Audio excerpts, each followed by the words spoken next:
15 seconds.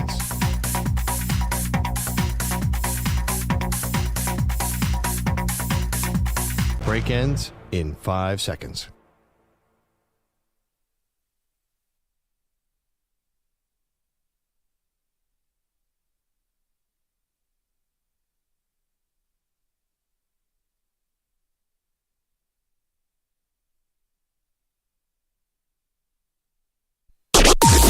Maggie and Perloff on the Infinity Sports Network. There is no snap. He's going to the teed-up ball. He launches his right cleat into it. This boot with great distance, and Dicker drills it with zeros on the clock. He converts for three, 21-13.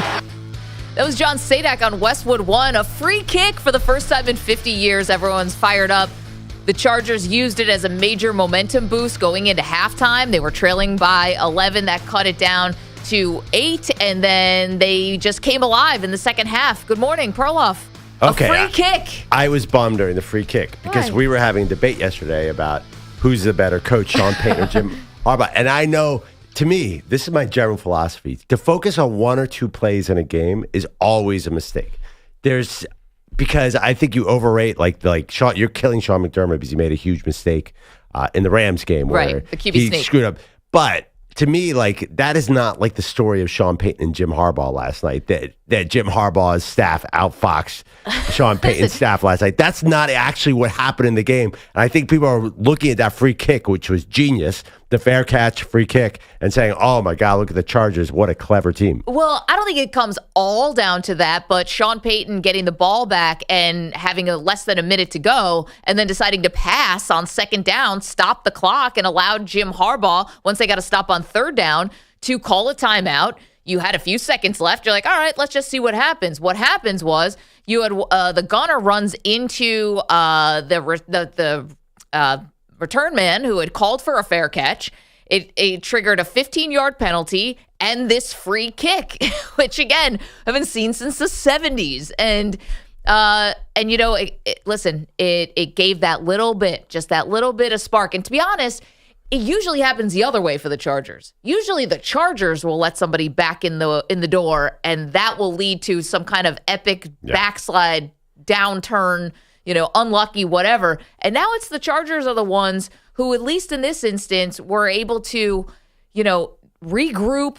Defense started getting after it, and you have such an advantage at quarterback when you're talking about Justin Herbert versus the rookie Bo Nix. It didn't feel that way necessarily in the first half, but in the second half, Herbert was brilliant. Right. So what does coaching have to do with any of that? I think somebody at halftime, in the Chargers locker room, we've been looking at the numbers. We have Justin Herbert. They have Bo Nix. Let's go win this game. And I don't know. It feels like everyone's talking about this free kick. It's going to be the free kick game because it's been, 48 years since it happened? So cool. So it'll be the free kick game. But I think the Chargers, here's my overall take on them. They have not beaten a really good team yet. They've come really close. I don't think they did last night. I think Denver, at the end of the day, has a rookie quarterback. They're a rebuilding team. Their roster's not where Sean Payton wants. I think they're over their skis with this record. So I'm still not wildly convinced by that Chargers win because we saw last week against Tampa Bay, they really did not look like that caliber of team. So beating Denver, to me, even with a brilliant free kick, is not wowing me. Well, I think it's the nature of it, right? Yeah. You get blown out last week in the fourth quarter against Tampa, and you are struggling in the first half against a rookie quarterback. The Denver Broncos scored touchdowns on the first 3 possessions of the game. And then, to be fair, the Chargers defense got them back into it, and Justin Herbert using his legs even though he's on a bum ankle, because that Herbert interception, he threw a bad pick at the end of the first half, which was the end of the first half, third quarter.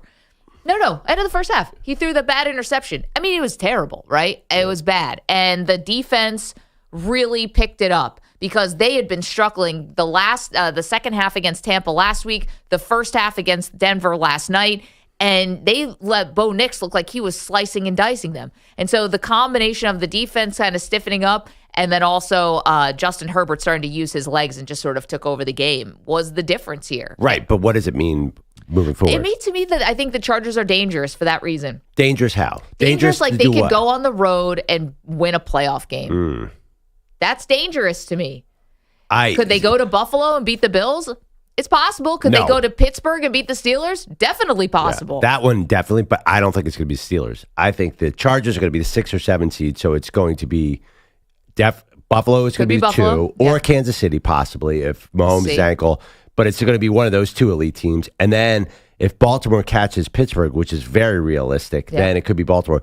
You're telling me the LA Chargers are going to fly to Baltimore or they're going to fly to Buffalo and win that game? I cannot see that. Listen, new kind of Chargers team. Oh, where have you seen that? Where have you seen the evidence of the new, show me their East Coast win? Yeah, that was a home win against Denver. That's the same. That's the Brandon Staley Chargers. They won that game all the time. They don't have a traditional home field advantage because the stadium is so split. They got to go silent count in their own home stadium because not by any fault of the fans, because the organization has toyed with them and messed around. I know. When the game was decided at the end, you saw all these sad Broncos fans streaming into the. I was like, wait, I forgot. I thought this was in LA. But no, I honestly think that they are not set. They're not a team that looks like they can go on the road and win in this very difficult AFC right now. I just find it hard to imagine, especially Buffalo. Oh, my God. Buffalo is going to be on such a mission, and I think Baltimore is going to be on a mission. Baltimore is probably, if they do get that 3 seed and you have to go there, Lamar Jackson is going to run on every play because they're going to be desperate to prove that they're not a postseason failure. It's going to be a tough assignment. Of course it is, but it's the playoffs, and I want to see what the Chargers would have cooked up if they were going to Baltimore, going to Buffalo, going to Pittsburgh, where any of these places, because, even we saw almost like the 2 different sides of the Chargers, and when the defense looks like Derwin James is flying around and Joey Bosa is actually making an impact, and, you have... you got dudes who are on this defense. And then on the flip side, they were able to get some run plays even after Gus Edwards was hurt. Herbert is an equalizer. If he's getting healthier and healthier on that ankle, listen, there's no sugarcoating it. You need more than Ladd McConkey. You can't be relying that much on a rookie in your wide receiver room. And Palmer had the unbelievable 2-point conversion. I still don't know how he got 2 feet down, but he's not a number 1, but he's not a scrub. So, you need McConkey, you need Palmer, and Quentin Johnston. He's hit and miss. Yeah, it's not reliable, but these are things that can be fixed if we're talking about the future of the Chargers, and I just think they are dangerous because when Herbert looks good, Perloff, he looks like one of the best quarterbacks in the league. Herbert's amazing. There's no doubt about it. The rest of the team is not caught up. And you say you're dying to see what they cook up. They don't have any options to cook up. Now, listen, Gus Edwards guy rolling downhill. It's kind of like me on the basketball court. Once in a while, an old guy could get it going. But he had 14 carries. We're going to need some video evidence of that. Well, no, Gus Edwards had 14 carries for 68 yards. 43 of them were on that one thing. Most of the times, Gus Edwards runs in the line and gets tackled for 1 or 2 yards. And I've been watching the Chargers since J.K. Dobbins went down. Their offense is definitely limited in that way. They're not going to run over anybody. Baltimore knows Gus Edwards really well. I just don't think that running attack is going to be dangerous in the playoffs. And then you don't have a lot of options in the pass game. So it's going to be Herbert being Superman, Josh Allen style. And I think the defense is vulnerable against good teams, too. I obviously, we saw Mike Evans just completely torch them. And you're going to have Josh Allen and Lamar Jackson going against them. That's very hard. This is the one thing where I think you and I really disagree about the Chargers. You see no difference in the Jim Harbaugh taking over this team. I don't think you see any appreciable difference. You said this was a Brandon Staley game. Brandon Staley could have won this game.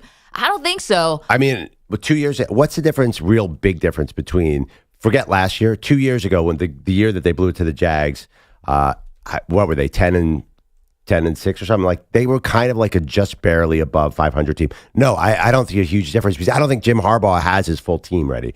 I think he's a little bit ahead of himself. I don't think he's ready to go. I don't think he's built the Jim Harbaugh team. So I think that they'll probably lose early in this year's playoffs. And then moving forward, then you'll see a Jim Harbaugh team. Maybe I'm dumb. No, I see after the game a wild celebration and Jim Harbaugh getting a lot of FaceTime. But on the field, no, I don't think they're wildly different than they were 2 years ago. I mean, they do have the key to them, obviously, is get Derwin James healthy, which is such a rare occasion. but he is now. So, no, I don't think they're way better. Do you?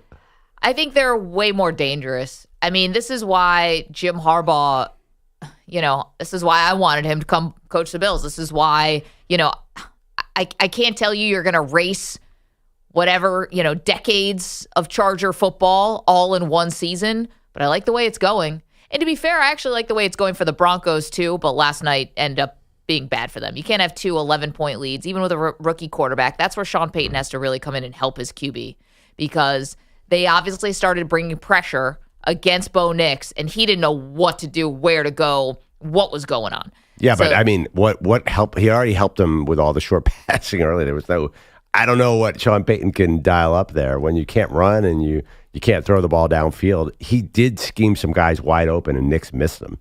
855-212-4227. EJ, I think the question on the poll today is, are the Chargers a dangerous team? Dangerous playoff team? You could get more specific. Do you think the Chargers win a playoff game? I mean, do you think the Chargers win a playoff game?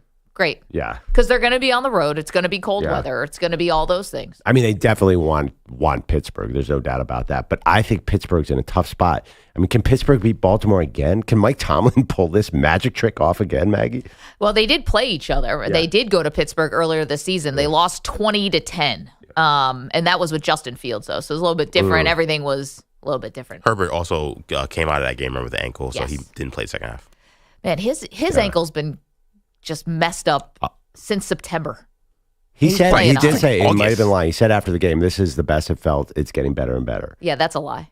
He looked pretty good on that. That's a post-game adrenaline rush. This doesn't even set in yet. He looked pretty good on a couple of those runs. No, he did. I mean, let's be honest. Flying. He was keeping drives alive in the third quarter and a massive run in the fourth quarter, a 16-yarder to keep the drive alive. No, Herbert was very good. Outside of that interception, which was just BS, I mean, his part. Come on. What did Harbaugh do to have Justin Herbert throwing against his body while getting sacked 20 yards downfield for a touchdown? I don't know that was a Harbaugh move. Okay, then give the credit to Herbert, and that's why they're dangerous, because he actually is a very good team. Yeah, I just don't think against good teams, I don't think there's been evidence this year that they can really beat a good team. And I think going on the road from west to east, which is very likely, is going to be really, really challenging because, I mean, what is the win? They've come close against a lot of good teams, but they haven't really finished it. 855-212-4227. I mean, listen, is a nice moment here for the Chargers because they were coming off of two straight losses. They lost at Kansas City, and then the Tampa Bay score looked a lot worse than the game actually was. It was a pretty tight game into the middle of the third quarter, and then Tampa sort of just ran away with it. And then to be down 11 at two different points in the game, and it looks like the rookie Bo Nix is just slicing you and dicing you, and to come back from that, I think is impressive. Who would you rather see as a Bills fan, the Broncos coming to town or the Chargers coming to town, or wild card, the Bengals sneaking in over the Broncos? Like, who would scare you out of that bottom three? Oh, well, definitely Bengals. 100%. They Even already came probably into not Buffalo, gonna make it in, kick their ass in the playoffs. So, that definitely Bengals would be one. Two, if I'm ranking who I'm most afraid of, Bengals, Chargers, and then Broncos, not because of Sean Payton. I have a healthy respect for Payton. It's because I'll always bet against a rookie quarterback on the road. Always. Oh, yeah. I think you have almost as big advantage over the Chargers. It's just, can you just imagine, like, the Chargers, it's going to be cold. Yeah, listen, Jim Harbaugh was coaching in Michigan last year. Yeah, but I don't see this particular Chargers team. Also, again, look at Gus Edwards a little deeper last night. Like, he has a lot of 2-yard runs, and that puts the defense in a great position. I'm not scared of either team. I think your Bills are going to be just fine. 855-212-4227. See you guys on the phones. We're going to get this going this morning about the Chargers. Can they win a playoff game is our question for you. Will they win a playoff game? Can they? How about will they? Will they win a playoff game? Tough because we don't know the opponent, but the point remains. Okay, we've got a fun show today. I'm excited. We hope you're excited. We're going to start counting down the top moments from the Maggie and Perloff show over the last calendar year, 2024. And we're going to start that in the very next segment. Our countdown begins right after this break. And, of course, your phone calls about the Chargers or the Broncos. I'm curious, how many of these does Perloff know is coming?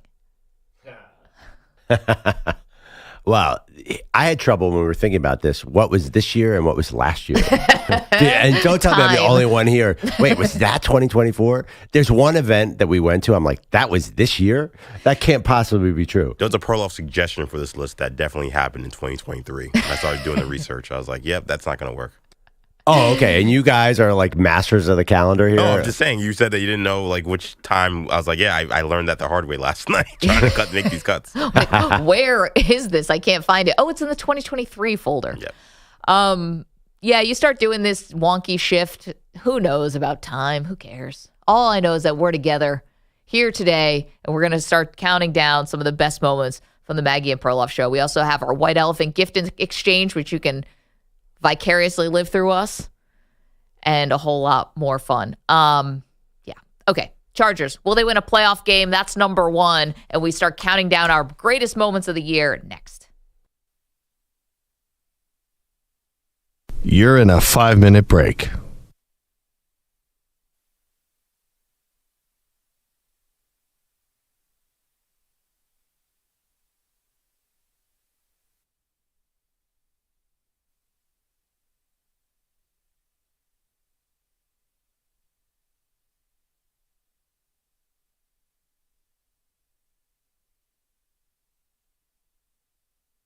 Four minutes, 30 seconds remaining.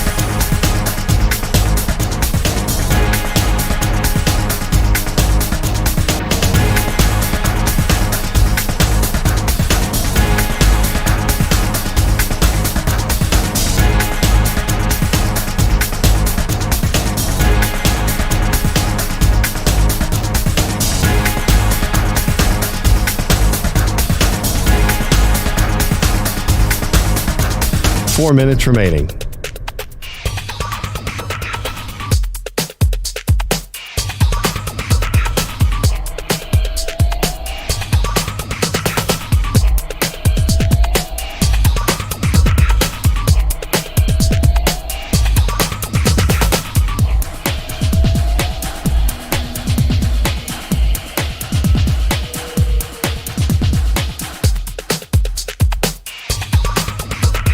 Three minutes, 30 seconds remaining.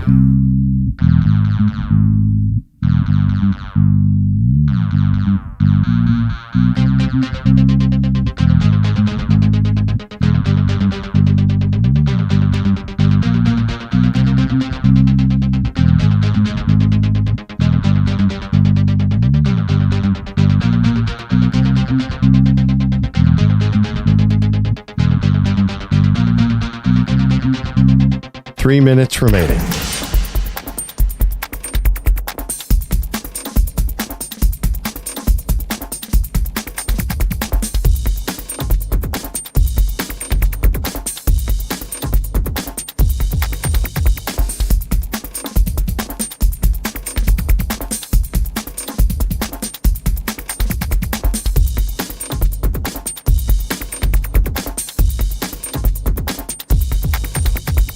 Two minutes, 30 seconds remaining.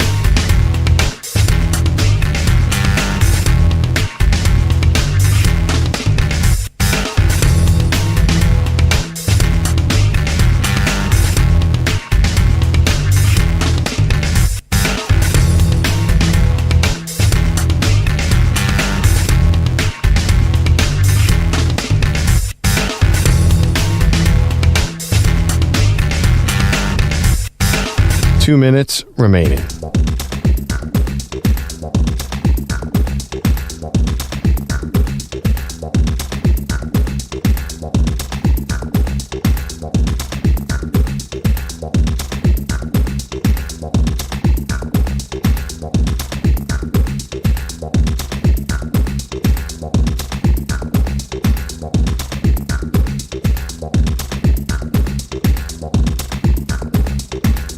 One minute, 30 seconds remaining.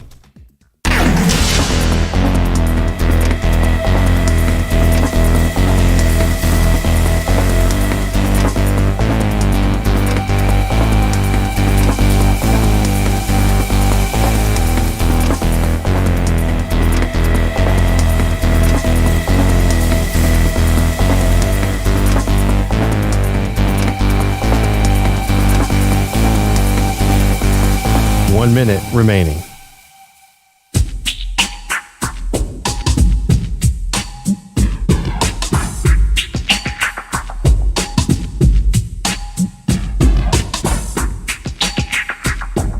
"45 seconds remaining.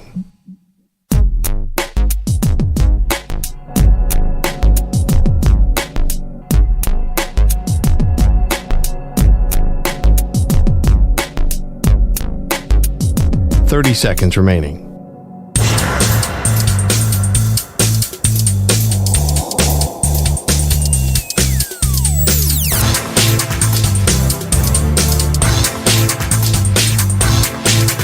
"15 seconds.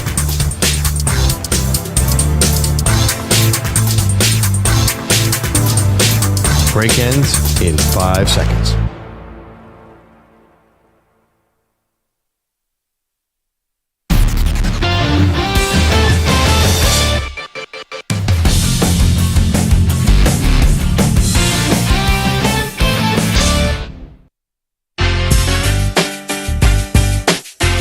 Welcome back, Maggie and Perloff show. I think a lot of us learned how a free kick works last night. Again, just watching it like, wait, what is happening here? The Chargers got a free kick at the end of the half, 57-yard field goal that, according to Maggie, was the momentum that led them into the second half domination. My take on it is Bo Nix cannot throw the ball accurately more than 11 yards downfield. Not yet. I think he'll be good eventually, but man, he missed some opportunities last night against the Chargers. Chargers win. Justin Herbert, awesome. Again, I don't think it's about coaching. I think it's about Justin Herbert being way, way better than Bo Nix. Yeah, he was obviously a difference, but Bo Nix looked great in the first quarter and the first half. He's got the little zip thing, Yep. but you can adjust to that. Which they did. And all of a sudden he was being smothered. Yeah, and also they couldn't run. And so Bo Nix on, as Tony Gonzalez said this, Bo Nix on 3rd and 9 is a lot different than Bo Nix on 3rd and 1. It's a way different thing. So you can rush the quarterback. I think if Denver and the Chargers make the playoffs, like Denver's going to have a hard time. They're going to have to travel east, and you said it, it's hard for a rookie quarterback to win in the playoffs. I think for Denver, though, the calculus is different. They make the playoffs with a rookie quarterback in a season. I think they were picked to win 5 games. This is a major W for them, as opposed to the Chargers, who you feel like with Harbaugh and with Herbert, to me, this should be a playoff team. And I don't want to hear about the division. This should be a playoff team. And yeah, they still have a while to go for team building and such, but right. But both teams don't get the NFC South next year. Their schedules are going to get way harder. I mean, a big function of this is a lot of New Orleans and Carolina. Like, I would not read too much into a playoff trip for Denver. It's going to get way harder next year. Let's go to the phones. Our question today, will the Chargers win a playoff game? Brad's in Alabama. Morning, Brad. What's up, dude?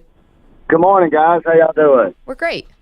Well, it's yesterday's question. I think Harbaugh will win a Super Bowl before Peyton. Peyton had a chance to draft Michael Vick and chose to draft Marcus Davenport. He usually doesn't work with young quarterbacks well. That's why I think the Bo Nix experience is not going to go well.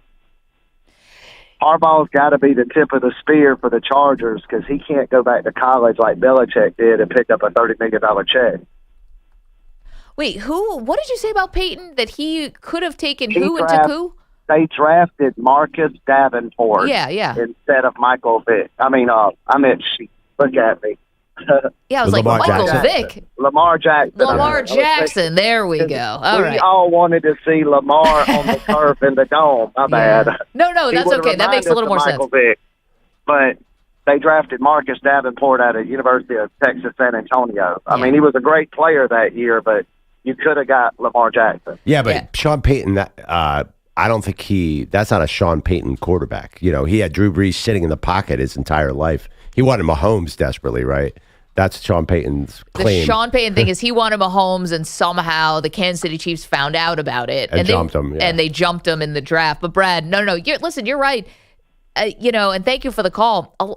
Everyone missed on Lamar Jackson. Yeah, I'm not sure the time frame would have worked out with Sean Payton. I don't know what would happen with Lamar Jackson, but Mahomes would have definitely been improvement. Like you covered the end of Eli Manning, and that was the end of Drew Brees. It's tricky to draft a quarterback when you have a 36-year-old guy who's like a Hall of Famer. So I'm not going to kill him for not taking Lamar Jackson. I know, but to be fair, I mean, Joe Flacco, the Ravens did it, and it was brilliant. Joe Flacco's not a Hall of Famer, but he's got the same amount of rings as Drew Brees. I understand, but Sean Payton, like that would be a very different thing. Like I think Lamar Jackson went to the right team, like and had the right quarterback ahead of him. Because Drew Brees probably would have been really unhappy if he had Lamar Jackson looking over his shoulder. I mean, too bad, right? Because like you have, to Brad's point, like it's going to end at some time. And listen, they tried to keep Drew Brees viable for as long as possible. They had Taysom Hill coming in every time he had to throw the ball over 40 yards or for these big plays. Definitely should have drafted a quarterback. And the thing about, like, is he a Sean Payton kind of guy? Like, stylistically, listen, if you're a really good coach, and Sean Payton is a very good offensive coach, can't you win in a variety of different ways? Don't you just go with the talent? And that's why everybody missed on Lamar. I mean, he loved Taysom Hill, so I don't know if the Lamar Jackson thing is a fair. That's true. But he never really went the full Taysom Hill. Because Taysom Hill stunk. Yeah, did you see Taysom Hill this year? He was amazing. As a H-back. Yes, he's an amazing H-back. The season he was the MVP. The thing is, the year that they could have drafted Lamar, they made the Super Bowl. They made the NFC title game. That was the pass interference call. So Breeze wasn't done. You have to remember, he was like kind of like Eli. Like, I just think it's complicated. In fact, if they had drafted Mahomes, I think that would have been like an Aaron Rodgers situation where Drew Brees would have gone ballistic and gone to another team because he still had some juice left. Anyway, I don't know why we're reliving that draft. That's a good call. No, but I just I was like, Marcus Davenport over Michael Vick. Like, was I in the Matrix for that? I knew exactly what sounds he was saying. Really? Sounds like a Manny call. Okay, so let's go to Jimmy in San Diego. Claims that he remembers the last time we saw the Chargers free kick in the 70s. Maggie Perloff. You didn't even have to tell our head coach. He was very intelligent. His name was Tommy Prothrow. The guy would smoke a whole pack of cigarettes during the game. Extremely intelligent. He was the one that told the officials and everybody about the situation, and a guy named Ray Wershing knocked it right through the uprights. And Maggie Perloff, my dad in 1962 took me to a game, and the Jets were called the Titans. Yep. Now, knowing the loving, nurturing nature of the NFL, do you think they charged Tennessee for the naming rights? Oh, that's a great question that I've never thought of before. I didn't know about Prothrow, and I wasn't, as familiar. It's not as much of a household name in terms of like football lore, but obviously they started talking about him a lot last night because Dan Fouts, the legendary Hall of Fame quarterback who was there for that free kick, called the Amazon production crew. Apparently he had a number of someone who does stats or, listen, Dan Fouts did TV forever, so he's got connections, and told the story of that. He said he had to convince the coach that it was legal and that Dan Fouts was the one who told him to go for the free kick. Amazing. You got to Google Tommy Prothrow. The first picture that comes up is just beautiful. It's a work of art. Is he got two cigarettes hanging out his mouth at the same time? He's on the sideline wearing 70s coaching gear with a cigarette. Oh yeah, between his fingers. Amazing. If Cap, you can find this. Please post it on the. Oh YouTube my chat. goodness, this is when glasses were thick. Yeah. And look at the hat. Like if you were, I dressed as a 70s football coach for Halloween. This is even better. You had to have that nylon jacket, a sort of short sleeve polo shirt with a collar that was way too big. I don't even know what his hat is. There's no bolt on this uniform. It's just generic blue and yellow.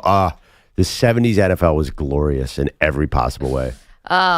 We gotta get Tommy Prothrow a little bit more back in the lexicon. I think we should do a little research. We should do one day of the top 10 incidents of athletes smoking cigarettes. Because you have Dave Parker, Dick Allen who recently passed, was on the cover of SI. Yep. In the dugout. What's Jim coach? Leland. Jim Leland is number one. That was but Jim Leland was smoking cigarettes in the dugout in 2010. They're right, to do it more recently. Len Dawson, most famously at halftime of the Super Bowl III or Super Bowl II. Great photo. Yeah. There are some athletes I think who smoke now. Oh yeah. I mean, the Eastern European guys. Wasn't there a rumor that Joker smoked, or did we just make that up? I think you just made that up right now. No, I think like Jokic was a smoker at one point. Apparently, I swear to God. Apparently, Korean baseball players, to relieve the stress of hitting, they smoke packs and packs and packs. Ha-Sung Kim apparently smokes a pack a day or something like that for the Padres. Oh my goodness.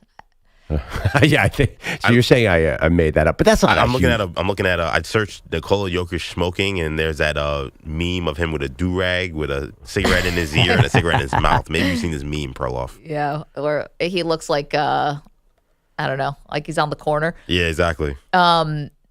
I just don't know how you smoke if you're playing that intense of a cardio sport. Yeah, like man. baseball is I one can thing. understand Ha-Sung Kim smoking. All he has to do is run 90 feet every 2.5 hours. You have time to recover. Yeah, but no you're doubt. playing basketball in Denver. Oh, I totally good disagree. luck. I'll bet you there are a ton of athletes who vape. Oh, maybe. Yeah, I think they're bitten through the years. Smoking, it's a what do you call it? It gives you adrenaline. It gets you energy. You keep weight off. A lot of these guys smoke marijuana, obviously. Yeah, that's slightly different effect. Right. But you also have a lot of guys Is it? dip. Oh my Yeah. God, right. Exactly. I think for the same reason, it's a stimulant. Did you guys, now we're on this topic, Josh Allen was asked recently because he lost a little bit of weight or he looks a little bit slimmer, and they asked him, like, so what's your secret? And I think he said something about, he maybe yada-yada'd over nutrition and diet or whatever, and then he goes, I don't know if I should say this, but it's Zins. It's like this Swedish smokeless tobacco it's a thing huge that thing. women generally are into also to try to lose weight. Sorry, it's Vlade Divac is a famous smoker. Oh, right? well, Divac, I'm of course he familiar was. with But I assume Joker, I don't know. Well, Divac is playing in the 80s. Of course he's smoking. It was mandatory back then. Yeah, but I mean, I think smoking in certain parts of the world is still very popular. Very, very popular. Like France. Like Eastern Europe, like the Russian sphere. Yeah. And I'm not basing this on any information. What but, was the last time you were in the Russian sphere? well, fortunately, not the last 3 years. I wouldn't go Wouldn't be now. bad, trust me. Yeah. Wouldn't go now. Yeah. I mean, you think, whatever. I'm not going to make any jokes here that would be insensitive. but, Okay. I mean, I'm of Ukrainian descent, and my family. Well, that's yes, very I serious. understand. Like we smoked. Actually, no. My family's from. They don't know. It was Ukraine, Russia. So whatever. We're from the Pale, is what it's called. And I think everyone smokes over there. I do. I think a lot of smoking. And you go to Europe, right? Everyone's smoking.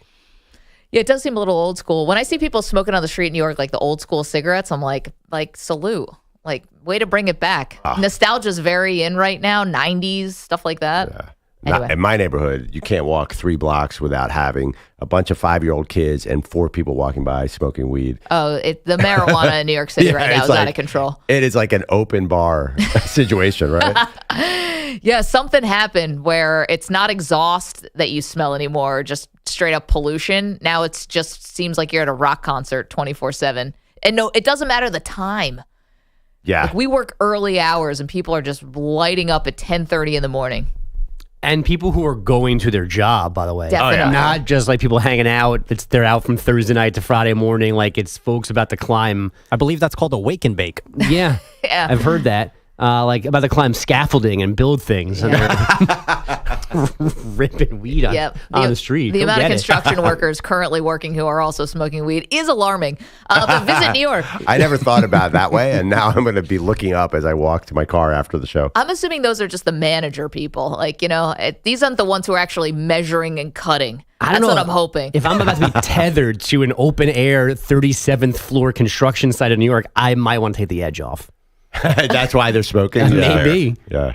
Fair. I don't think those safety nets, well, whatever. Okay, we've got a lot to do. Bogusch is here. He's got headlines for us. We also are counting down the best moments of the Maggie and Perloff show from 2024. But Bogusch, let's do your headlines first. Football season is heating up, and Prize Picks is the best place to get real money sports action. Download Prize Picks, use code PRIMETIME, and get a $50 credit instantly when you play $5. Must be present in certain states where it's lawful to wager. Visit prizepicks.com for restrictions and details. I'm gonna hug him. As Perloff said a few minutes ago, we are all now fair catch, free kick experts. The Chargers tried the first one in 5 years last night. They made the first one since 1976.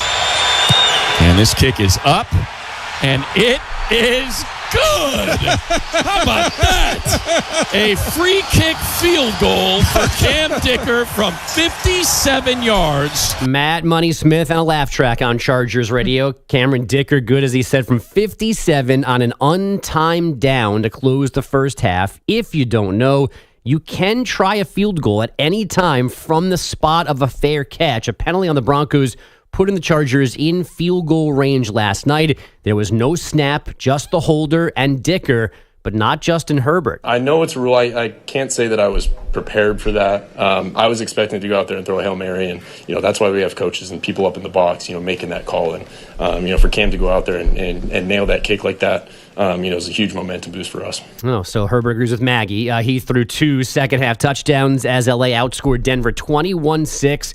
To win 34-27, the Bolts will clinch a playoff spot if the Dolphins and the Colts lose on Sunday. The Broncos would have wrapped up their spot with a win. Instead, their 4-game win streak is over. More NFL games tomorrow. Patrick Mahomes, TJ Watt no longer appear on their respective injury reports, so they will play against the Texans and Ravens. And Geno Smith says his left knee is feeling better. He expects to go Sunday against Minnesota. Georgia football reportedly preparing to start the CFP at least without QB Carson Beck. He is still exploring surgery options for that right elbow injury he suffered in the SEC title game. The Bulldogs waiting on tonight's Notre Dame-Indiana winner in the Sugar Bowl on New Year's Day. The Golden State Warriors took a 144-93 thumping in Memphis last night. The 51-point loss is their worst since March when they lost by 52 in Boston. Sheesh. Your thoughts, Steve Kerr? They took it to us. They were great. We just couldn't get anything going first quarter. They took us out of their stuff. They did a great job defensively. Steph Curry only scored 2 more points than we did in this game, missing all 7 shots he took. Luka and Kyrie didn't play, so the Mavs lost at home to the Clippers, 118-95. James Harden, 24 points and 7 assists. Zach LaVine, a season-high 36 in the Bulls, 117-108 win in Boston. And Shai Gilgeous-Alexander scored 35 in the Thunder's 105-99 win in Orlando. Penn State and Louisville advanced to Sunday's NCAA women's volleyball title match, and the Vegas Golden Knights topped Vancouver last night 3-1. They've now won 6 of their last 7. Guys, back to you. Can I ask a really dumb question? Sure. You guys are going to laugh. Why didn't Luka and Kyrie play? Are they hurt or was this load management? We're going to go, I believe one has a bruised foot, one has a sore shoulder, and they have a game tomorrow with the expectation that they play in that one. Oh, okay. Yeah. But it was a home game, right? Yes to your question. Yeah. It was a home game, right? Yeah. A bruised foot, sore shoulder, that's code for load management. Bruise, sore.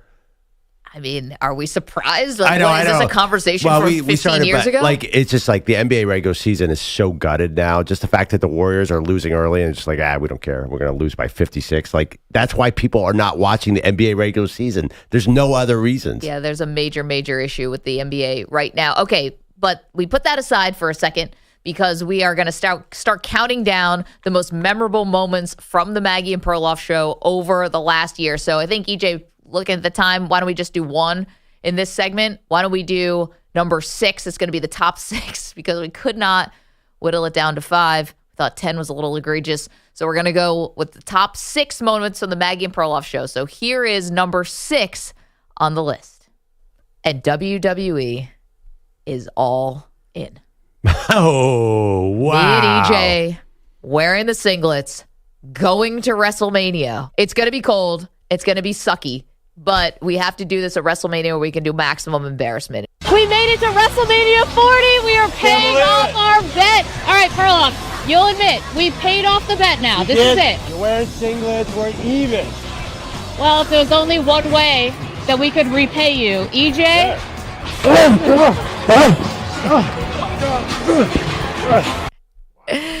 Yes, number 6 on the list was the EJ and I and Perloff all getting into the spirit. EJ and I paying off a bet, having to wear matching singlets to WrestleMania, and then at the end, you hear us, we heel turn on Perloff in front of the WrestleMania ring, and we beat Perloff up. Yeah. That's what that was. Yeah, Still that's mad. what that was. Yeah. He never saw it coming. Bogusch, get your mind out of the I guy. just don't remember the assault part of that show. We'll put out the videos again today so everyone can get caught up. Yeah, they threw me into a table, Bogusch. It broke. It was Maybe just EJ and a leotard might have thrown me off my game. Yeah, there were thousands and thousands of WrestleMania fans. It's like, what are those nerds doing up by the ring? We stood out even amidst that crowd. Yeah. The face of the WWE PR person when he let us in, he just looked us up and down and like the sort of judgment and bafflement of the like people in charge, like, which is saying a lot at a WWE event. I know. Shout out Greg Domino. Thank you, Greg. It's like your media members wearing singlets.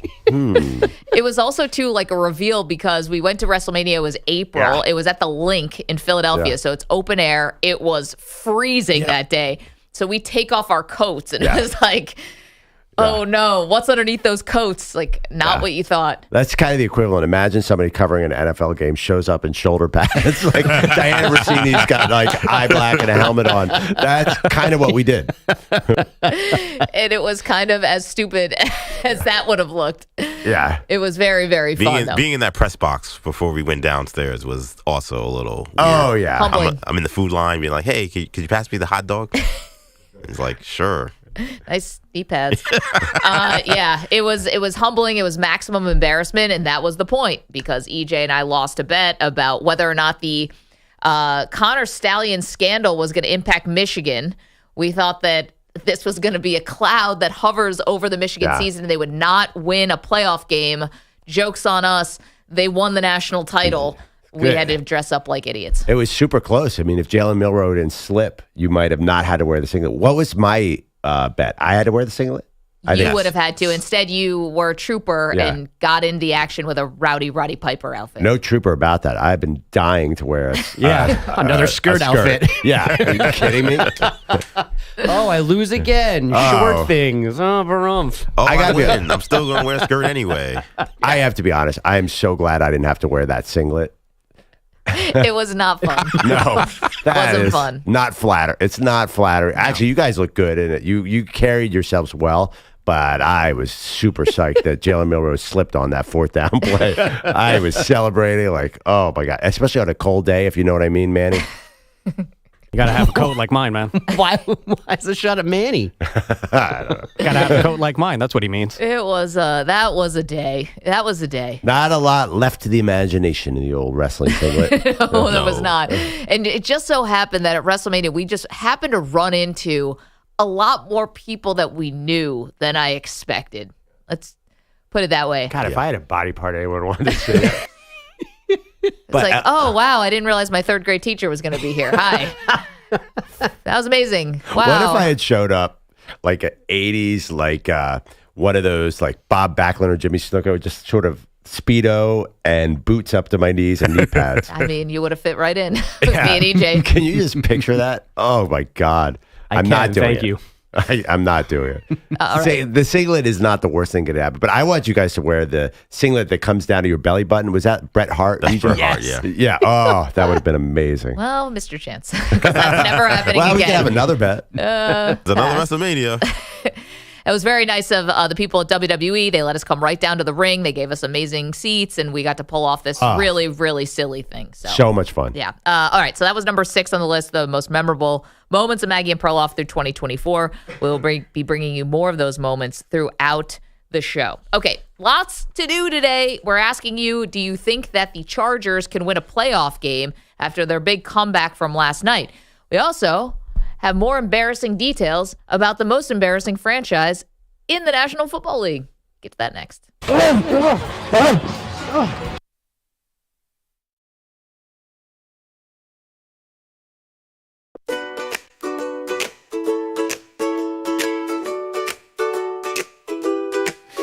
The sun's barely up, the crew's on the scene. Construction workers puffing on that green. Hammer in one hand, joint in the other. Safety first, yeah, tell it to their mother. And there's Andrew Perloff sniffing the breeze. Is that cedar or skunk or just some old trees? He's coughing and wheezing, waving his hand. How can I work when the whole site's a weed strand? Oh, smoke on the site, it's a hazy affair. Perloff's in a fog, he's gasping for air. Russian guys puffing cigs by the stack, and the line's not here, he's never coming back. Out on YouTube, the viewers chime in. We go past laughing, let the chaos begin. Travis says pass it, Daly's got jokes, and Pamati's just here for the second-hand tokes. Meanwhile, Perloff's losing his cool. These YouTube comments, man, they're cruel. Hey Maggie, your crew's got me in a cloud. This construction circus makes me not so proud. Oh, smoke on the site, it's a hazy affair. Perloff's in a fog, he's gasping for air. Russian guys puffing cigs by the stack, and Belotti's not here, he's never coming back. Meanwhile, through the smoke's on the vibe, the site's a hot box, can't see the sky. Perloff's out of luck, his nostrils are burned. Why do I come here, when will I learn? So here's to the workers, the smog and the haze, the Maggie and Perloff crew, sparking their plays. Andrew Perloff smells it all day. Construction site chaos, the smoky ballet.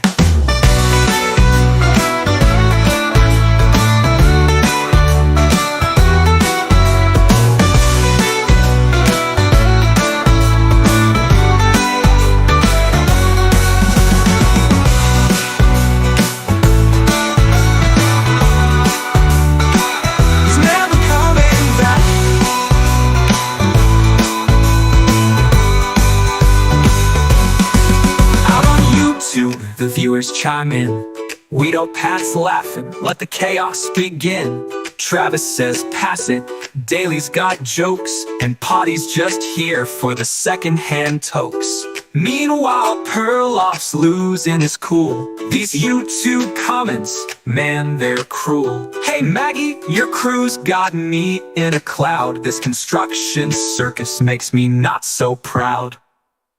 Smoke on the site, it's a hazy affair. Perloff's in a fog, he's gasping for air. Russian guys puffing cigs by the stack, and Belotti's not here, he's never coming back. He's never coming back.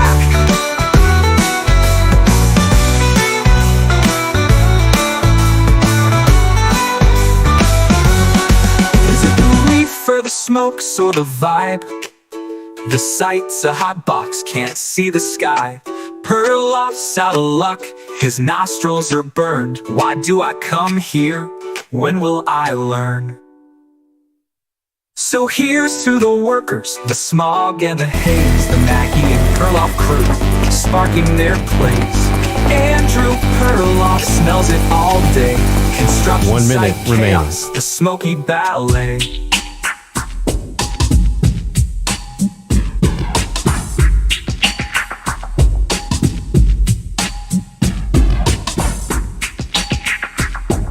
.45 seconds remaining.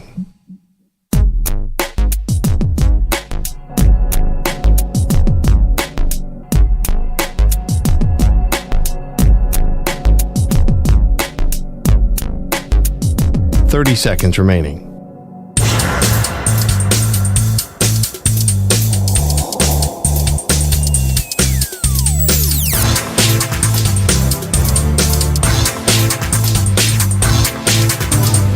Seconds.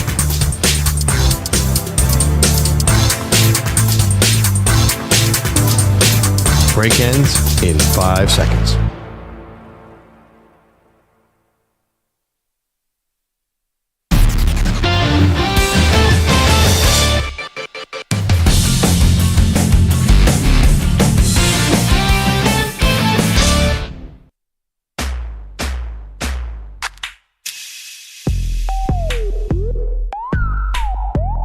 Well, it's become a yearly tradition. A damning expose on the New York Jets that reveals embarrassing details about how the organization is run. You can basically set your calendar to this. It's either going to happen right around the holidays, Pearl, maybe around the Super Bowl. But yesterday was a banger. It turns out that according to multiple sources, and this is The Athletic reporting it, Dianna Russini, Mike Silver, Zach Rosenblatt, so 3 people on this story. They talked to more than 20 people for details here, corroborated by multiple sources. The headline is that the Jets nixed a trade for Jerry Jeudy before the season, Perloff, one that was fairly significantly down the road with the Denver Broncos, because Jerry Jeudy's Madden rating was too low. Like Madden the video game. So you're wondering, Woody Johnson, he's 77 years old. Does he play a lot of Madden? I'm going to guess that's a no. He's not on the sticks? Leroy Jenkins. No, he may be looking at and maybe taking a little bit too much advice from his teenage sons, Brick and Jack. Kids are named Brick and Jack. Brick and Jack Johnson. Brick, what is Brick his real name? It can't be. I'm assuming it's a nickname. Brick is definitely a high school bully. Brick is a dumb guy from Anchorman. Like, you don't take advice from a man named Brick. Well, the Jets are. And not just that, but the Johnson family is causing more bad feelings in the organization. So Brick and Jack are, I want to say 18 and 16, but maybe EJ, can you double check that on how old they are right now? When Woody Johnson left for the UK in 2017, the Suns were 11 and 9. And so now they're teenagers. They're having a lot more influence. And obviously this is wildly embarrassing. And beyond that, Perloff, listen, you don't want to skewering teenagers for being teenagers is not the problem here. The problem is the fact that the teenagers playing Madden is actually being used as a data point for any kind of decision that the Jets are making personnel-wise. I'm not disparaging the teenagers on this. They're just doing their thing. But who in their right mind is listening to the teenagers when you have an entire front office, you have, well-respected general manager and Joe Douglas, who has since been fired, but how Joe Douglas reportedly said to a colleague, I take orders from a teenager. I answer to a teenager is what the quote is. Yeah, but I mean, is there a gray area where does that literally mean like all this exactly happened? So I'm glad you asked. Yes. A Jets spokesperson disputed the idea that Brick and Jack's observations impact the organization's decision-making process. They said, quote, it's used as a reference point. It's not determinative. Okay. But it is used as a reference point. They're not totally poo-pooing the idea that Brick and Jack, the teenage sons of Woody Johnson, have influence. So Brick is definitely 16. I can't find Jack's. I think he might be 18, but we'll see. Yeah. My 12-year-old daughter has a friend at the bus stop who's a boy. He's, I think, like when he was 10 and 11, his baseball analysis was fire. I got to be honest. Because your brain, when you're that age, of nothing going on but sports, would you rather have the 17-year-old football fan or the 77-year-old owner who's the ambassador to England making these calls? Honestly, I'd take Jack and Brick over Woody. Like, what does an owner know? They know just as much as Woody. The Madden rating thing, maybe I'm just positing that maybe there's a gray area because Jerry Jeudy is actually quite a polarizing player. Like, he'll have amazing games and then he will kill you. So I'm not sure that I don't trust that that's the entire story. Okay. I think we're dealing in gray areas a little bit here. We'll talk to Dianna later. Yeah, Diana's going to join us in the 9 a.m. Eastern hour. This is her reporting along with Mike Silver and Zach Rosenblatt. And so here's the other part of this that I think is embarrassing for the Johnsons. The Madden rating, because Judy's just has an 1,000-yard season with Deshaun Watson, Jameis Winston, and now DTR. This is not the who's who of quarterbacks. Imagine if he was with Aaron Rodgers. Yeah. You can imagine another playmaker would have been nice for the Jets this year. Oh, my God. Jerry Jeudy would. EJ, you're a Jets fan? Jerry Jeudy would have literally put you over the edge. I'm telling you, there will be a route where Jerry Jeudy will break off and the ball will go to the cornerback standing behind him. I saw it so many times in Denver. Perloff, newsflash, EJ's already over the edge. Yeah, the team sucks. He Jerry hates Jeudy the quarterback. is so talented, but for some reason, he was traded for a 5th-round pick with all that talent. There's a reason why. He would have been a disaster at the Jets because everyone's a disaster with the Jets. That's true. And, when they talk about culture and things from the top down, here's a little bit more about the Johnsons. Apparently, their behavior inside the Jets locker room has become an issue. And if this doesn't sound like typical rich people acting like they own the world, you own the team, you don't own the world. Not only do Brick and Jack bring friends, both male and female, into the locker room, which is really not, it's supposed to be a restricted area that's kind of just sort of private, in terms of just players, coaches, media obviously gets to go in there at certain times. But these are friends. And also that the kids, the teenagers, and his wife, Suzanne, have been heard criticizing the players in the locker room. Like within earshot. The Jets, again, pointing once again to their football acumen to criticize the Jets. They might know what they're doing here. Give the team over. You can't tell a player who's coming off the field after they lose, you suck. Yeah, unless your dad owns the Jets, then apparently you can, and you're accurate. Oh my gosh.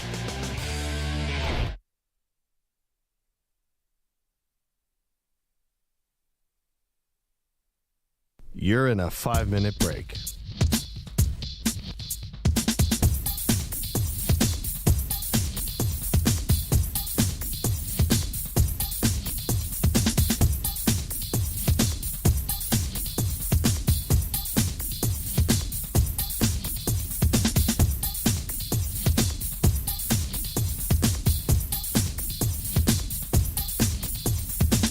Four minutes, 30 seconds remaining.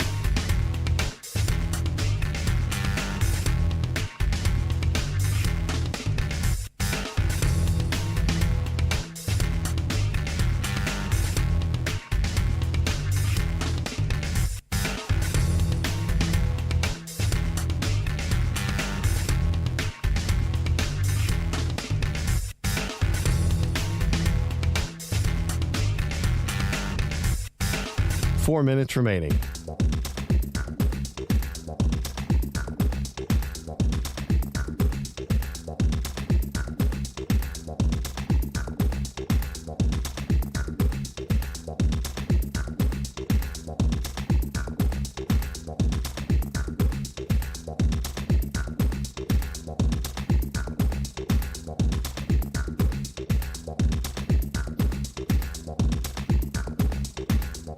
Three minutes, 30 seconds remaining.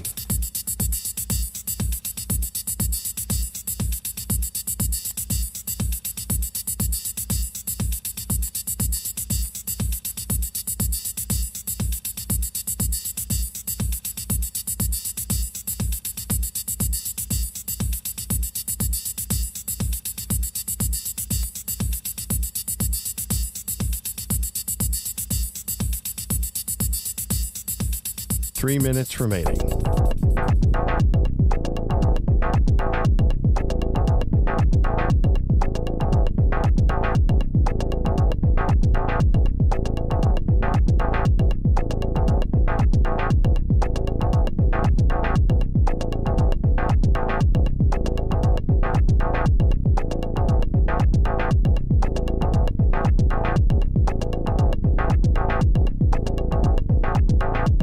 Two minutes, 30 seconds remaining.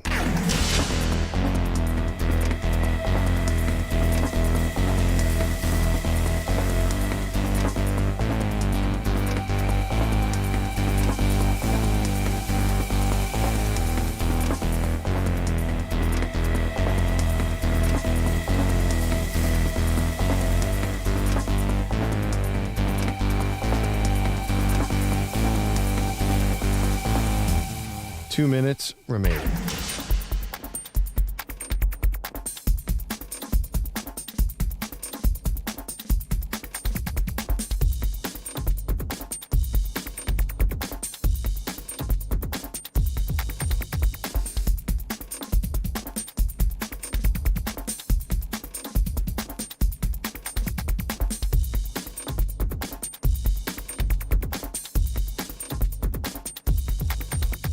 One minute, 30 seconds remaining.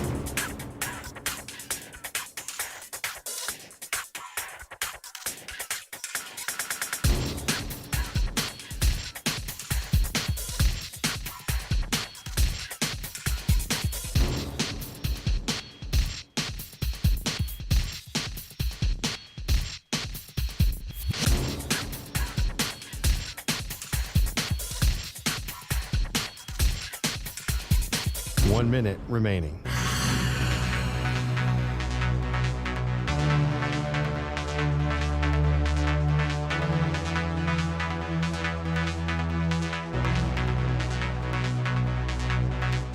$45 seconds remaining.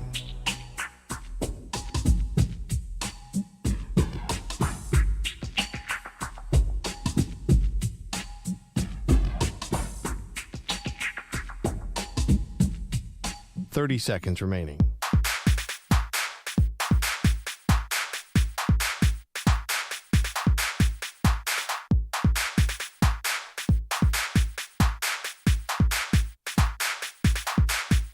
$15 seconds.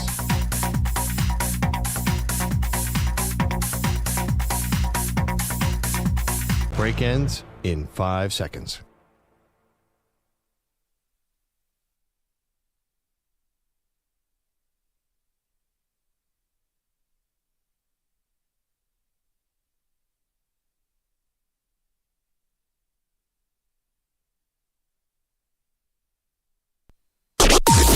Maggie and Perloff on the Infinity Sports Network. It's all happening tonight. College football playoff kicks off. I'm like a little giddy about this. I don't know. Oh my God. It's like we do this for a living and it never gets old.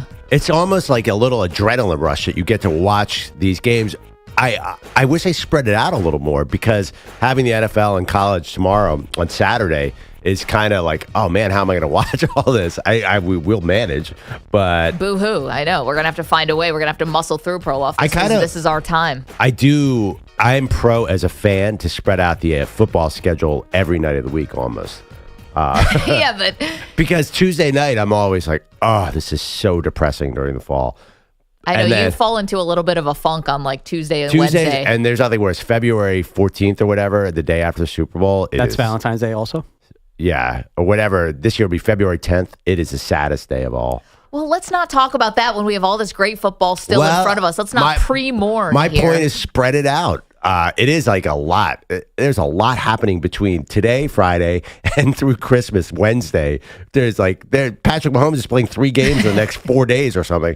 There's just a lot of football coming our way, and you're right. It's totally awesome. Crazy schedule, and it obviously kicks off tonight. So you got Indiana traveling to Notre Dame tonight, 8 o'clock Eastern time, and that's on ABC and ESPN. Then tomorrow kicks off at noon. We're right back up. That's SMU and Penn State. And then 4 p.m. Eastern is Clemson and Texas. And then the nightcap, 8 o'clock, is Tennessee at Ohio State. And I didn't realize that Ohio State doesn't do night games after November.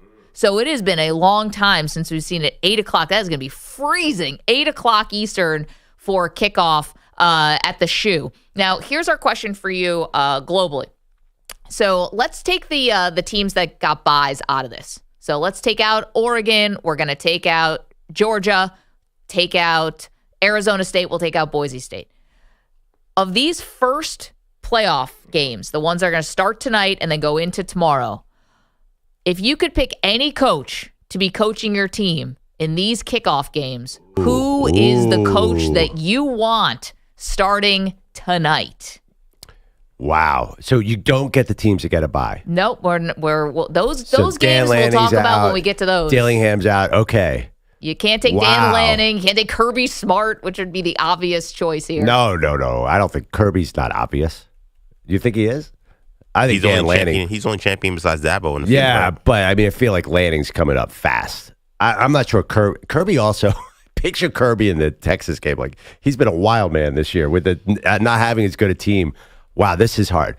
Okay, I get one. Can you run down the coaches? You got Dabo, you got Sark. I'll run down. You got Heupel, you got Ryan Day, you got Lashley, James Franklin, Signetti, and Marcus Freeman. Okay, do you want to go first? Because I didn't prep for this. I have a lean. I think I'm taking Heupel. Interesting. Okay. I love that guy. I think the team loves him. I think he does a little bit more with less than any of these other guys. And the fact that he turned his offense from like an air raid kind of crazy fast to this run team is very interesting to me. I think he's a really good coach. So are you picking Tennessee for the upset or just a cover, or how are you doing this? I think that game's going to be really close. I'm leaning. Yeah, I think that game is very dangerous for Ohio State. That's a one team. And actually, I'm kind of piggybacking off what you said. The winner of that game goes to Oregon. That feels like a really tough assignment because Ohio State's very talented. I think Tennessee does the most of what they have. So I would lean Heupel in this first round. I'm going to have to give it to Dabo simply based on the accolades and simply based on the fact that he's been in these big games. He has been a champion. And if you're asking me who do I think is just the best X's and O's head coach, I think you would probably have a case for Curt Cignetti because of all the winning that he's done. He might be the best X's and O's coach because, we had Pat Boyle in here doing updates yesterday. He made some good points about Marcus Freeman not having a team organized, not having enough guys on the field. James Franklin obviously has many big letdowns.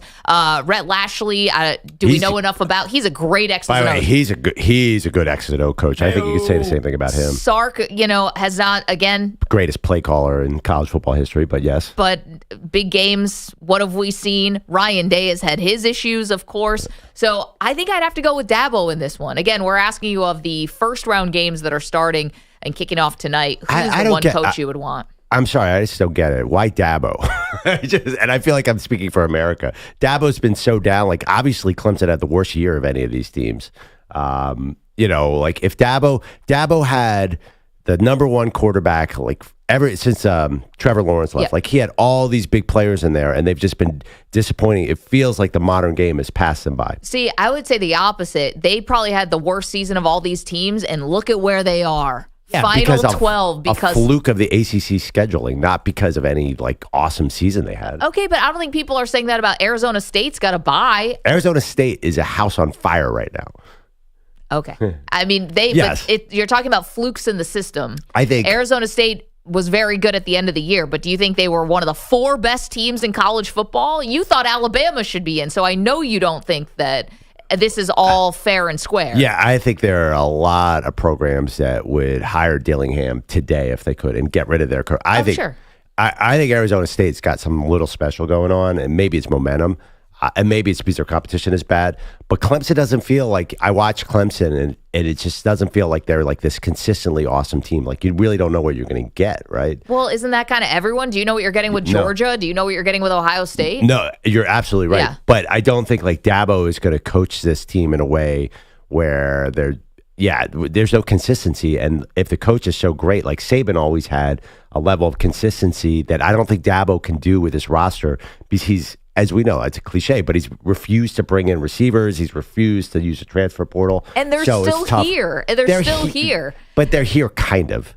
They're here. Now, granted, this is the biggest spread of the opening games. Yeah, and they're definitely like, are they the lowest ranked team in here? Or are they ahead of Arizona State? They're 12th. No, it's 12 team. No. I mean, in the AP, like. I don't have that in front of me. Yeah, I mean, they're technically here. You're right.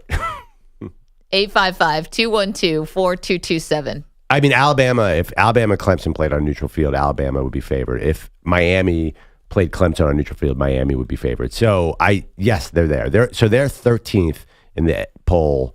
They are, I believe, the lowest ranked team in this field. Like, I don't know. We'll see. I mean, you've been saying upset alert all week.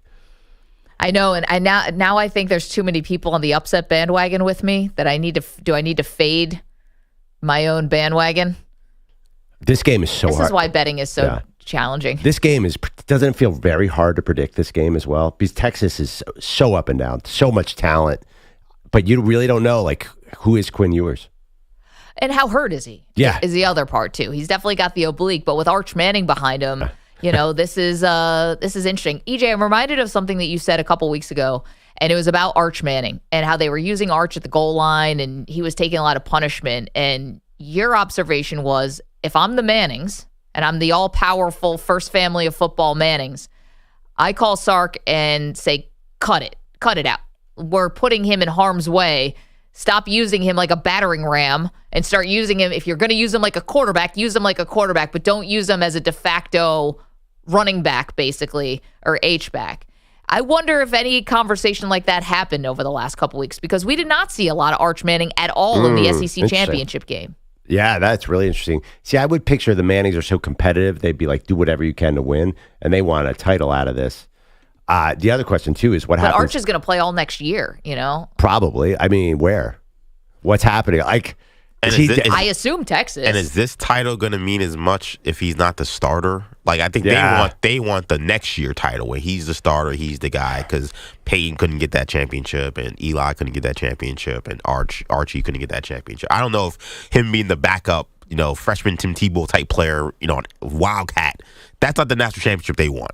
They want the next year when he's the big man on campus. But are we so positive? Quinn Ewers is what happens to Quinn Ewers next year? So what happens if Ewers says, I'm coming back to college? Is he definitely leaving Austin? I think that Texas would say, like, you don't got to go home, but you can't stay here. But you thought they were going to say good that luck last to year. you. I did think they were going to say that last year. I did. But is Arch really going to sit for 2 years? No. I mean, excuse me, it'd be 3. I've heard people talk about, like, wow, what's going to happen toward the end of the transfer portal?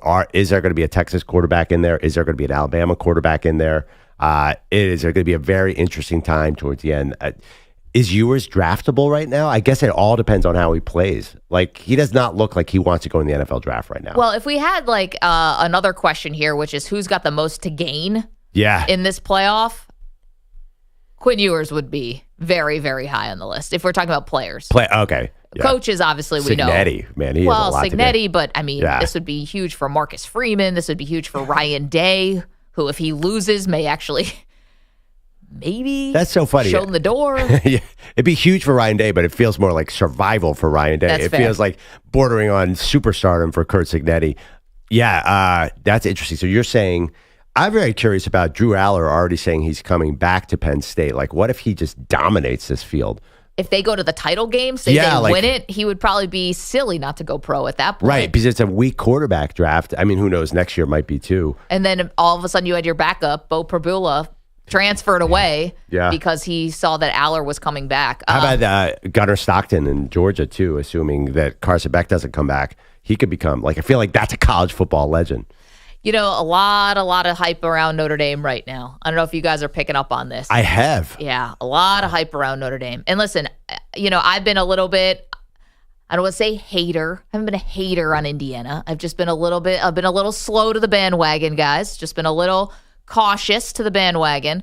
And it's not like Notre Dame has all these signature wins all up and down their schedule either. I understand that. Haters. Yeah, people like me. People like me.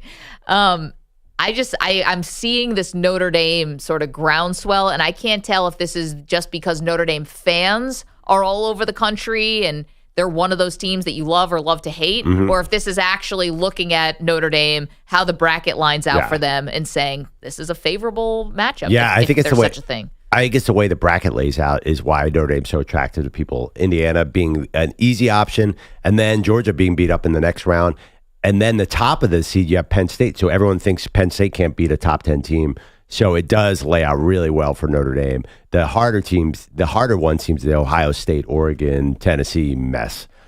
I just don't know how you look at Georgia, even with an up and down season, even with a backup quarterback, and think, oh, this is the easier side of the draw. That just doesn't compute to me. Well, yeah, I mean, Georgia, who knows with them? Like, they could easily, you don't know if they're going to play down to the other team. The thing about Notre Dame and Indiana, like, again, you're right. Notre Dame hasn't played anybody. We don't know what Marcus Freeman's like in a big game. That's a lot of unknown. I'm not sure. I'm not comfortable picking Notre Dame, but I told you I listen to this podcast of really smart guys that are all like Notre Dame, Notre Dame, Notre Dame. Their offensive line is going to carry the day. It's a wild scene. I actually think I'm really excited to see Arizona State. I mean, you have to wait. I know. I'm just saying, like, a team that can get hot. It feels like this year's bracket is going to be a team that can get hot running the ball. And SMU can run the ball. Like, there's a lot of teams. Penn State can run the ball. Like, obviously Boise. Yeah, Boise can run the ball. Like, I think this is going to be. Tennessee runs the ball. Yeah, I really think.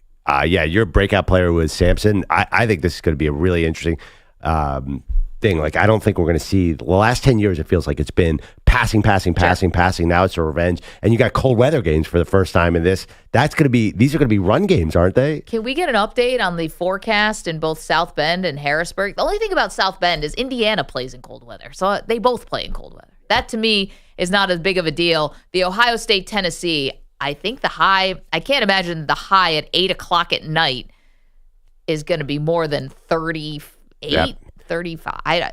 That's going to be freezing. And then Penn State, at least that game's at noon.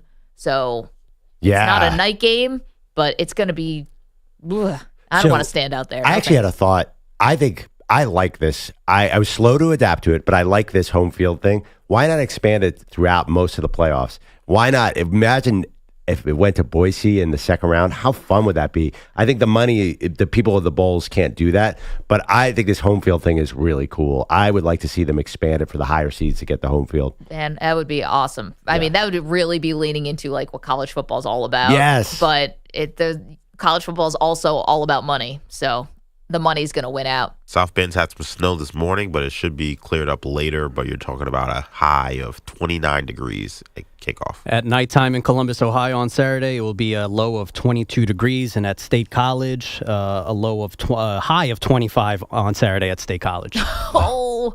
But by the way, does that help Ohio State? And it's and Knoxville's cold too. So I don't know, like, what is it? Ohio State has this potential to have this great passing attack. I feel like they're not built like a cold weather team. They're not going to grind it out and be tough with anybody. We're in uncharted territory. Yeah, who knows how this is going to go. EJ, so Perloff picked Heupel. I picked Dabo. Who's your coach you'd want in the first round? This was tough. I probably would go Cignetti. I don't really love a lot of these coaches, honestly. You don't like your guy, Rhett Lashley? I love Rhett Lashley, former Miami OC. Probably should have been our head coach, but I just feel like first time, he's only his second year as a head coach. I feel like there might be some growing pains. People are running to SMU too. I'm not so sure about that. I feel like Cignetti, even though he hasn't necessarily coached at this level, he's won so much. In fact, I did Google him and I looked at his resume and seen how much he's won on multiple levels. So I feel like just from preparing your team for a playoff atmosphere, playoff kind of setting, because he's done that on lower levels, and then what we've seen him taking a team like Indiana, putting them together and putting them in this position, I probably would take Cignetti. We had a caller yesterday who said that same thing, is who the reason people get into Indiana is because James Madison was awesome and he brought the whole team. Yeah. So and that's a compelling reason. I'll be honest, I'm kind of into that too. 855-212-4227. We're going to get to see it tonight. Indiana in South Bend to take on Notre Dame. We're asking you the coach that you would want through these playoffs, and what are you excited about for this first round? Again, 855-212-4227 is how you call the show. You can also listen to us on Sirius XM channel 158 on our amazing Infinity Sports Network affiliates who we love and appreciate. Of course, you can watch us youtube.com/Infinity Sportsnet, twitch.tv/Infinity Sports Network, and on X at Maggie Gray. Later on in the show, we're going to do our gift exchange, a little white elephant party live on the air. We are also counting down the top moments of the Maggie and Perloff show in 2024. We've got a doozy for you next. This one brings up a little what's the word? Agita. This one makes me uncomfortable when I hear it. Hang tight. We're going to play it for you next. You're in a 5-minute break.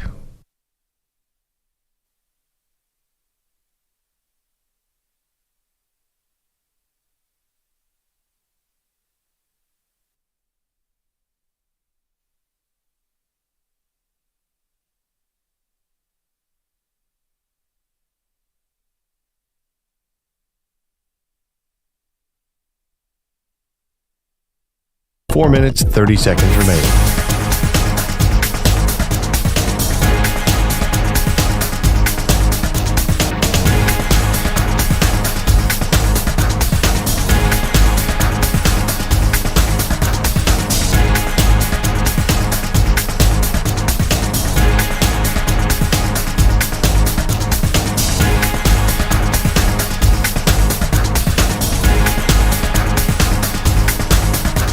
Four minutes remaining.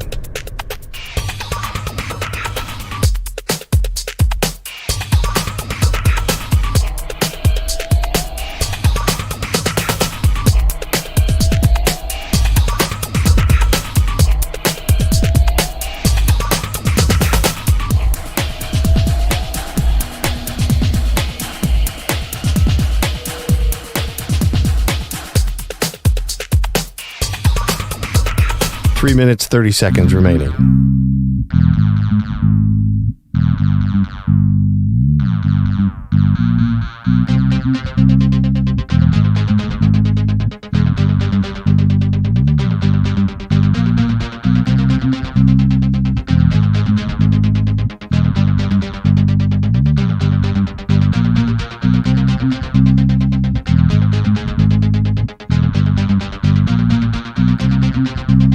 Three minutes remaining.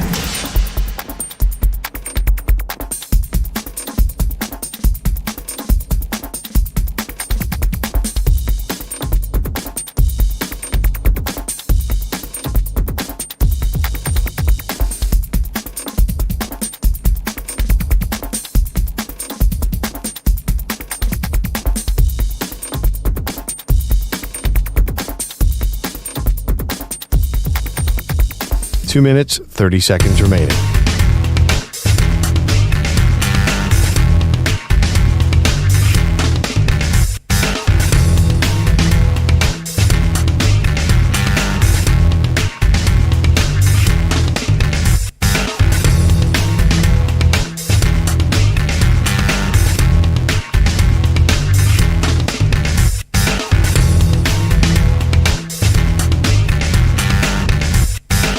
Two minutes remaining.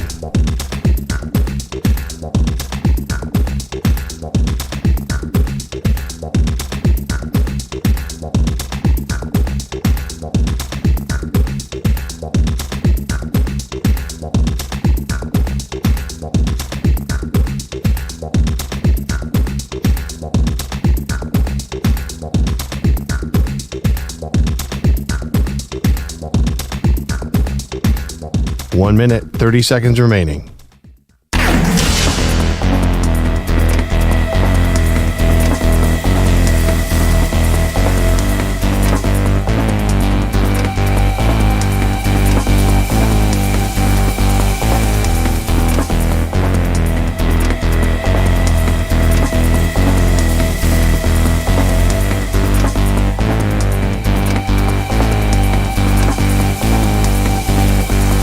One minute remaining.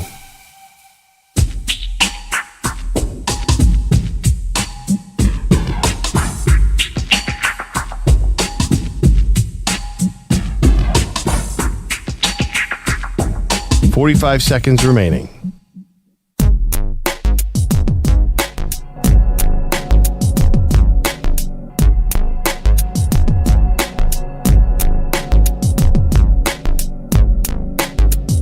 .30 seconds remaining.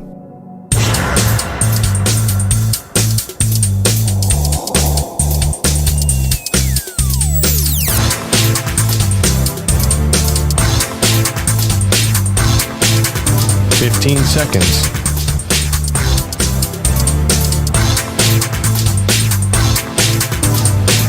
Break ends in 5 seconds.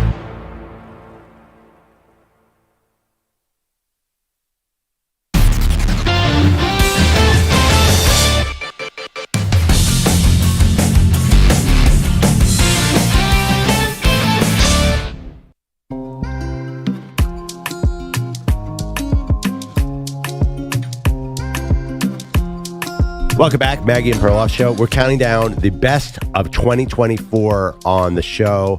I have no idea what's coming. I assume that it is embarrassing for both of us. We started with WrestleMania, where I got beaten up by Maggie and EJ turned heel. Still have some bruises from that. Yeah, I mean, there was foreign objects, a chair. It was ugly. Ladders, tables. Nunchucks. I don't know. That was a lot of fun. Okay, so without further ado, let's get to another one of our top moments of 2024 from the Maggie and Perloff Show. This is number 5. This is when we decided to bring a tarot card reader to the show. We were trying to get a little insight, Pearl, into the future, and we needed to go to the cosmos. So the dark arts. We tracked down a lovely woman named Angela, who has a tarot card reading business right here near the studio. She came in, and I asked her about the future of my Favorite team, the Buffalo Bills. Will the Buffalo Bills ever win the Super Bowl? Define ever. In the next 5 years. Okay, the Buffalo Bills. Yes. Poor Bills. Okay. Thank you. The tarot card reader knows the Bills' history. Well, she's from upstate. I think 50 would have been a better number of years. I'm afraid I get a disappointing answer for you. This is the Two of Swords. They're still waiting for their time. So I'm getting a no on that in the next Why five. Two of the Swords? first Why card. Maggie, you can't be surprised, Oh but you my look goodness. shocked. I'm What are you talking terribly about? sorry. Okay. I can't believe the first card that gets drawn, we're 20 seconds into this thing and the Bills are losers. Wait, what are you talking about? We would have told Angela to walk away if she said the Bills are going to win the Super Bowl. But there's no way that's Absolutely, happening. yeah. Oh, I think about that often, by the way. Every time something good happens, I'm like, well, But Angela said, it's preordained. yeah, I think the first move going to that was wild. We in Perloff could not believe that you did that. It was a gut punch. And when I say it was 20 seconds into her, she came in, she laid out all the stuff, her little mat and the cards and all of that. And it's the first question, first card, hopes and dreams, obliterated. Yeah. Crap. And by the way, what makes this doubly bad, the tarot card reader was my idea. Yeah. It's like I invited it into the show. You invited negativity into the show. Way to go, Maggie. But I got to be honest, like this feels like the year the Bills win the Super Bowl, which makes It does feel that way. Yeah. It does. You guys are the worst. No, I'm being swear, like I'm being serious that. too. Guys are. I Yeah. think you're my friends, and then all of a sudden you come in just with a knife right in the back. No, what do you mean? I mean, we're saying the Bills are good. Why is that? We think Angela might have misread the cards. Or doesn't know what ever means. I mean, if she said the Jets weren't going to win the Super Bowl, then I would say accurate. Maybe she meant they'll never win after they win this year. Yeah. Maybe she just got the possibly. ears off. She Yeah. did question the ever part, which I found funny. And yeah, thank you, Perloff. When I said the next 5 years, you said the next 50. I was trying to capitalize on Josh Allen's prime. But when's the last time they won the Super Bowl? Never, I Never. believe, is Yeah. the answer to that Did one. they win They did win a title. They in the won old like league. an AF, Yeah. AFL, whatever it was. Yeah, title. was that Jack Kemp? Yeah, in the 60s, but it was pre-Super Bowl era. It's like that's like the New York Nets title in the ABA. We don't Nah, want that. I didn't want to bring that up, but yes, that's exactly the same thing. So that is the number 5 moment when I invited a tarot card reader in, and she just obliterated everything that I was hoping and praying for in the first 20 seconds of her appearance. And as you said, this was after you had a reading at a party, right? That woman told you your personal life was in turmoil. That didn't bother you. The Bills losing the Super Bowl. Yeah, she said there's unresolved things in my personal life, and I was like, this woman doesn't know jack. And then other tarot card reader comes in and says the Bills won't win the Super Bowl, and I think I melted down. I might have cried. Science. By the way, I could do that. Like, who doesn't have turmoil in their personal life? I didn't know what she was talking about. Yeah. Unless some big asteroid's about to hit, knock on wood. Or a drone might fly over your house. To be honest, the drones, I didn't see that coming. Where was the tarot card reader on that? I basically live at ground zero in New Jersey for all drone activity. You should have seen what was going on last night. More drones? They don't stop. This is crazy. They're all over my house. So the thing is it's the weather kind of has something to do with it. So because on like really cloudy nights or what's been raining a ton, I'm not going to go out there and look. But on clear nights, like 2 nights ago when I posted that thing on social, and then last night, it's just they're flying and buzzing all over the place. Are you concerned? I would be. Kinda. I mean, kinda. But here's the thing: it also feels a little like a prank. Like if I'm to be hobbyists. honest, Yeah.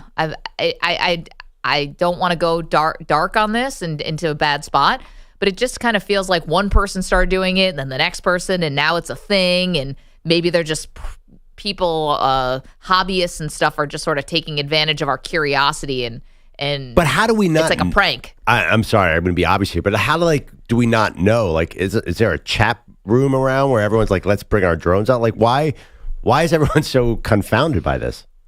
I don't know, but the problem is sometimes when the politicians are filling in the blanks when they have no clue, and I think they're scaring people. Like there's some random mayor from some town in New Jersey, which, by the way, like I love New Jersey as my adopted home. I don't think you need to be a Mensa student to be a Mensa scholar to be elected mayor of some random town in New Jersey. I'm gonna leave that out there.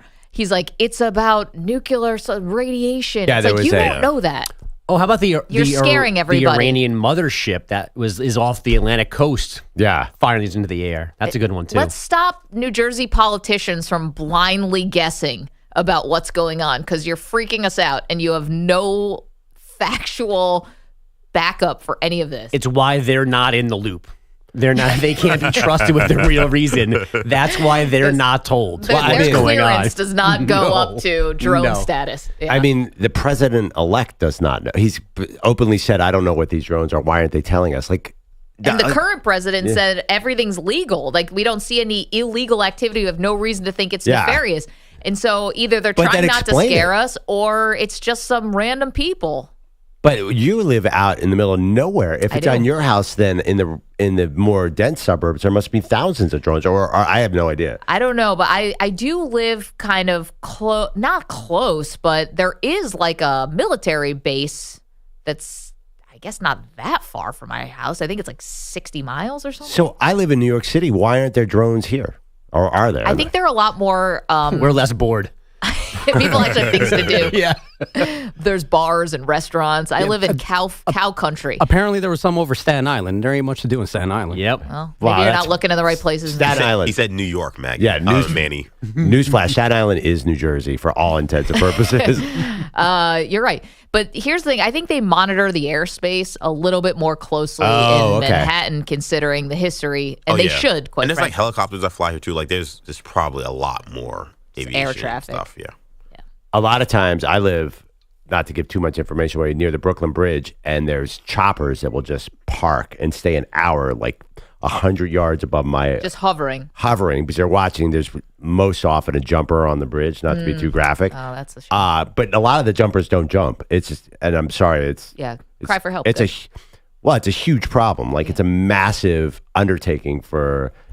Well, I'm not going to be insensitive here, but it's really problematic when somebody climbs up the bridge. But anyway, these helicopters all hover around, and they're over the entire, like, all of Brooklyn. It's very, very loud, and it's very bizarre. Yes, but you know what they are. No, you don't, because you think, oh, God, somebody's... No, but you can identify that it's a helicopter, and it's there for a reason. Yeah. The thing about the drones is nobody knows why are they up there. Yeah.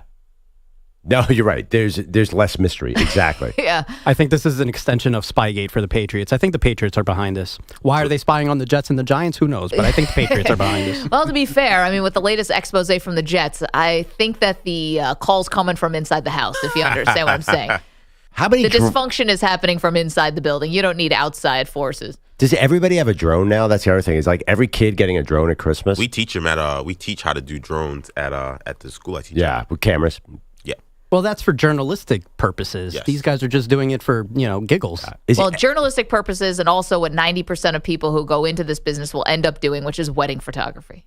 Because to be fair, a lot more lucrative. Yeah. Do you need a drone for wedding photography? Yeah. Have you seen some of those cool drone shots? I got one. Yeah, it's legit now. But I think like a lot of kids are going to get drones under the Christmas tree now. I think everybody's got a drone. I gave one to my father-in-law a couple of years ago. Did you really? But they're small, not like one of those big 5-foot ones that I'm seeing above my house. What does he do with it? Sits in a box. All-time miss by your girl. You shouldn't have received a link from him. Maybe he didn't want that, and you should have gotten a different type of drone. Maybe that's why it's in the box. I went off the registry on this one, and yeah, it was a bit of a mistake. I took a swing, and it missed. But, my father-in-law hides it well by saying maybe that's why they give you the links, Maggie. Yes, they're specifically to me. Yeah, after years of missing, let's just give her a clue or two. They've actually frozen all my credit cards as well. They don't want me making just wild purchases for no reason. Gun rack. We're doing our gift exchange later in the show. Did anybody buy a drone for the gift exchange? Well, considering the limit was $15. Would have been a wonky drone. Yeah, I got one from 1975. A $15 drone probably blows up as soon as you turn it on. Maybe with some illegal battery that definitely is not up to code. Yeah, oh yeah. Don't trust the lithium battery on a $15 drone.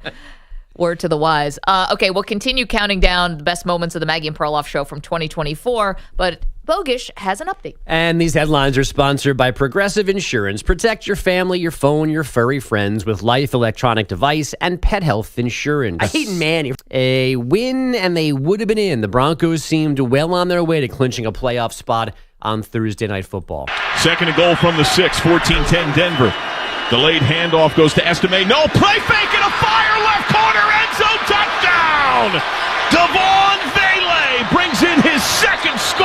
and the third touchdown in their first 3 possessions for the Broncos in LA. The lead was 21-10, but the Chargers stole 3 points on a 57-yard fair catch free kick to end the half, then outscored the Broncos 21-6 in the second half to win 34-27. Sean Payton on the collapse. Uncharacteristically this season, we didn't finish or play nearly well enough in the second half, both offensively and defensively. Time of possession, the third down numbers, our rushing numbers fell off in the second half. Justin Herbert threw both of his TDs in the second half as well. He and the Chargers now have a 95% chance to make the postseason.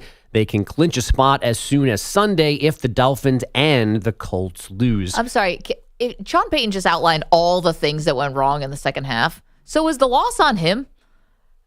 No. I mean, how many opportunities did you have to change something, fix something, adjust to something?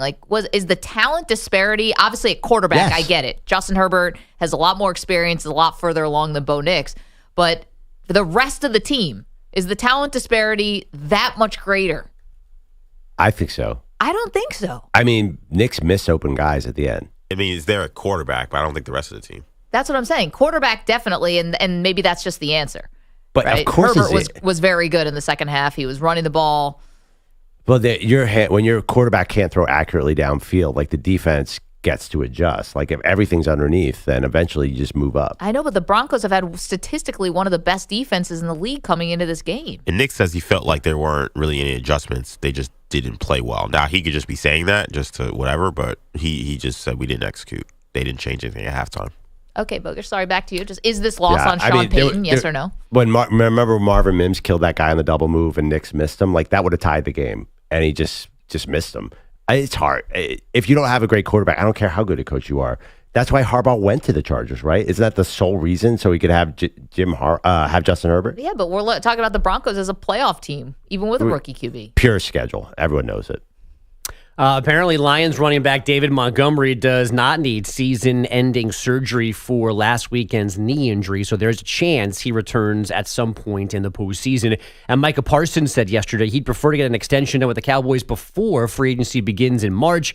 For now, he is scheduled to make $21.4 million in the 5th and final year of his rookie contract. Georgia QB Carson Beck is unlikely to play in the Sugar Bowl New Year's Day, maybe not at all in the CFP. He's still exploring surgery options for his elbow injury from the SEC title game. Karl Anthony Towns with unofficially the greatest homecoming in NBA history. Towns with the finish, little sidestep. A 30-point, 18 rebound game for Karl Anthony Towns. And a 36-point lead. Mike Did you Breen. just meow? Or meowing now? Bodega Cat. Mike Breen on It's gonna be a long season. MSG-TV. Thank God they didn't win the NBA Cup. Towns, 32 points and 20 boards in a 133-107 Knicks win in his return to Minnesota. I've said since day one, it's my teammates have made this transition much easier for me and my family. These guys in the locker room are always encouraging. They're motivating me to be better. What a team. The Lakers won in Sacramento 113-100 with LeBron passing Kareem for the most regular season minutes played in NBA history. The Suns took a 120-111 home loss from the Pacers, and the Rockets sent the Pelicans to their 5th straight defeat, 133-113, 34 points for Jalen Green. And our Sharks lost to the Avalanche last night 4-2. Colorado is now won 5 of 7, while San Jose has dropped 6 of 7. Guys, back to you. Coming up, we will have some fun audio from the new Chiefs Hallmark movie. Hallmark Channel? Lifetime Channel? Oh, I don't know. Is this Lifetime or Hallmark? For some reason, I think Lifetime. I thought that was Bravo. It's definitely not Bravo. What's the difference? We have some fun audio from that. We are also counting down the greatest moments of the Maggie and Perloff show from 2024. And guess who's getting a documentary? We'll tell you about it next. You're in a 5-minute break.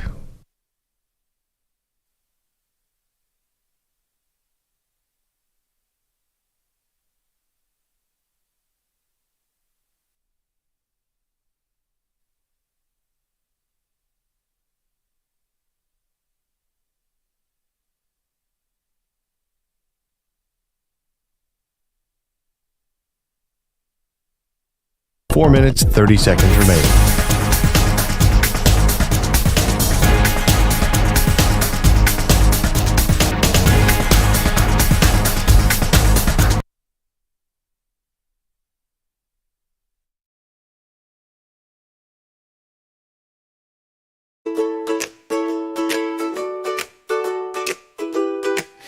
The sun's barely up, the crew's on the scene. Construction workers puffing on that green.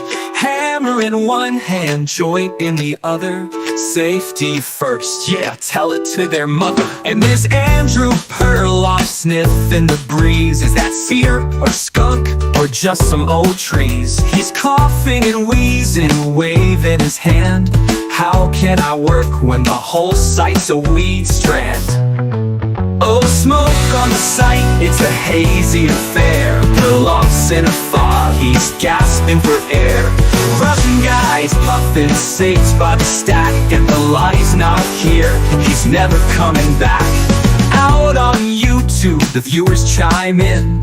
We go past laughing, let the chaos begin. Travis says pass it, Daly's got jokes, and Blamati's just here for the second-hand tokes. Meanwhile, Perloff's losing his cool. These YouTube comments, man, they're cruel. Hey Maggie, your crew's got me in a cloud. This construction circus makes me not so proud. Oh, smoke on the site, it's a hazy affair. Perloff's in a fog, he's gasping for air. Russian guys puffing cigs by the stack, and Belotti's not here, he's never coming back. Meanwhile, Fluva smokes are the vibe. The site's a hot box, can't see the sky. Perloff's out of luck, his nostrils are burned. Why do I come here, when will I learn? So here's to the workers, the smog and the haze. The Maggie and Perloff crew, sparking their plays. Andrew Perloff smells it all day. Construction site chaos, the smoky ballet.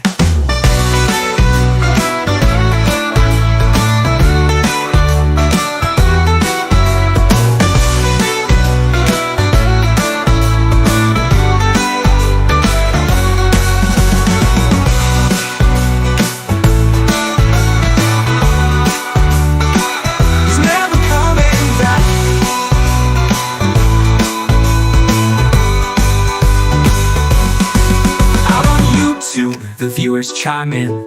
We don't pass laughing, let the chaos begin. Travis says pass it, Daly's got jokes, and Potty's just here for the second-hand tokes. Meanwhile, Perloff's losing his cool. These YouTube comments, man, they're cruel. Hey Maggie, your crew's got me in a cloud. This construction circus makes me not so proud.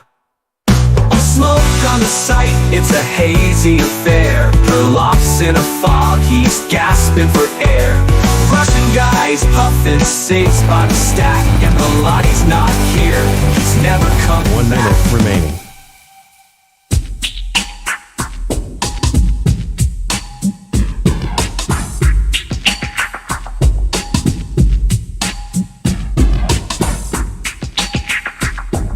"45 seconds remaining.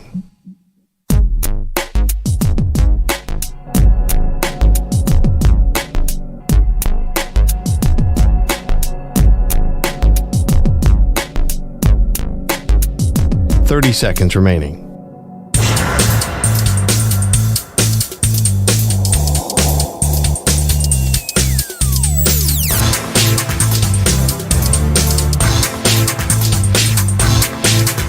"15 seconds.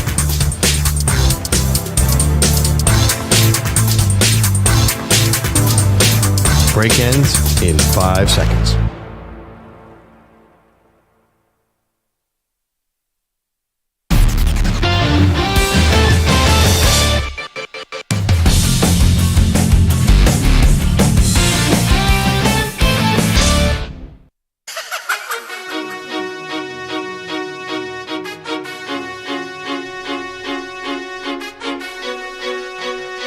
All fired up around here.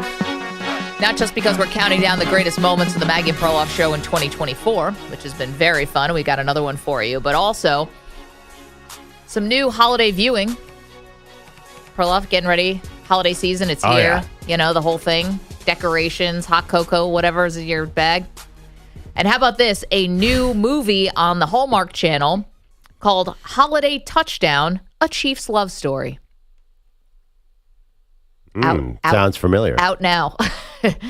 Here's the plot. Elena Higman is a diehard Kansas City Chiefs fan, and her family are competing to win the team's Fan of the Year contest in a process that's judged by the director of fan engagement, Derek. Ooh. Wait. Okay, keep going. That's it. What? This is it. Wait. The So she has an tagline is- affair with Derek, who's the head of player engagement? Yeah. He- Who do she you think doesn't it have an was? affair- Kelsey? Yes, I thought this was. I thought there was a movie that was about like Kelsey and Taylor Swift. No, we just made that up. I don't know. We This being is what I'm America. seeing. Is there more? Wait, that is such a not what I expected. Wait, are we talking about the same thing? Holiday Touchdown, a No, that's Chiefs it. love Yeah, story. yeah, yeah. Right. I when This is the plot. when it was announced that they were doing a Lifetime Chiefs movie, everyone assumed it was a star player and a pop singer. I'm being honest. Like I remember reading that headline. That's what you call effective PR. It's So it's the a guy in the tagline- front office. What? Wait, the tagline is Holiday Touchdown, a Chiefs love story. Don't fumble the perfect catch. Oh yeah, they tried to trick everybody and it worked. I remember this plot. I remembered all of this, and we were like, "Wait a minute, this isn't like a pop star." It's like, no, but they're gonna get a blonde woman and a random white dude, and then say Chiefs love story, and people are like, "Oh yeah, Kelsey and Taylor Swift." They got everybody hook, line, and sinker. I remember all this, and now everybody's reliving it again. Yeah, I'm reading a headline. EJ with the gigantic "I told you so" on the Hallmark Channel movie. What a flex! I'm reading on BuzzFeed. Lifetime made a rom-com inspired by Taylor Swift and Travis Kelce. How is that inspired? Maybe there's a different movie. Are we sure we I got don't the think right so. movie? I know.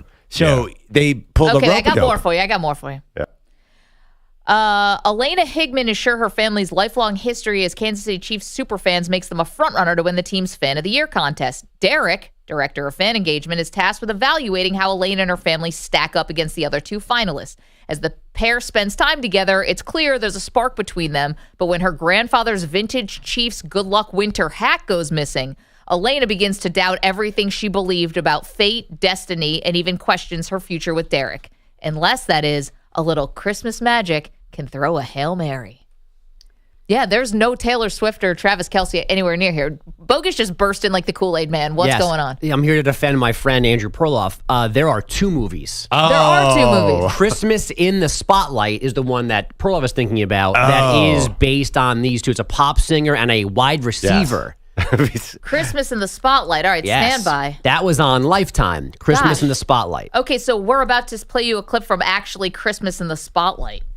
Okay, let's get the tag. Okay. Jeez, my bad, everyone. No, you got it right. No, we're not playing Christmas in the Spotlight. We're playing the Hallmark movie. No, I think we might be wrong. This is Christmas in the Spotlight, also out now. A famous singer and a football star begin dating, but their budding romance faces intense public scrutiny, forcing them to decide if their connection is real or merely a publicity stunt by the end of the Christmas season. There we go. This is too many movies about these two. I mean, is this our bad? But I got to be honest. No, it's whoever made the movie about a fan and her family wanting to date like the head of marketing for like. Why would that sell? Yeah, blast those people into the sun. Nobody wants to watch that one. Give me Taylor and Travis. We want to watch Taylor Travis 2.0. Because remember, the guy in Christmas in the Spotlight is also Gronk Oh, yes. And it's Gronk's friend, isn't it? Something like in that. real life. They went to college together, right? No, this guy played. I've been looking at him now. He played at Delaware. The guy that played well, he is. Oh no, but he does know Gronk. He's Gronk's body double in certain things, his stand-in. Don't get confused with the guy who Gronk got drunk on a recruiting trip and had to hide from the police under a car with, who showed up on the practice squad 10 years later. There's a lot of Gronk stuff going on. I think they were chased by a helicopter. Yeah, was they were the chased story. by a helicopter. Also not to be confused with that bozo who was at Yankee Stadium. Also knows Right. Gronk. Yes. The guy who Arizona messed with club Mookie hockey Betts. That guy went to college with Gronk. Yeah. Gronk is Forrest Gump, by the way. He's the new Kevin Bacon. Very much so. 6 degrees of Rob Gronkowski. Who knows where that gets you? The idiot version. It's an all idiot version. Okay. So, all right. And by the way, to be fair, NBC News said the Hallmark movie also, they said, was inspired by Taylor Swift and Travis. Sure. There's a lot going on here. Clearly, and we got none of it right. But we're all set now. So Capital J journalist here on the Maggie and Perloff show. This will not be one of the top moments from 2024. My students, don't listen to this part of the show. Okay, so here's the other movie, a clip from the other movie. So this is obviously based on Taylor and Travis, and this is what we thought was so funny. So in this clip, I'll set it up for you. It's the pop star and her friend or publicist or whoever out to lunch. And the pop star is completely in the dark about who she may be dating. And the friend is filling her in on just how accomplished the football player is who she's dating. Am I supposed to know who he is? He's only the best wide receiver in the world. 9-time MVP. He holds the longest records for yards received. Excuse me? How many MVPs? He's got 9 of them. 9 MVPs? Is Thanos play wide receiver for the team? Can we play it again? It's so good. Am I supposed to know who he is? He's only the best wide receiver in the world. 9-time MVP. He holds the longest records for yards received. Guys, he holds the record for yards received. That's the headline. That's not a football feat. That's The a record for yards received. But you say best football that player. Received where? Okay, receiving yards received. Like maybe we'll give them. But also, too, best wide receiver in the world. 9-time MVP. Yeah, like in the world? Like, oh, you mean he's better than that guy in Ecuador? Like, what are you talking about? This is like North Korea level PR. Yeah. He played golf for the Who first wrote time. this script? All holes in one. Who wrote this script? Like, we should be on the side all writing Lifetime sports movies because they need help. 9-time MVP. Yards received. What the heck does that even mean? And how holds the longest records for yards received. How did the guy who played college football, like as they're shooting this, go, guys, that's not how we talk. Like, there's no such thing as yards received and 9 times MVP. He's so happy to have a job. The Gronkle, like, yeah. He's not Just calling raise your that. hand, like, that's not how football sounds. Also, I think it's a little insulting to the female audience. You could have gone with a natural number of, well, by the way, wide receivers don't win MVPs, but anyway, you could have gone that with part too. A normal number of MVPs for a great player, like 3. Well, you know the last. I think you would have driven home the point. You know the last receiver to win the MVP. None. Jerry Rice could never do it. happened. Yeah, right. And the most ever is 5 by Peyton Manning. 9 is Rich. Tom Brady is 3. Yeah. Yards received. He's only the best wide receiver in the world. By the way, the woman delivering online, Jeannie Mae, is like kind of famous. Like she's a talk show host. Like she was just married to Jeezy. They're getting a divorce right now. This is like her acting debut. This line.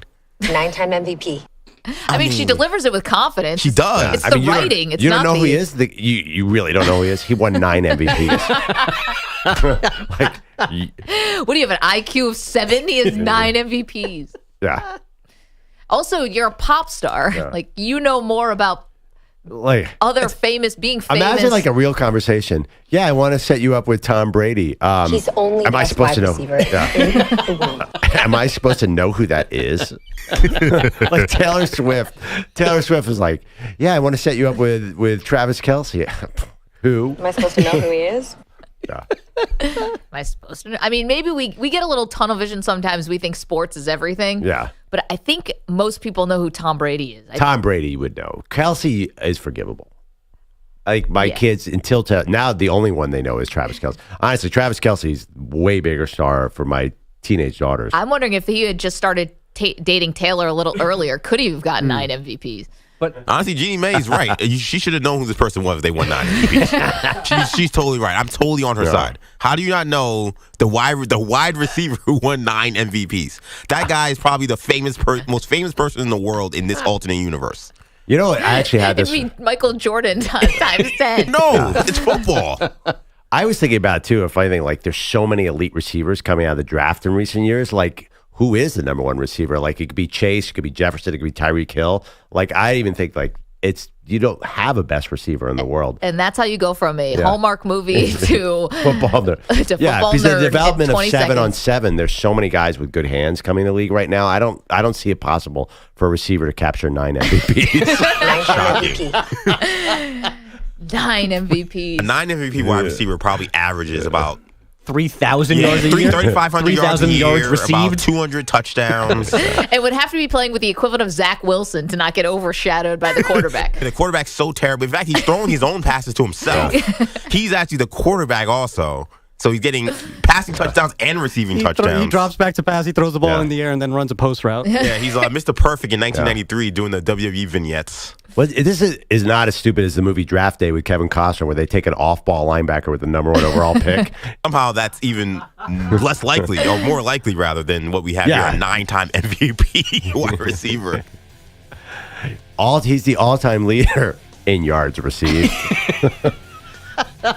It sounds like he works for FedEx or something. It's like packages received. Sounds like a bad defensive back stat. Like Antonio Cromartie had a lot of yards received against Tom Brady. Like he threw for 400 against him.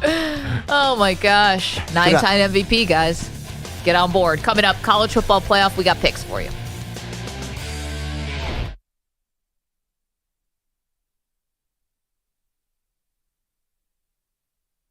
You're in a 5-minute break.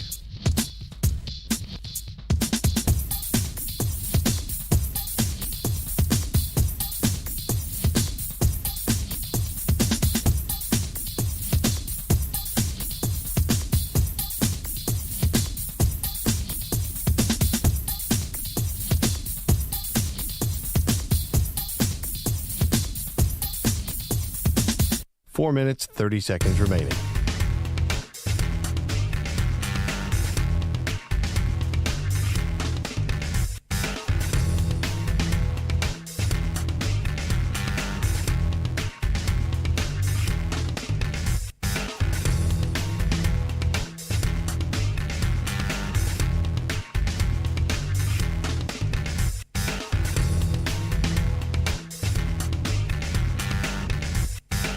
Four minutes remaining.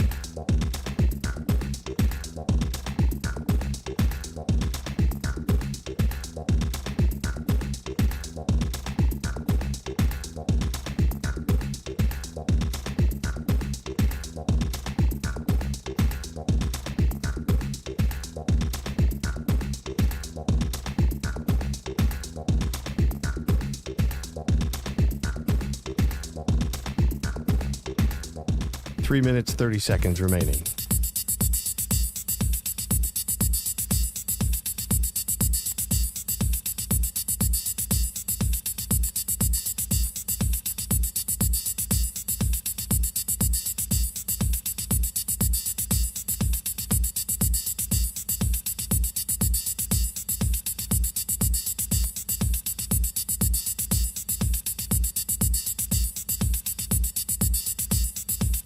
Three minutes remaining.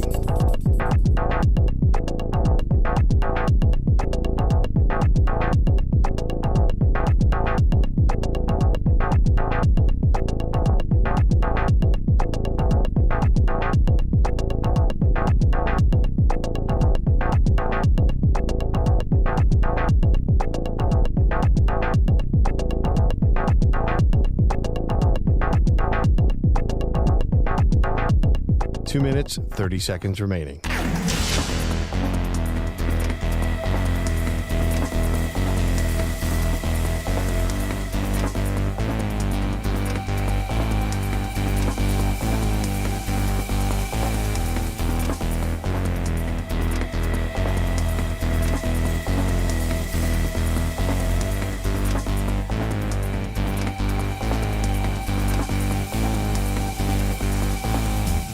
Two minutes remaining.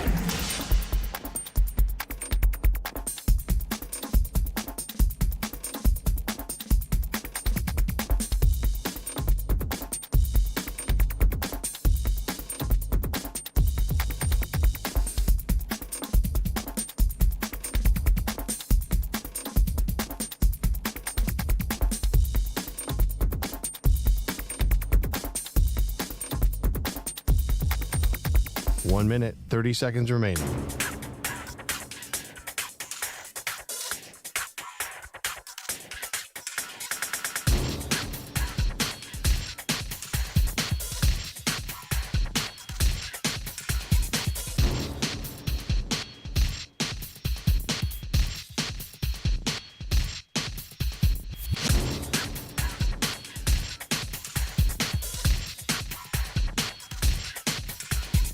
1 minute remaining.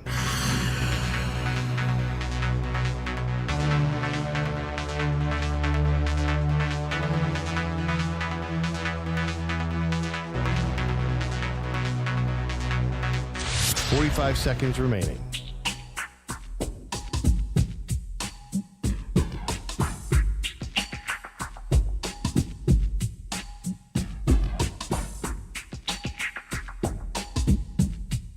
$30 seconds remaining.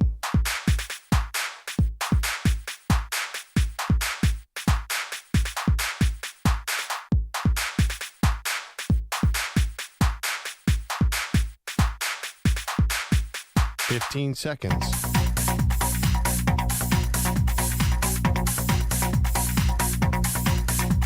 Break ends in 5 seconds.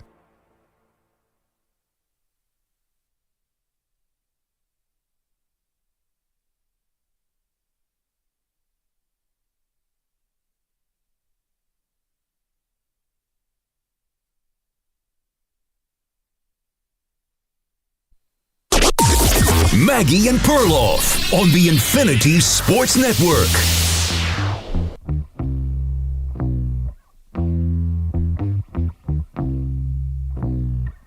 Pretty amazing that the college football playoff inaugural 12-team bracket, Pearl, kicks off in Notre Dame.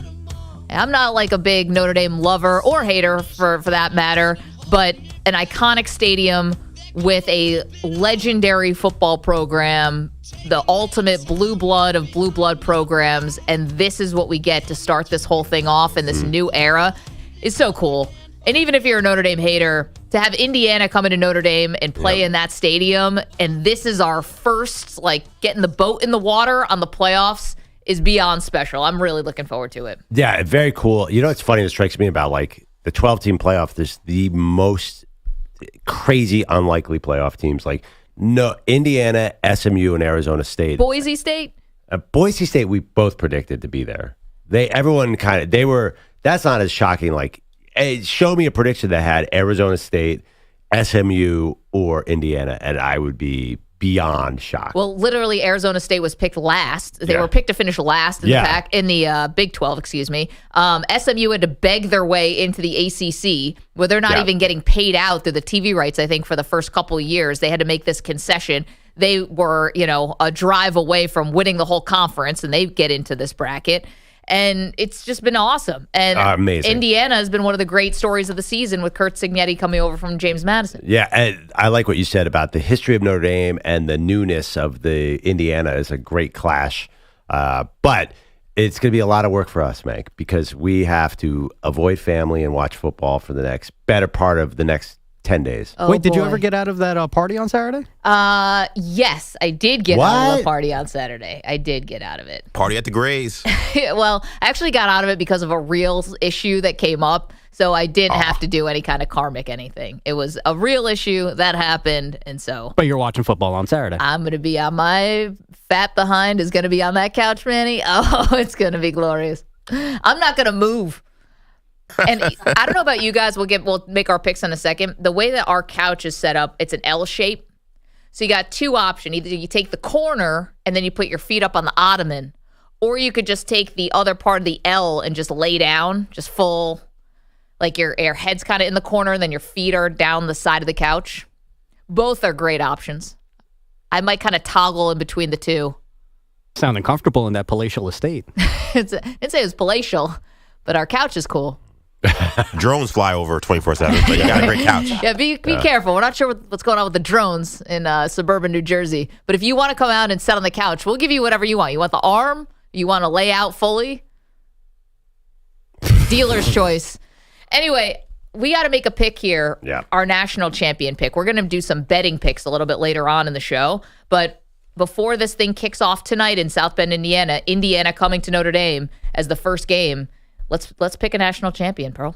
Yeah, so I'm going to go crazy here and pick the Vegas favorite, Oregon Ducks. And it's for two reasons. One, I can see all other 11 teams, I see a big flaw. I don't see it with Oregon. And second, I'm going to go, what can you trust the most in football? Quarterback play. And I think Dylan Gabriel feels like the most solid bet. of the crew of 12 teams. And obviously, they're the number one team. They've been the best team. Tez Johnson is unbelievable. He feels like he is just skyrocketing up probably draft boards. It really is an indictment of the other 11 teams. I just don't see, in the era where NIL spread out all the talent, it feels like Oregon has stayed above that and feels like a kind of an old school elite team. I know their bracket's maybe a little bit harder than the bottom half of the bracket. I just feel really good that this could be the Ducks' year. Listen, you're going to go with the number one seed and the undefeated team. I'm not going to blame you. And Oregon has looked very good, but I am going to go with Georgia, not Oregon. And here's why. It's all about schedule. You're Mr. Schedule, too. I'm surprised you're not going to this. Right. It's all about how this bracket laid out. And I was really passionate, I thought, in my defense of Oregon because I thought they got really hosed by this bracket. You are the number one overall seed. You're the only team to come out of this gauntlet undefeated. So congratulations, you get the winner of Tennessee, Ohio State. Why is that so terrifying, though? Well, because I think on paper, these are two teams at the top of Power 2 conferences that are the two most respected conferences in the country. And so it didn't feel like much of a reward, if you will, for getting that number one overall seed. So for me, I watched Ohio State and Oregon play in Autzen Stadium. Yeah. And that basically came down to Dan Lanning having like a brilliant moment as a head coach and Ohio State kind of blowing it. Yeah, and not calling that offensive pass interference on Jeremiah Smith changed the game. I mean, that was the game, basically. A home call that will not go your way when this is being played at the Rose Bowl. Yeah, but how do you have faith in an Ohio State team who just got their butts kicked by Michigan? Well, it's really hard. It is very hard. I think by the way, I'm not even saying Ohio State might be the opponent. This could be Tennessee, which is also going to be. And Tennessee does not scare me, too. Like, Tennessee's not going to pass with Oregon. Like, I'm not seeing anything in Tennessee that says they're as good a team. Well, but their defense is really good. And here's the thing about this next matchup. So you're telling me that whether it's Ohio State or Tennessee, I just think that's so much harder than Georgia having to take on the winner of Indiana, Notre Dame. And then if I, play this out, it's going to be either SMU or Penn State taking on Boise, and I think Georgia will beat all three of those teams. What worries me about Georgia, you saw the Georgia Tech game. Like, they're built to beat Texas. Like, because Texas is not going to just steamroll you with a running game. Georgia, Riley Leonard will run for 100 yards against that team. And even Drew Aller can run a little bit, and Kevin Jennings can run a little bit. And if they get Ashton Genty, I just don't think that they're a defense like they usually are. I think you can run on them, and you can actually out-physical them. I mean, that's an indictment. I mean, the Georgia Tech game that they should have definitely lost. There is no doubt that they should have lost that game. 7 overtimes, was it? 8? Yeah, I forgot. But Georgia Tech blew a crazy lead at the end. They fumbled that gave Georgia Tech the chance to tie the game. Yeah, I mean, they had a 10% win probability, so they should have lost that game. They were just their defense is nothing like the old Georgia teams. I don't even know who it is. And you look at their side of the bracket, there are teams that really can run the ball. Penn State will come at you, and so can SMU. It's going to be, I don't think it's as easy as you think. I mean, you're right. Ohio State makes me nervous on that top side of the bracket. They definitely do, but I think Georgia has every reason to be nervous. Here's the thing about Ohio State. This is going to have to be a masterclass by the coaching staff to regroup after that loss to Michigan and get yourself ready to play. Because let's try to just take ourselves back in a time machine a couple weeks ago. After that Michigan loss, I mean, it was disaster. It felt like just the bottom fell out of the program because Michigan is down this year. You had a home game at the Horseshoe, and they fumbled and, pun intended, every part of this. And so do you believe that Ryan Day is going to have them ready to go and back up again and playing with any kind of confidence? None of that matters. To have them ready to go. If Chip Kelly does not throw the ball to Jeremiah Smith, then I'm not saying there should be violence, but fans should storm that little box up there. We already saw that. Gently push him to the side and just call pass plays to Jeremiah Smith and then hit Igbuka. Just pass the football. Do not run for 1 yard on every single first down of the game.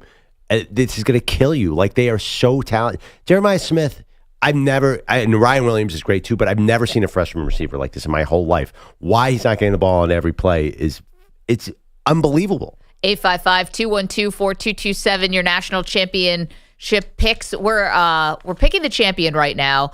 Perloff just went with Oregon. I'm going with Georgia. We picked 1 and 2. Wow, what a big limb we just all went out on. But anyway, you can crush us if we're going a little chalk. We will make betting picks a little bit later on the show, and Nick Kostos is going to join us in about 10 minutes. Yeah, From You Better You Bet. But back to your original point, this is so thrilling, and the next round's going to be even better. Although it would be cool if they were on home fields. We're doing picks. I want to pick one of the non-playoff games, one of the bowl games, and I'll tell you why. Because I've talked myself into both sides of all these games, like the scenarios. Because a lot of teams have had rests too. Like college football at this level is really unpredictable. We've never seen a 12-team playoff. Like Oregon's got to wait a while. We do not know what impact it's going to have. We're in uncharted territory. Yeah, it makes me lean towards some unders. If like teams have been off for a little bit, or maybe a little bit nervous, something like that. By the way, just looking at the way this bracket sets up, and I can like feel our listeners in Boise just screaming at the radio.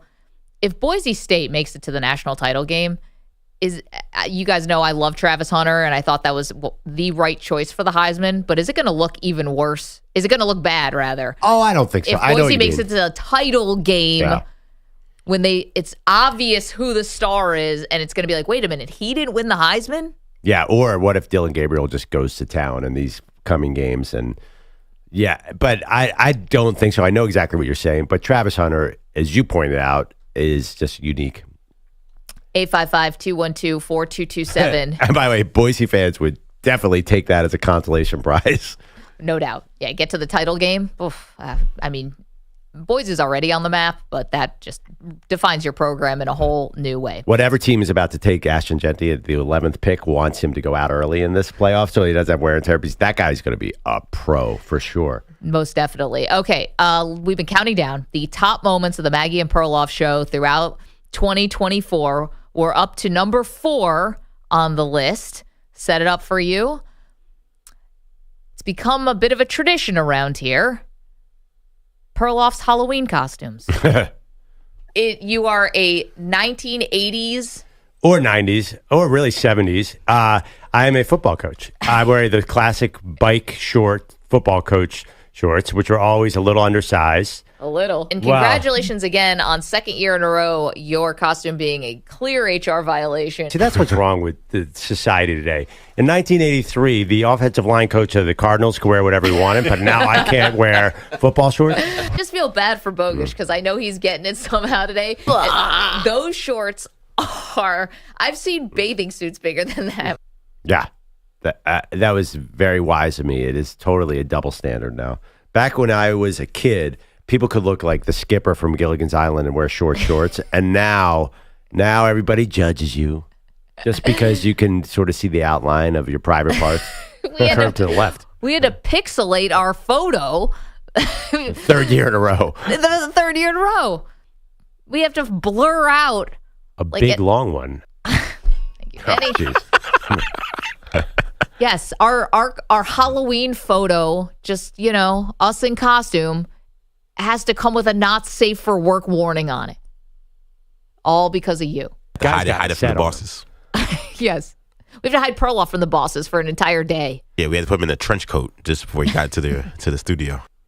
Not suspicious at all. This is actually, you guys are setting a high bar. Now I have to go even get tighter and tighter every year. Lucky Guys us. got a set on him. Bogusch is going to have a panic attack here and there. Somehow it always ends up with Perloff kind of creeping behind Bogusch in always memorable photos. Oh, here he comes again. Yeah, because when you're looking at a coworker's computer, sometimes you have to put your knee up on the chair they're sitting on just to get a better view.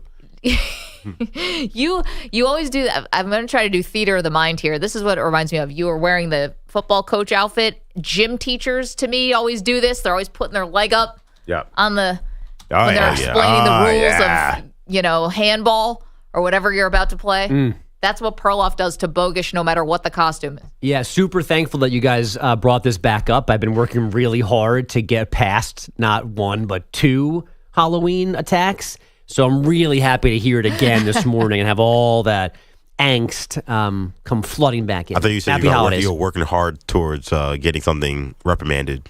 I thought you were working hard with HR maybe. Yeah. That's what I thought you were going to say. I can't speak about that publicly. Ah, okay. That's all confidential. Uh-huh. No, I think it's something like that, like something that costs you like $150 an hour. I'm sorry, 45 minutes. You don't even get an hour now. Oh my goodness. A lot of Odyssey coins I exchanging was talking hands. about therapy, Manny. What do you think I was talking about? Is that what therapy costs now? Isn't it more than that? Oh, probably. Yeah, I'm sorry, Andrew. You're not. No, I'm not. It's just such an amazing pull that Perloff goes back in 1984. The Arizona Cardinals offensive line coach could wear whatever he wants. Like now he's so oppressed. Crazy the Arizona Cardinals were in St. Louis at that time. Still short, still tight though. Actually, if you Google 1970s coaches, it's a glorious look. There's this picture of the Washington coaches. They're all four overweight, all four wearing short shorts. And the thing is, the shirt too. The belly's got to come over the shorts. Everything tucked in back then. By the way, not everything. Andrew, I'm showing you. Here's a preview of the 2025. Jim Huffnagel's. His Huffnagels? Yeah. I'm sending a preview of my 2025 Halloween costume to Bogusch now. You wish. You know what? If you could wear that, go ahead. You know, nobody was working harder than the button on those pants. For all those coaches. Forget all that grinding tape. That button was working hard. Oh, yeah. I am going to go on a diet right now so I can pull off Greg Louganis 25. That's the project, the weight loss project. Perloff's basically showing the most ripped Adonis-looking athlete in a Speedo. So good luck with all that. And I'll say this out loud, and I mean it. If you can get yourself in that kind of shape, I'll buy you the Speedo. We just walk in every day, Perloff's doing crunches. Yeah. I don't see it. Oh, I would rather. There's no bet. You know, the worst bet is you have to shave off an eyebrow if you lose the bet. That stinks, like a fantasy football thing. I will never wear a Speedo and nothing else. I just can't. We're not asking you to. Good. So that aligns with all of our values. Yeah. Even Speedo would prefer you not to. Speedo's like, we're good. Now we need you to blur out the ad. Phew.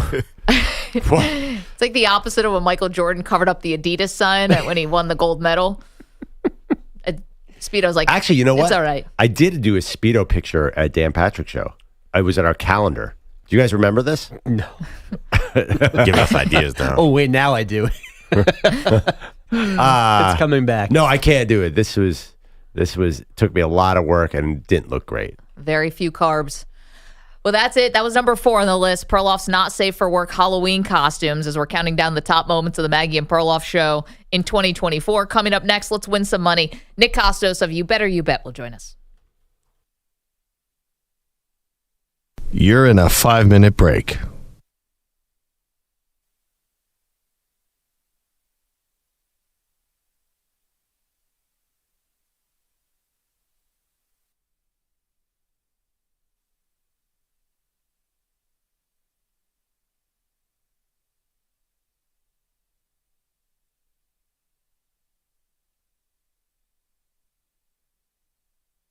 Four minutes, 30 seconds remaining.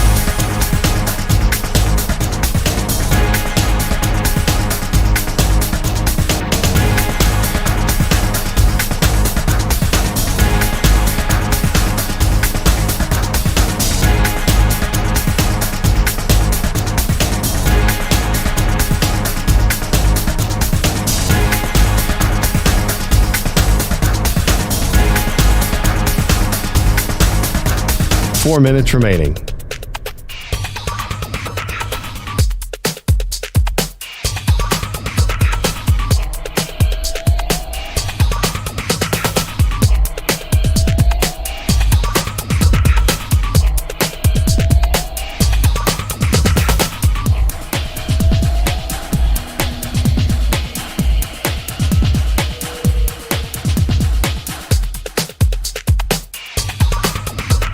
Three minutes, 30 seconds remaining.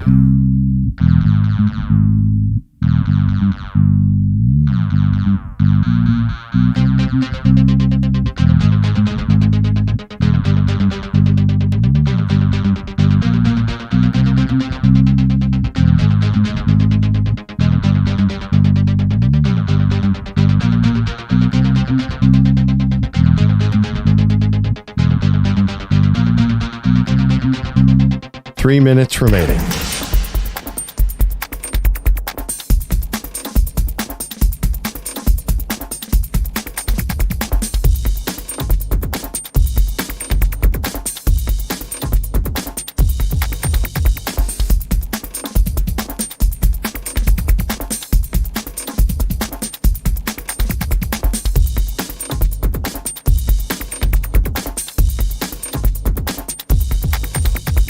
2 minutes, 30 seconds remaining.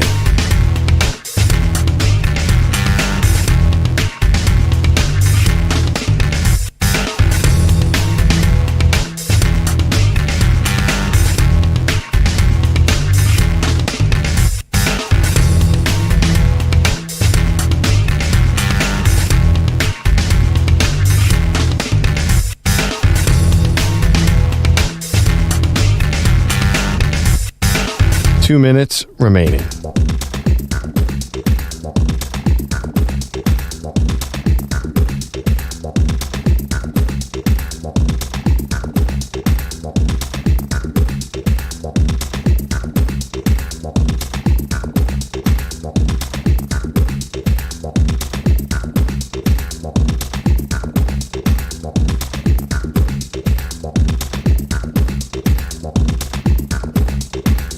One minute, 30 seconds remaining.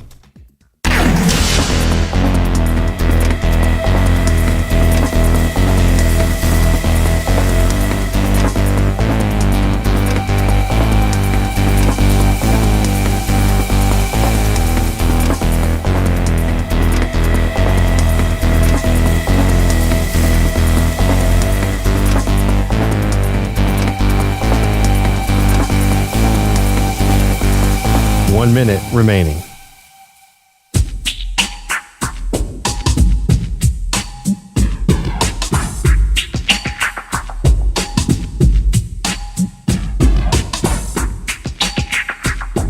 $45 seconds remaining.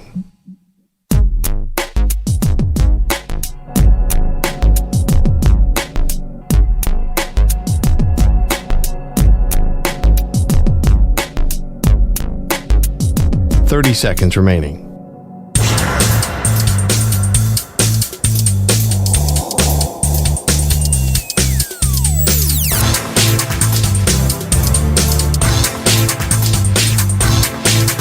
$15 seconds.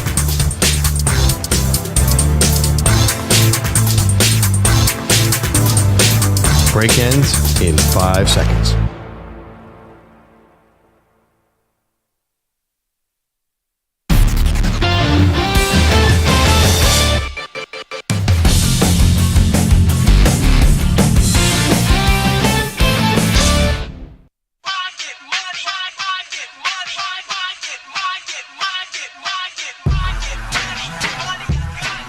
All right, we're back on Maggie and Perloff. Got a little Twitter beef last night with this strange Giants fan, Maggie, as usual. We didn't get into an argument. No, not strange Giants fan. Anytime I see something anti-Giants, there's one person that comes to mind, Nick Kostos. I mean, you know how the NFC East works, Maggie. Yeah, it's this like is you're a the Giants-Eagles thing. Giants-Eagles. We both hate the Cowboys, but it goes back a long time. And like I think Nick is awesome. He's super cool, but I just can never forgive him for that or be friends with him. What happened last night? The teams weren't even playing. One of the teams isn't even relevant. Sorry, Nick. I mean, I'm not trying to pile on. I'm just saying. What could you guys possibly be? Welcome, Nick, by the way. 14th anniversary. Welcome, Nick Kostos. 14th anniversary of Deshaun Jackson's punt return for a touchdown to beat the Giants. I was there for that. Yeah, I don't think you're cool, and I would never be your friend anyway. Fair. Yeah, as far Merry Christmas. Thanks for having me, and Merry Christmas, and I mean this sincerely. You guys are the best. Thank you very much. Yeah, the punt return, the Deshaun Jackson play. Yeah. I'm being serious. Like, it stunk, obviously, as a Giants fan, but you got to understand, man. I felt like as a Giants fan when they won Super Bowl 42 against the Patriots, I felt like I broke out of Shawshank. I can live to be as old as Methuselah. Look him up. It's a good reference. And I will never have as good a win in my sports fan life as that win, beating the undefeated Patriots in the Super Bowl. I basked in the glory of that win for years after the fact. And you got another one too. And I got another one, and it took a long time for me to start getting upset again about what's happened with the Giants. And honestly, even still, I don't know how I can ever complain really as I can be upset with the way the team is being run. But I mean, 2007 and 2011, 2007 was all I ever needed as a sports fan. And any of the teams I root for was to win that game. Is Bogusch with you guys today? Yeah, I watched that game. Yes. Yeah. I watched that game at his apartment. he can tell you that this is true, what I'm saying. Like, that's all I ever needed was to win that game. So the Deshaun Jackson punt return sucked, but it came after, like, the greatest moment for me as a sports. I think you stripped down naked and ran through New York City, I thought was the story. But, here's the thing, Nick, and we're going to get to the bets in a second. Teams take advantage of that. Because you're saying your greatest moment happened. How could you ever be upset with the franchise? They've been a laughingstock for creeping up on a decade. Oh, yeah. And then no question. Cubs fans, I think, feel the same way about this. I think there's some Red Sox fans, maybe future Patriot fans who might feel this way because they've done so much winning. I think Pittsburgh Steeler fans, you have all these Lombardi trophies, and so it's hard to get fully upset with the but team I for don't not think winning. Teams don't Yankees. take advantage of it, though. I think this is fan. Well, Yankees are different. We don't have to get into that. But I don't think this is teams taking advantage. I think this is it's like the fan condition. Like the Giants did make me feel that way. Like I feel that way. Yeah. Like Super Bowl 42, again, I could live to be 10,000 years old, and I don't think I will ever get a better fan moment than that one. I don't think it's possible. So, like Nick, and the Deshaun Jackson play yeah. was a couple of years later, Yeah. so how am I really going to get that upset about it? You have to understand, Nick, we're speaking a different language because we've experienced winning a Super Bowl. Oh, right. Maggie is a Bills fan. She has no idea what it's like. So how could she even relate? Yeah, and it's not going to happen this year either, so unfortunately. Yeah, By the way, we'll you see. did tweet me. You're like, remember Super Bowl 42? You got to put the year. Nobody knows like which Super Bowl is which Super Bowl based on the number. Great. Okay, I'm going to give everyone a quick math lesson here. So Super Bowl 1 is 1965. That's how you do it. Oh. So 42 would be 2007. That's how you think of it, right? So 1995. So Super Bowl 30 was played in 1995, for example, and just use that as a handy key moving forward, and you'll be able to get all of this right. What if it's Roman numerals? That adds another layer of challenge. I've eliminated the Roman numerals for you. What do you mean Roman numerals? I just told you how to do it without Roman numerals. True story. I was once reading off a teleprompter and someone put in something that I had not seen before, and they put Roman numerals in, and I was on live TV, and I just had to wildly guess, and it was wrong. It was wildly wrong. Honestly, if it had been me, I would have called I would have been like, you know what? Someone on the teleprompter put Roman numerals, and I don't know how to read that. No, so see. sorry, everybody. Yeah. I take one for the team on that one. All right, let's get to some betting. No way, never. Let's get to some betting. Nick Kostos is the host of You Better You Bet. It's absolutely one of our favorite shows. We love you and Femi. You do a great job. Let's talk college football playoff. I'm just seeing tweets now from people in South Bend, Indiana. Light snowfall. Cars are already lining up to get into campus and get to the stadium. It's going to be special. Nick, what do you see for tonight's game, Notre Dame hosting Indiana? So I want to always offer the perspective of, like, we've had a lot of great guests on the show this week, professional bettors, people that analyze college football and are in the weeds. It feels like people are pretty split on the total of the game. I've heard people come on my show and the people I've spoken to like the over in the game. I've had people come on and like the under in the game, citing the weather as a potential example why. My bet in this game, and the only game that I really, really like from a betting perspective in the playoff, is Tennessee, Ohio State tomorrow night. So look, like, I'm going to bet the games, bet responsibly, of course, because I want action on the games. These will be smaller bets compared to even like my NFL bets for tomorrow. So, it's the first round of something that we've never seen before. When we enter like the NBA playoffs or the NFL playoffs, we have so many years of data to go off of and say, like the champion kind of fits a certain statistical profile, or the runner-up fits a certain statistical profile. We have 0.0 data points on this. It's never happened before. So at FCS, for example, right? We generally see where home teams will host playoff games. We see the home teams dominate, drop 50 burgers. Like they destroy opponents in the first round of the FCF playoffs. So is that more likely to happen here? Or is it, you look at the 4 coaches that are favored in the first round and you want to go against them because they may not be great big game head coaches as far as winning by margin. In tonight's game, that's how I'm going to opt to play it. I bet Indiana plus 7.5. We're currently hanging out like Notre Dame in between 7 and 7.5. So the number at BetMGM is Notre Dame -7. I don't know if that's a great bet on Indiana. I wanted to get more than a touchdown. I like betting against Marcus Freeman as a favorite in a big game. So I'll take the points with Indiana. It is not one of my favorite bets this weekend, but I did bet Indiana. I'm on the Hoosiers tonight plus 7.5. Why is the spread so big on Clemson, Texas? Now Texas -12. Feels like a lot of experts are saying Clemson's got a real shot here, but it's the biggest point spread by far here. Well, I think Clemson is like the lowest power rated team in the playoff, lower than SMU. Texas is obviously like almost won the SEC, and Texas is the home team. So that's how you get to this, right? So Texas gets, but it's not a neutral site game. Texas gets bumped up for home field, obviously. And, to be fair, the betting market has been on Texas here. This was 11 a couple days ago, and we're not, think about like 11 and 12 are not numbers that games often land. So it's not like 13 is an important number, more important number than these, right? But still, Texas is getting bet right now on 12.5 currently is the number at BetMGM. The reason why I think some people are going to like Clemson in this game, Perloff, is because lack of confidence in Quinn Ewers and the thought that Arch Manning is just flat out better than Quinn Ewers. And for some reason, like Sark loves Ewers, and Ewers at least is going to start the game.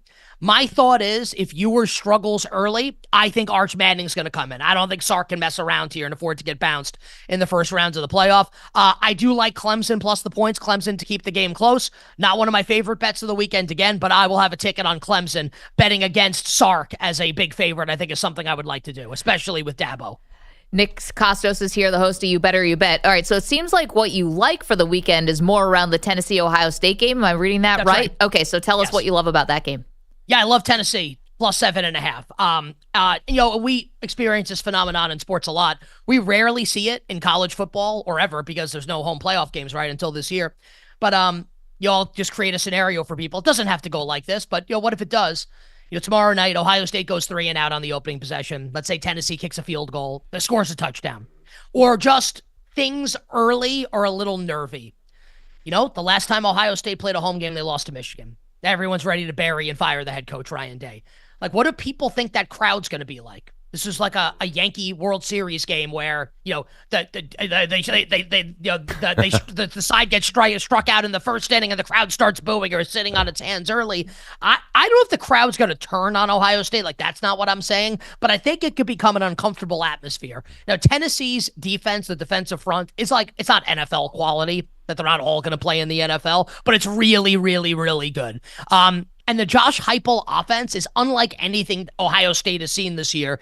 And I don't think I'm alone in saying I don't think Ryan Day is a great coach. Now, like, he's not a bad coach, obviously, but I don't know if he's as good a coach as Heupel or some of these other coaches in the college football playoff. So with the number being above 7.5, that's an easy bet for me on the Vols, no matter what happens in the game, whether the bet wins or loses. That's my favorite bet of the 4 coming up in the playoff. Tennessee plus the points tomorrow night. All right, shifting in the NFL, Patrick Mahomes is going to play, obviously. Are you factoring his health into this Texans game? It's Kansas City, minus 3.5, total at 42.5. How do the Chiefs approach this? Yeah, so I bet Kansas City 3 the other day. We talked about it on You Better You Bet at the time, just because Mahomes is practicing. He's Wolverine. He's probably going to play. So I mean, yeah, everyone says he's Thanos. He's another Marvel character. Like, he's Wolverine. His healing ability is incredible. And we see Justin Herbert's playing on a high ankle sprain right now. Like, it's not impossible for quarterbacks to play on a high ankle sprain. So I felt like when the number was 3, it was a valuable bet on Kansas City. Now we're sitting at 3.5. It becomes a little iffier for me at this point. I will say I am really down on the Texans. They are a playoff team. They already won the AFC South. I think a pretty fraudulent 9-5, boosted by a terrible division. The offensive coordinator, I think, is a total clown. Like, is a analytics darling because he used to work at PFF. Bobby Slowick, who's atrocious. CJ Stroud has regressed in year 2. We still love him. Like, really good. He's not as good as he was last year. The offense isn't as good as it was last year. So at 3.5, I mean, I can't tell people, wow, go lay 3.5. I laid 3. So hopefully people heard the show and they did that. At 3.5, I think it's probably a no bet, or, put Kansas City money line in with some other things that you like this weekend. I do think the Chiefs will win the game.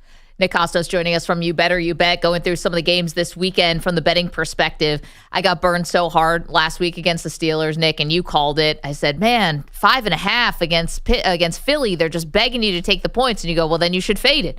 You should, if it seems fishy, then don't do it. And here we are again. Steelers on the road to face the Ravens.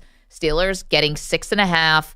Lamar Jackson with that 2-5 record against Pittsburgh. I'm so tempted, but I got burned last week by the Steelers, so I don't know if I can go down that road again.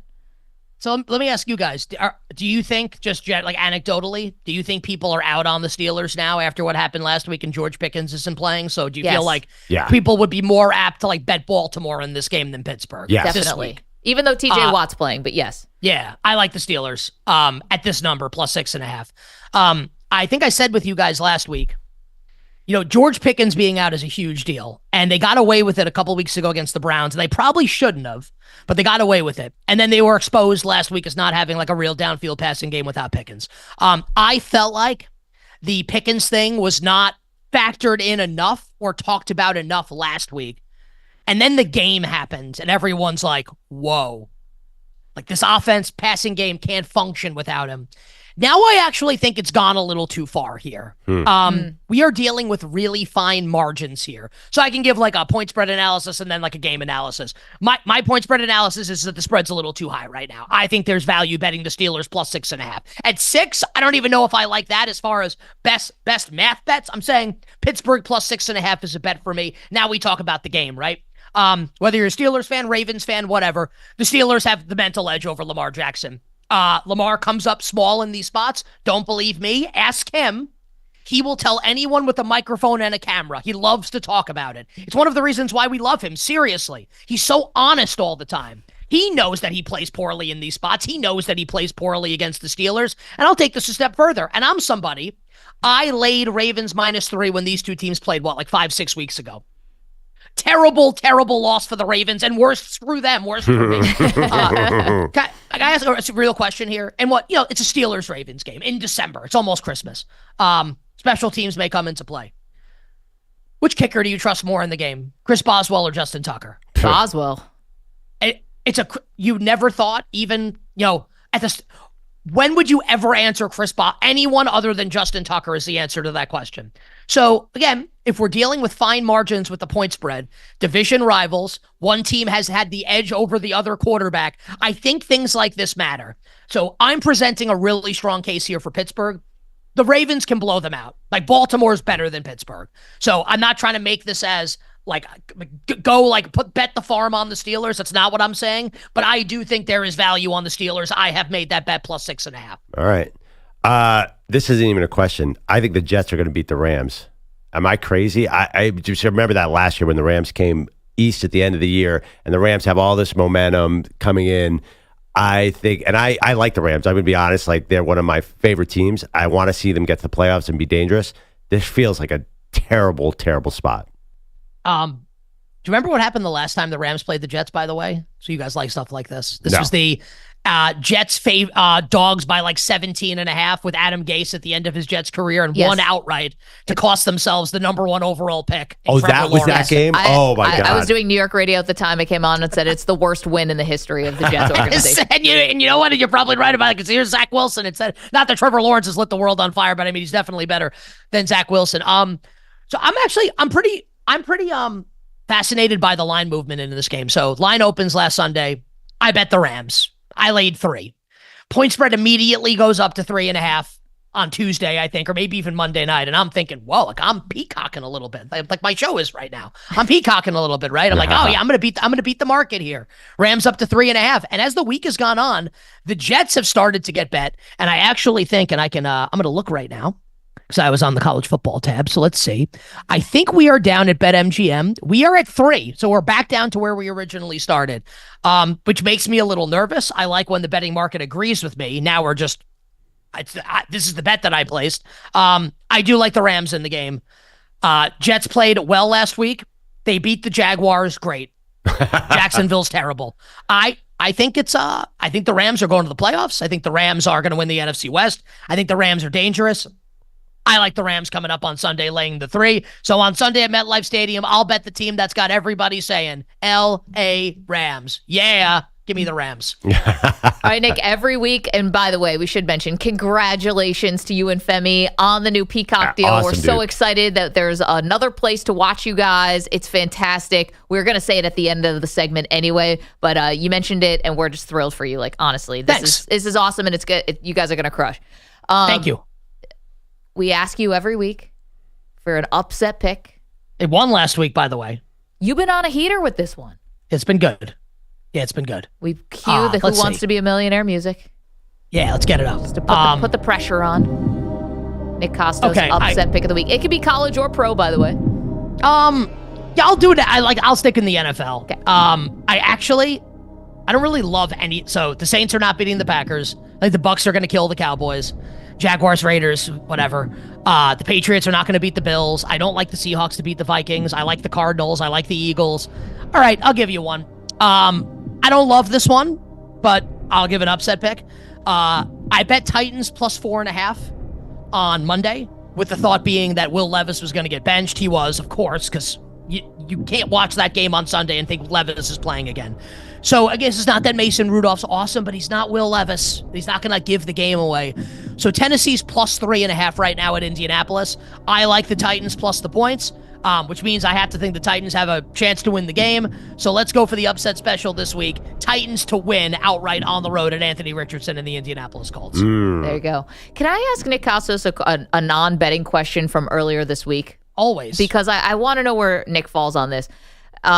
I had to get myself out of a holiday commitment. And I had this earlier. What was the commitment? I had to get myself out of a party. What kind of party? Like who's like? I need more context. Okay. Well, it doesn't matter now because I actually have a real excuse to get out of it. So it ended up kind of like the universe kind of did some tricks. But this was the question I was posing. So good friend, college friend. Obviously, I'm friends with the wife, but we're all friends together. You know, everyone's friends. They host a holiday party. Really, it's just been too much. Just can't go. Right. I don't want to use the excuse, though, of someone being sick, because I think that's bad juju and bad karma to say, oh, I'm sick, my kid's sick, my husband's sick. I don't want anyone to be sick, and I don't like using that as an excuse. So I was asking these guys to help me come up with some kind of excuse. Anyway, what the argument boiled down to is when you lie, do you do more details or do you keep it very vague? Like, what's the better way to tell a lie? I think well, it depends on the lie you're trying to tell. In this instance, you want it to be vague. You're telling it to a friend who's probably going to assume you're lying if there's too many details because they know you. Yeah. So I think in this instance, you have to keep it vague. But I wish you would just ask me this question. Just tell them it's too much and you can't go. I don't think that will fly, Nick. Okay. Then that person's not that good of friends. No, they are. I just think they're not. No, they're not. They're not. No, because Maggie, you have at least one kid, right? That I'm aware. You have a kid, right? Yeah, I'm not hiding any kids from you. I know. All I'm saying is I know you had one kid for sure. I don't know if you had more than one. I've got one. You have a kid. You host a national morning show, right? Like. It should be okay if you say to someone, like, I've got too much going on in my life right now. I wish I could make it. I love you. I'll be there next year. I can't make it this year. And if that person has a problem with it, it's their fault. Like, sorry. Yeah. I don't even think you need to lie. Just tell the truth. See, Nick, this is where you're wrong about this because maybe this is a woman-man thing. My friend, high-power TV executive, husband, high-power lawyer. They've got 3 kids, and they're hosting the party. Great. Good for them. I can't say it's too much for me when they're the ones who are doing doing more. No, I'm going to defend you here. No, that's nonsense. No, you don't compare yourself to somebody else. If it's too much for you, it's too much for you, and that's the end of it. And if they don't like it, like, screw them. Nick, you have no idea what you're working with here. She's a walking Curb Your Enthusiasm. I've seen her tell white lies for necessary reasons. She adds details that... Just tell the truth. The truth is the easiest thing to remember, right? You're a truth teller. Look, I'm 41. Like, if people don't like the truth, who cares? We're not like 20 anymore. We don't have to lie about stuff. Like, you're an adult. Like, you got a lot going on in your life. Sorry, I can't make it this year. Yeah. I'm being serious. They don't like it. Like, I don't think that person's a good friend. No, and also if it's a television executive, like, I'll come to your party. Here's the thing: if they're listening, by the way, it's a real reason why we do have to miss the party. There was always a small chance that I put this on the air and it would actually get back to them. But the other part is that this is, I think it's more adult to actually lie. No. I'm saving their feelings. What are you talking about?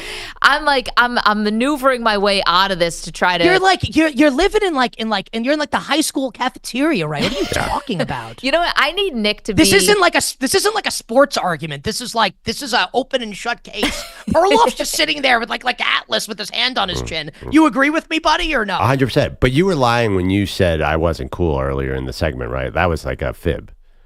Well, I mean, it depends on what you're like. I think you're cool, but like the average definition of cool, I would say you're probably falling a little short.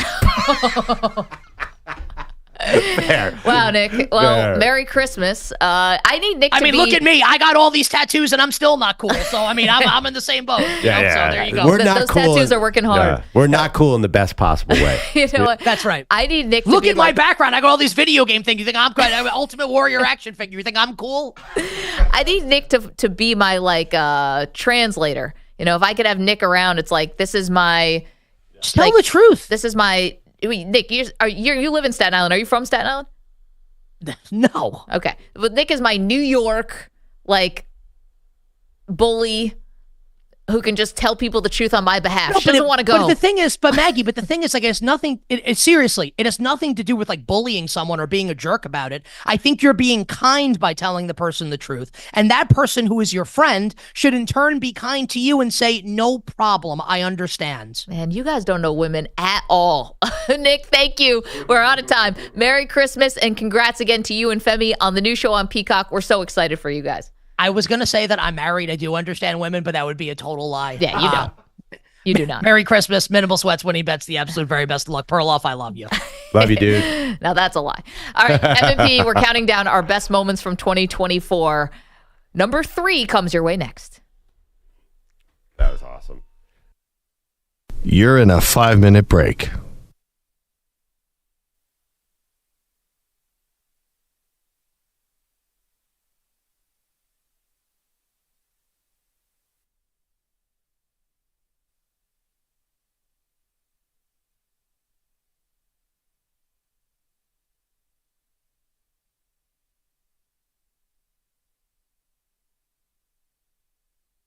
Four minutes, 30 seconds remaining.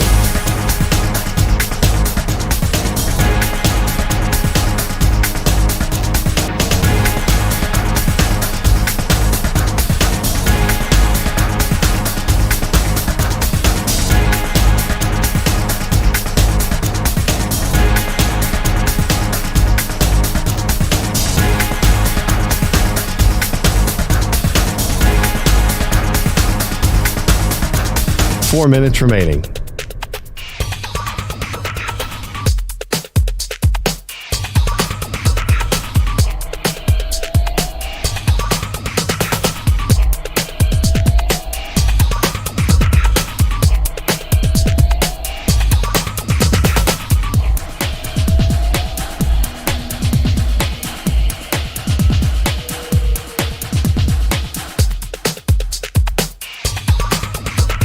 Three minutes, 30 seconds remaining.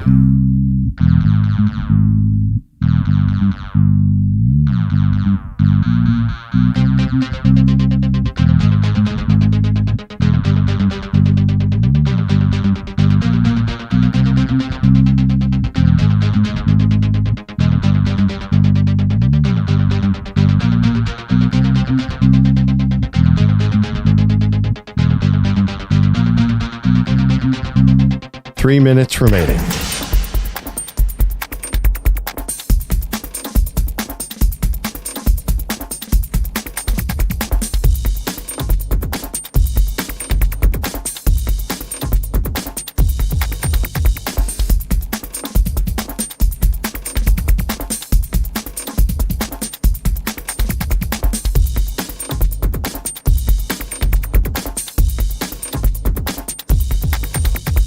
Two minutes, 30 seconds remaining.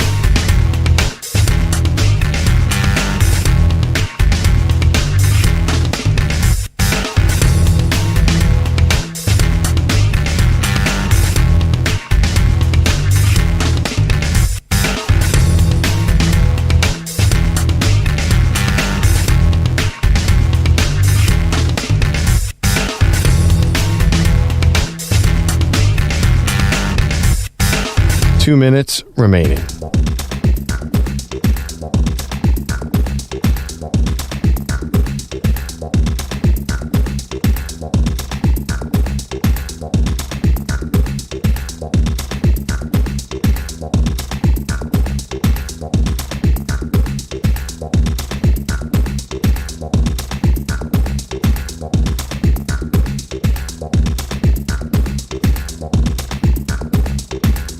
One minute, 30 seconds remaining.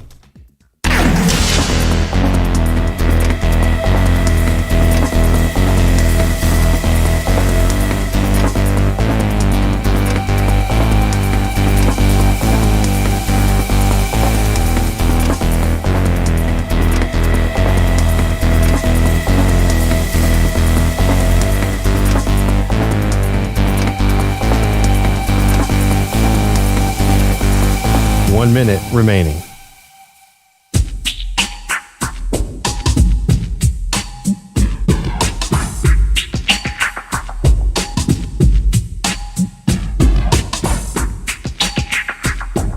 "45 seconds remaining.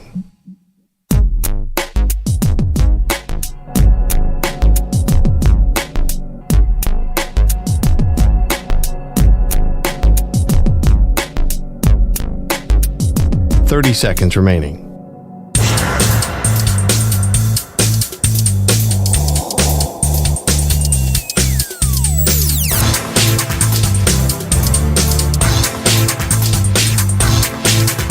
"15 seconds.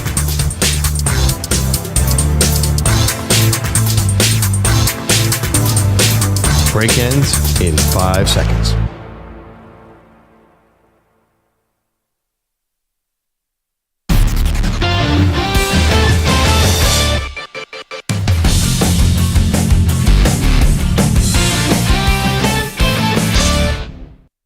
Had a million nights just like this. So let's get down to business. Welcome back. Let's get down to business. Andrew Bogusch is here with us with headlines. If you missed our interview with Nick Kostos, who joins us every Friday to help win us some money, you can find the Maggie and Perloff podcast, or you can hit the rewind function on the Odyssey app. We still have number 3 on our list of top moments of the Maggie and Perloff show in 2024. We'll do that after these headlines. Mom, Dad headlines are sponsored by Progressive Insurance. Protect your home and auto. Save when you bundle. Get a quote at progressive.com. Don't look at me, please. Cameron Dicker now holds the all-time record for most yards kicked on a fair catch free kick. Jim Harbaugh showing why he's the 9-time coach of the year, going deep into the rule book to close the first half of Thursday Night Football. It's my favorite rule in football.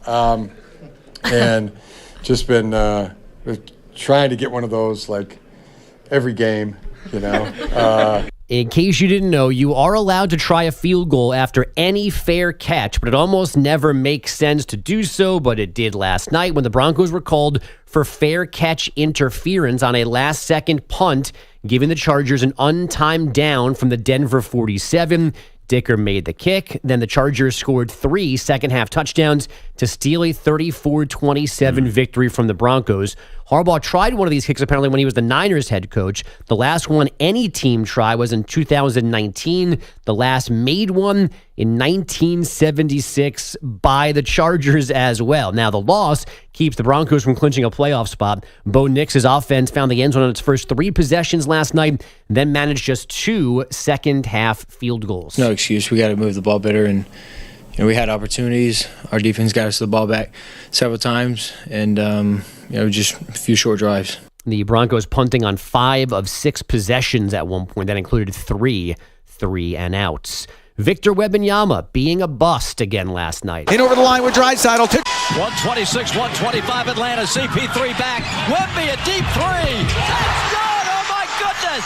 I'm the bust anchor hitting the wrong button. Wemby was that some kind of record scratch? 42 points, 7 threes, 6 rebounds, 5 assists, and 4 blocks in the Spurs 133-126 OT win over the Hawks last night. Apparently, no one's ever had that combination of threes, rebounds, assists, and blocks ever before.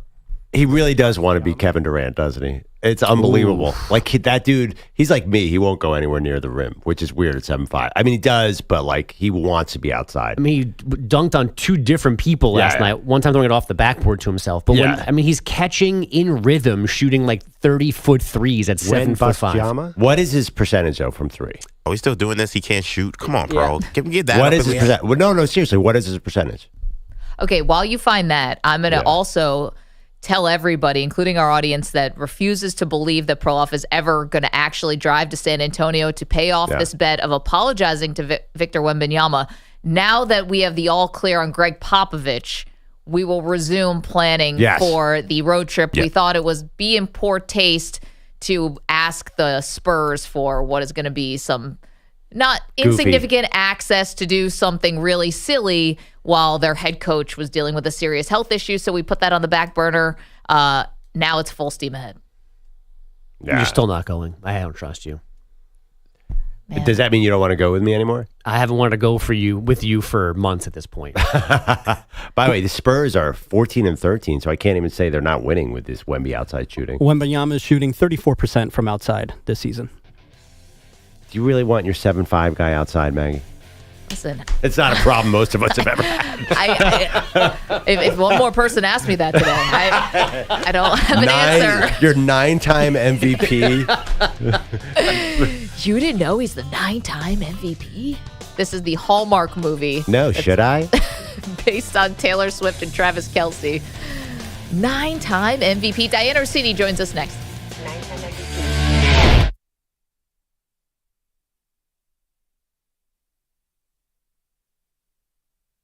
You're in a 5-minute break.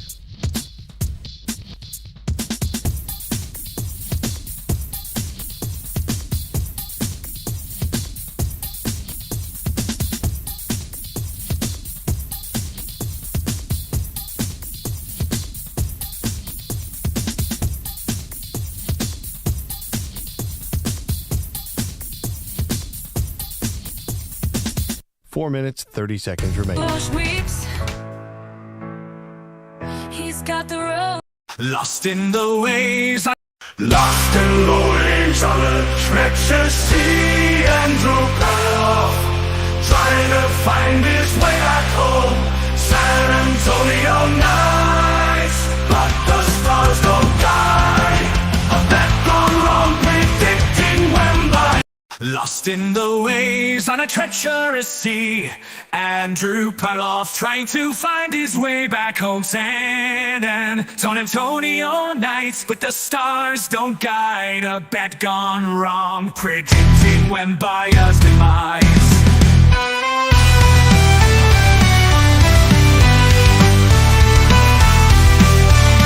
Andrew Bogusch, the loser left alone, crying in defeat, tears on his own. Perloff, what a perilous fate. A journey of failure that he cannot evade.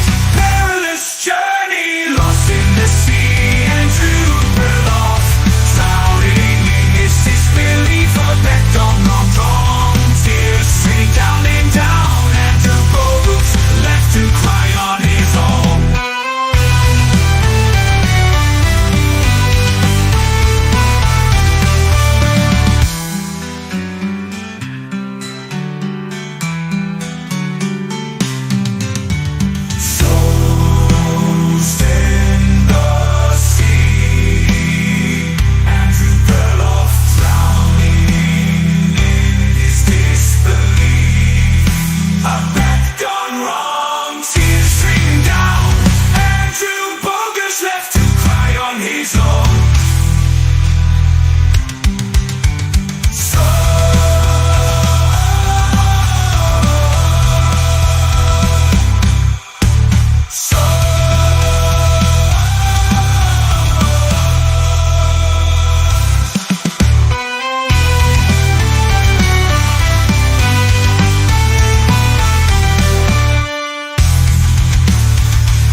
Lost in the way.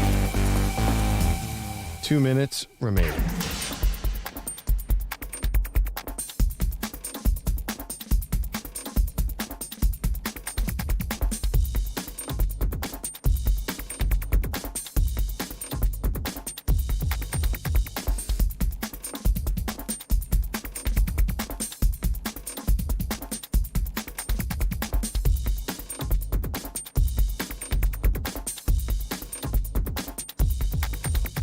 1 minute, 30 seconds remaining.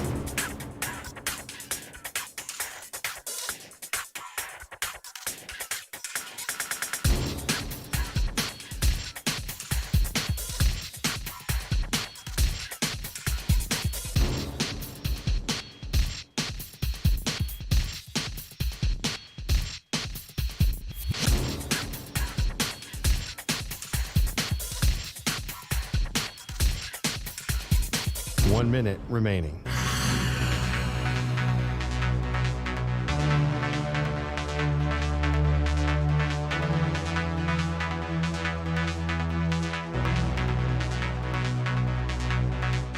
Forty-five seconds remaining.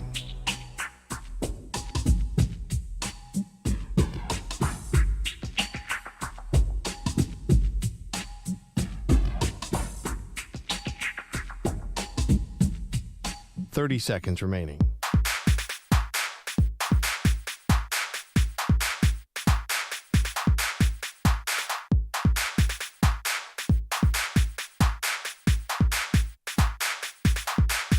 Fifteen seconds.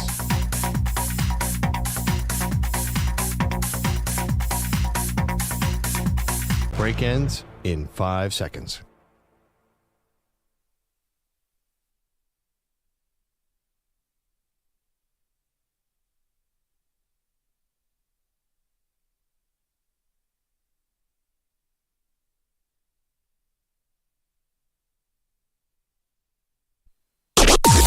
Maggie and Perloff on the Infinity Sports Network.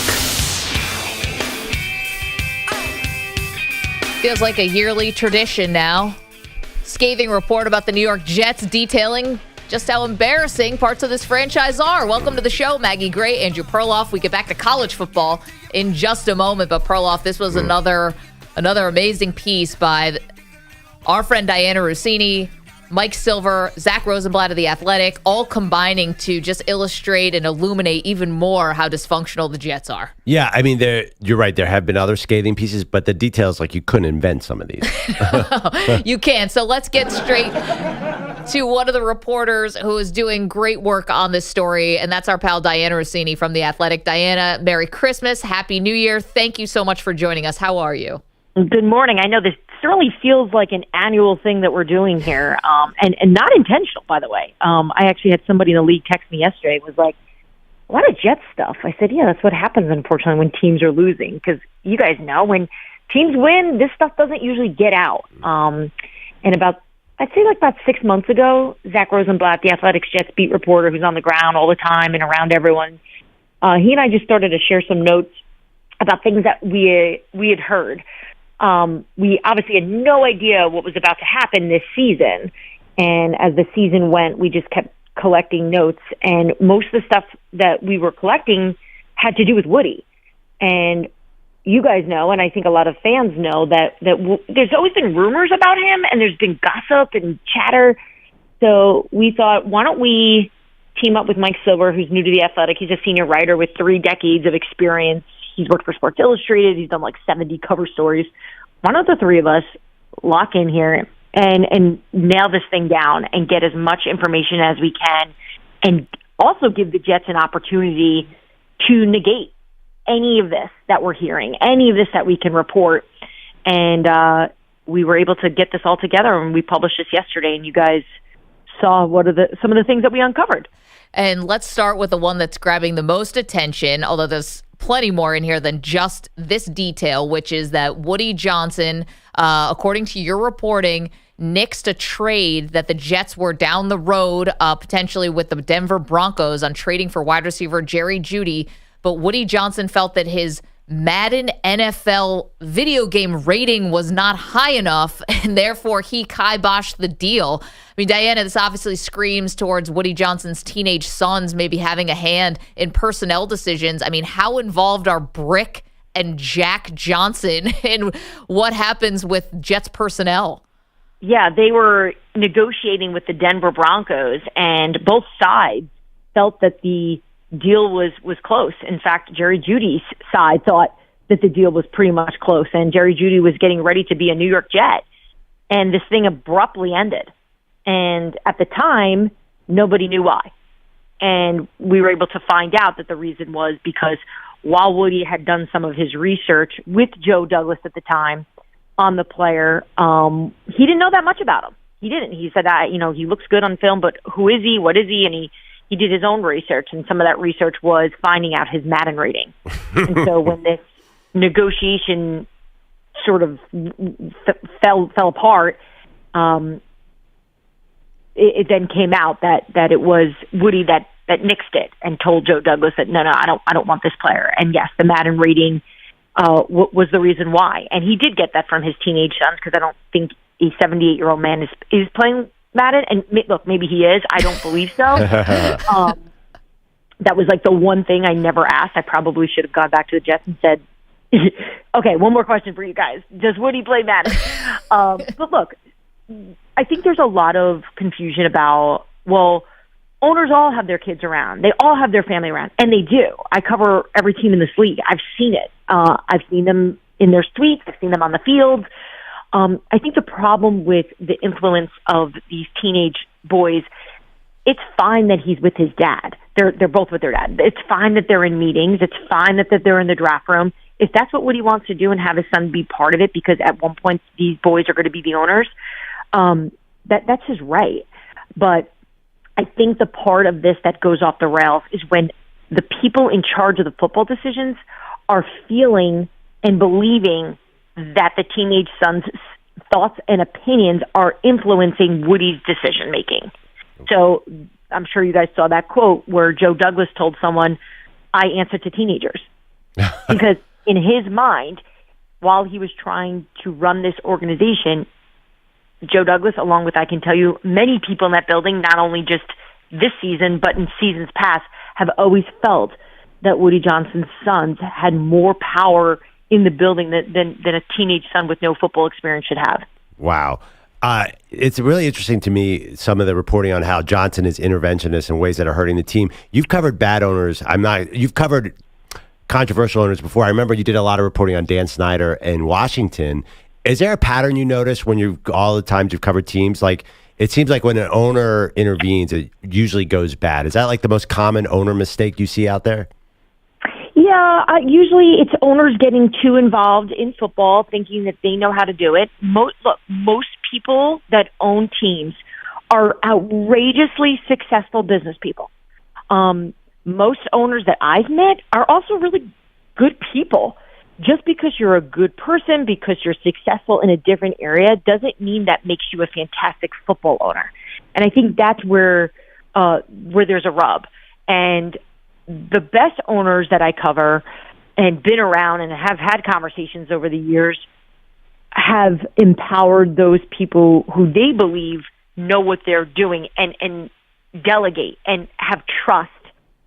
You can be part of it. I know of owners who are in the buildings every day, but they're not in the building to influence. They're not in the building to make decisions. They're there to just observe and to make sure the trains stay on the track for what they want their team to be. So in this situation, you have an owner who cares a lot. He wants to win. He holds people accountable in the Jets building, yet there's a side to him where he goes off the rails. We know when Mike White had that run that one season and the Jets had an opportunity to get in the playoffs, Mike White is playing with broken ribs. He goes out there, they lose, they get knocked out. He comes into the locker room, throws his helmet, hits the showers, and Woody yells in the locker room, yeah, you should throw your helmet because you F-word suck. That's not good management. That's really emotional and characteristics that don't fall in line with a successful program. And then when you're doing that in front of your children, then your children think that that's okay to talk to players and people on your staff in that regard. And that is what we discovered was happening as well. That not only Woody was speaking down to players, but the teenage sons are as well.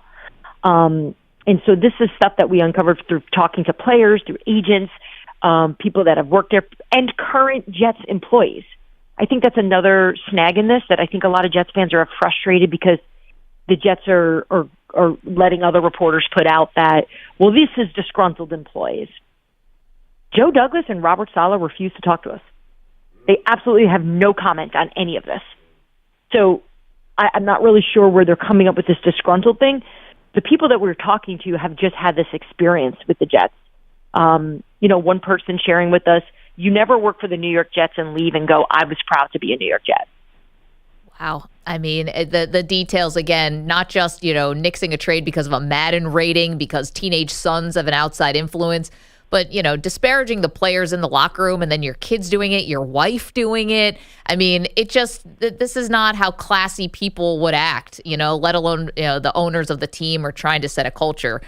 Do what you want behind closed doors, but not in front of the players. Dianna Russini is a senior NFL insider for The Athletic. The piece is out now, along with Mike Silver and Zach Rosenblatt, about the latest dysfunction with the Jets, and the details. It just keeps getting worse and worse. And Dianna, I think everyone listening who's outside of New York would wonder, well, what about the Aaron Rodgers of it all? They might not care so much about, rich guy Woody Johnson, but as far as Rodgers is concerned, I saw the detail you had in the piece about how Woody Johnson didn't appreciate when Aaron Rodgers, I guess, tried to, maybe lobby on behalf of Nathaniel Hackett. But where do you think Rodgers stands right now with the Jets? Yeah, I think that Woody and Aaron Rodgers' relationship has basically fallen apart for a few months now. I don't necessarily believe it was ever superb. I think it was fine. He's very close to Christopher Johnson, Woody Johnson's brother. It was reported recently that Aaron had gone to dinner. It was actually misreported. I think somebody said that he'd gone to dinner with Woody, and that was not true. He'd gone to dinner with Christopher Johnson. So they're fine. It's Woody has been frustrated with the play, with the performance, with the fact that Aaron has really stood strong on defending Nathaniel Hackett when he didn't believe that he was the best offensive coordinator.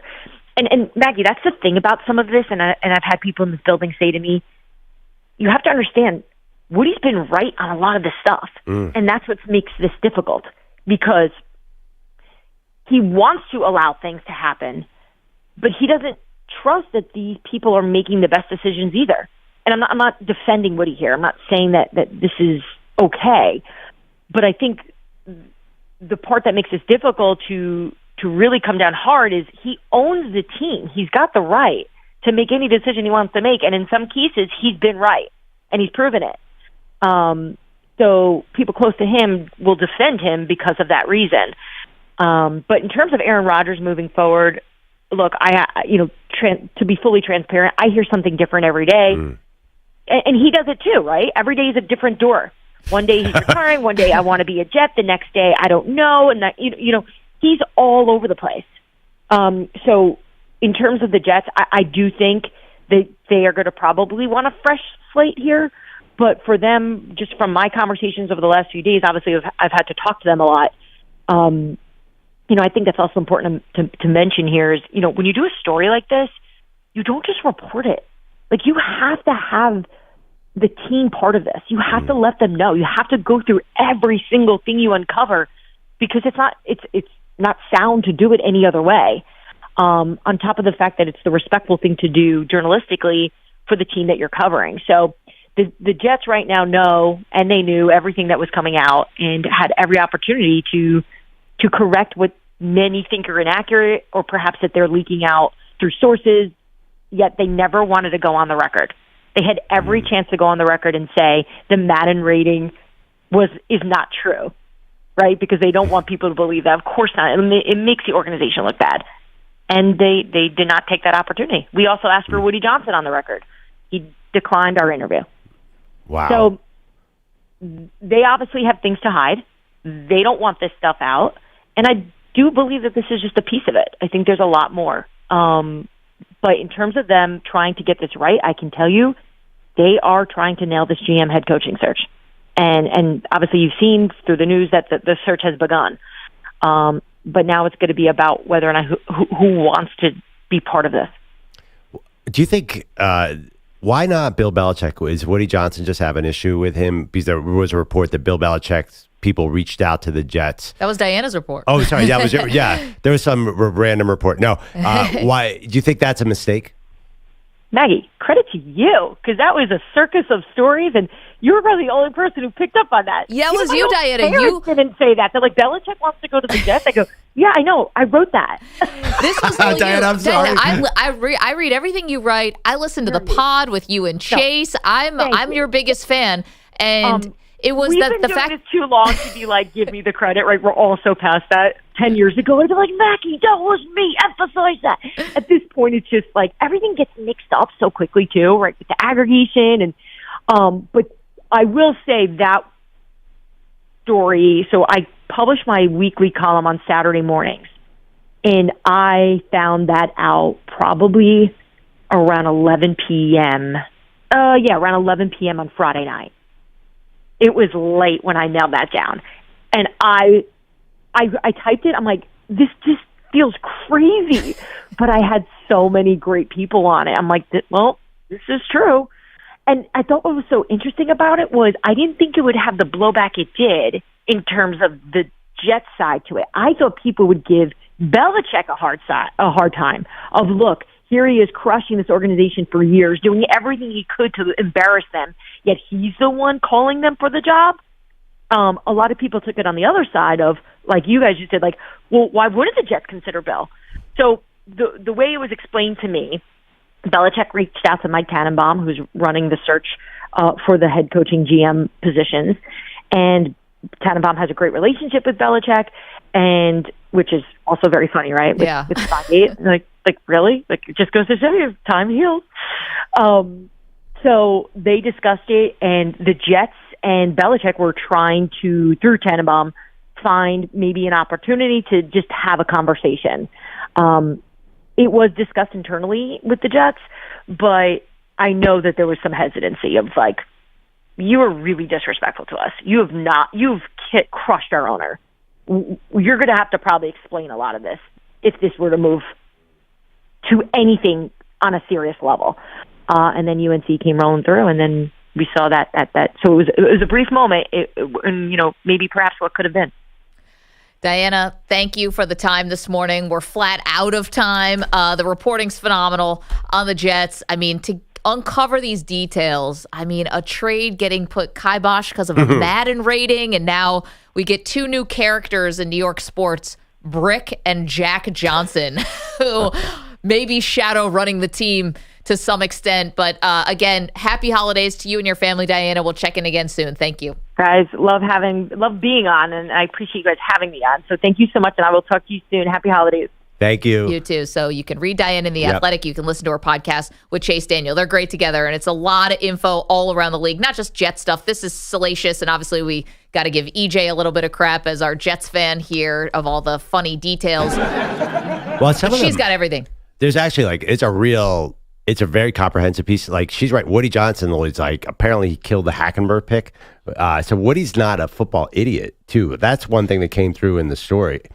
Right, but see, here's the thing. So, yeah, Woody was not a fan of the team drafting Christian Hackenberg, but he didn't say anything in the moment in the draft room, which is probably the right thing to do, but afterwards had, like, snarky comments. Right, just like what he did to Mike White. Like, he is right. So it's such a weird dynamic. Okay, but here's the thing. But he also he made the bed that he's lying in, though, because they hired Nathaniel Hackett with the hopes of getting Aaron Rodgers.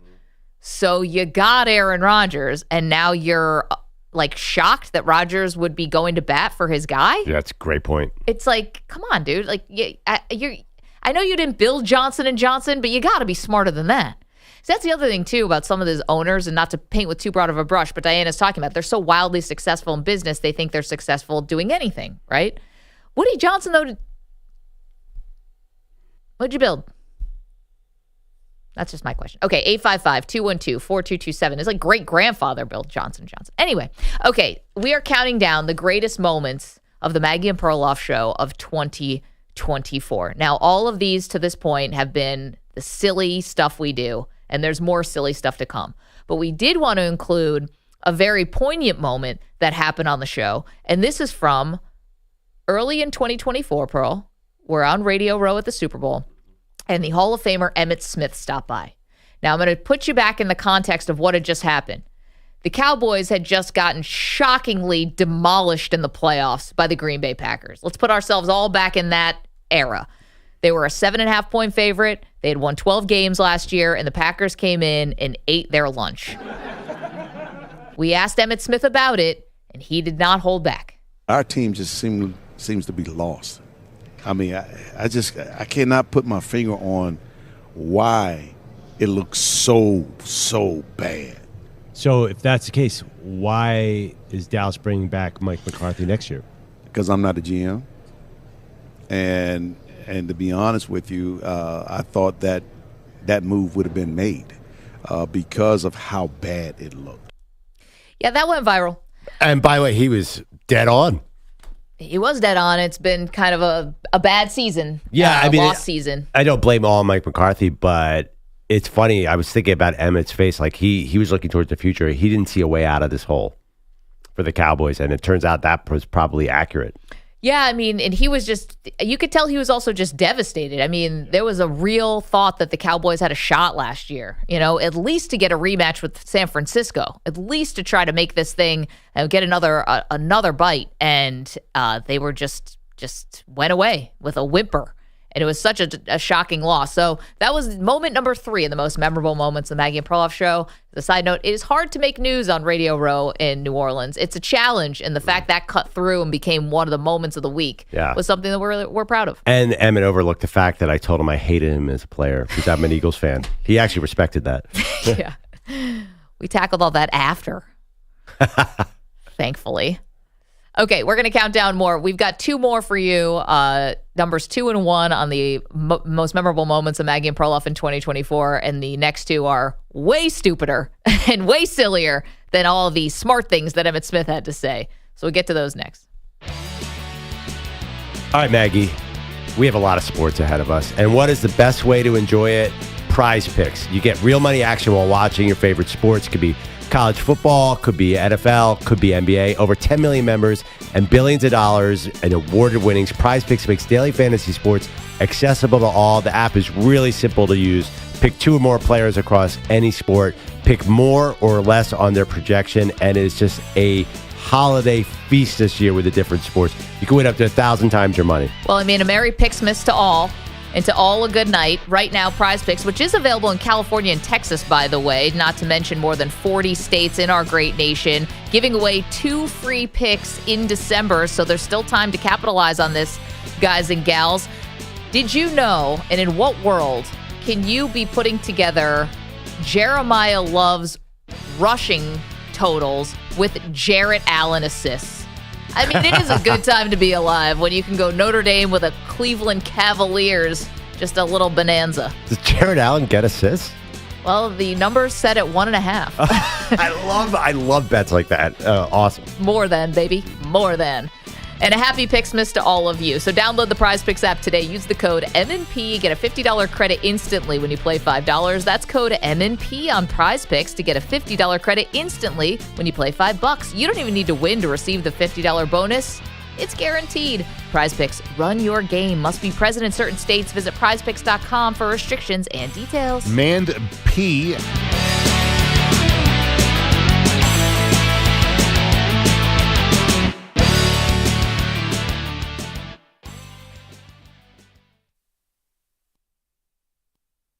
You're in a 4-minute break.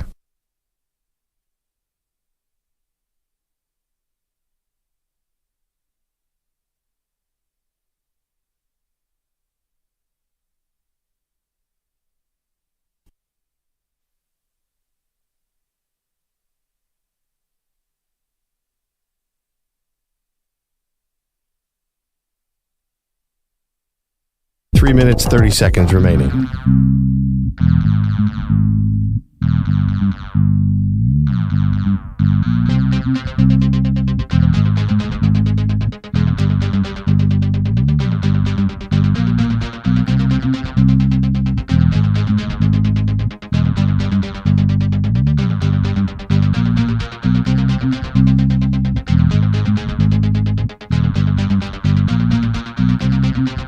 Three minutes remaining.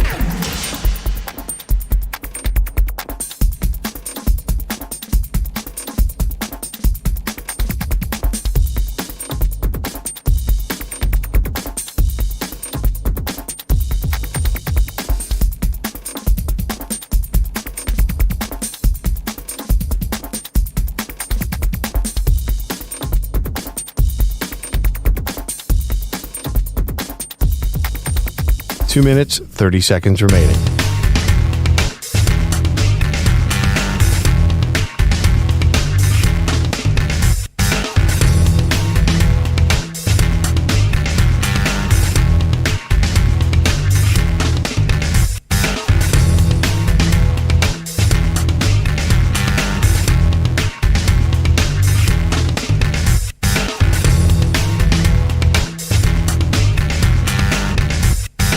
Minutes remaining.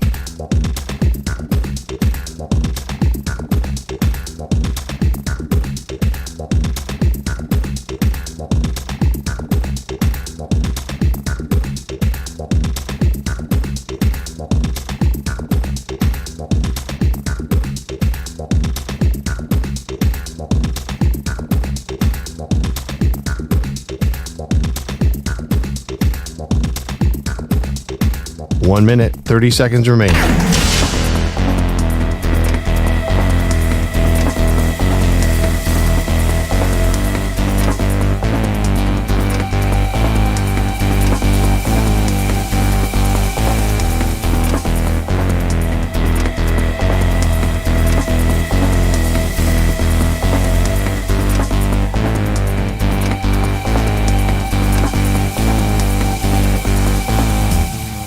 One minute remaining.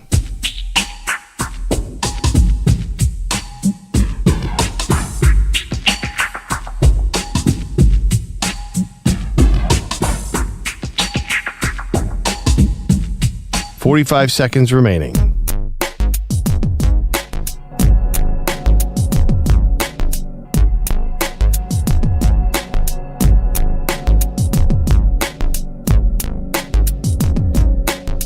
$30 seconds remaining.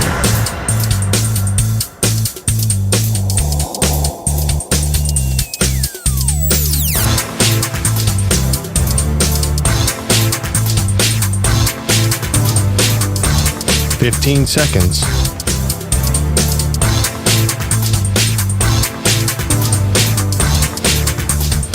Break ends in 5 seconds.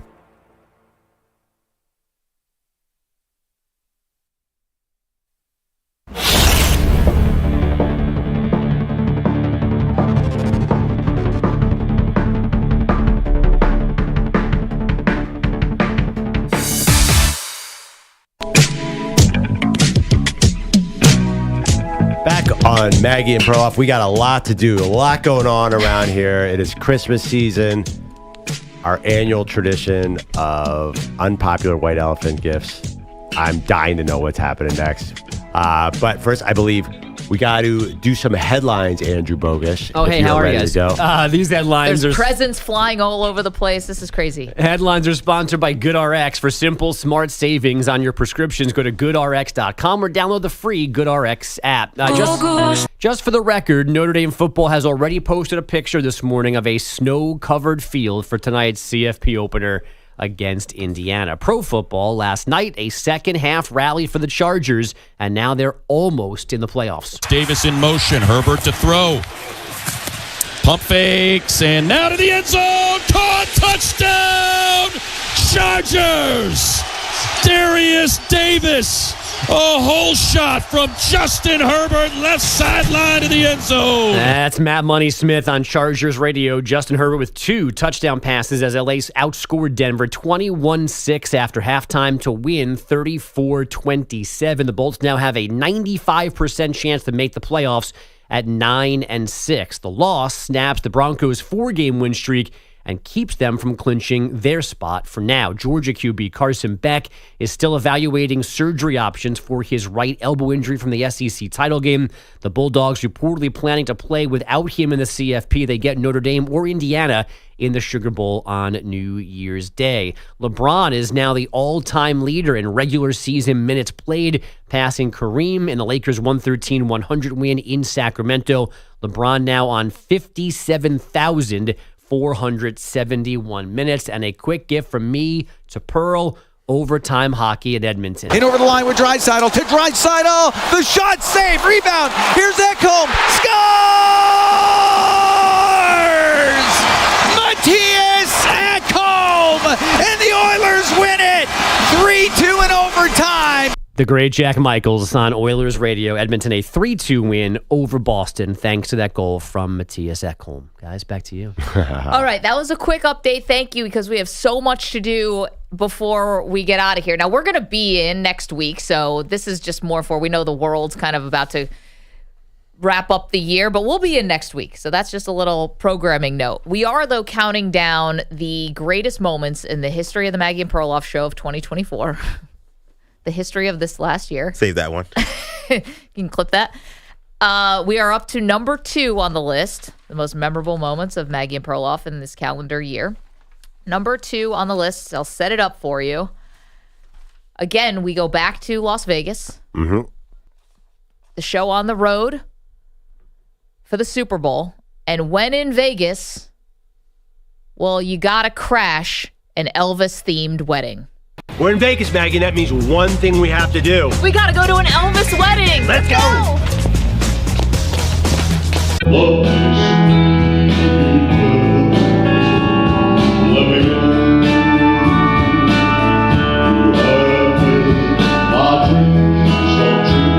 Never give each other a suspicious mind and always step on each other's blue suede shoes. Do you promise? Yes. All right, let me get up.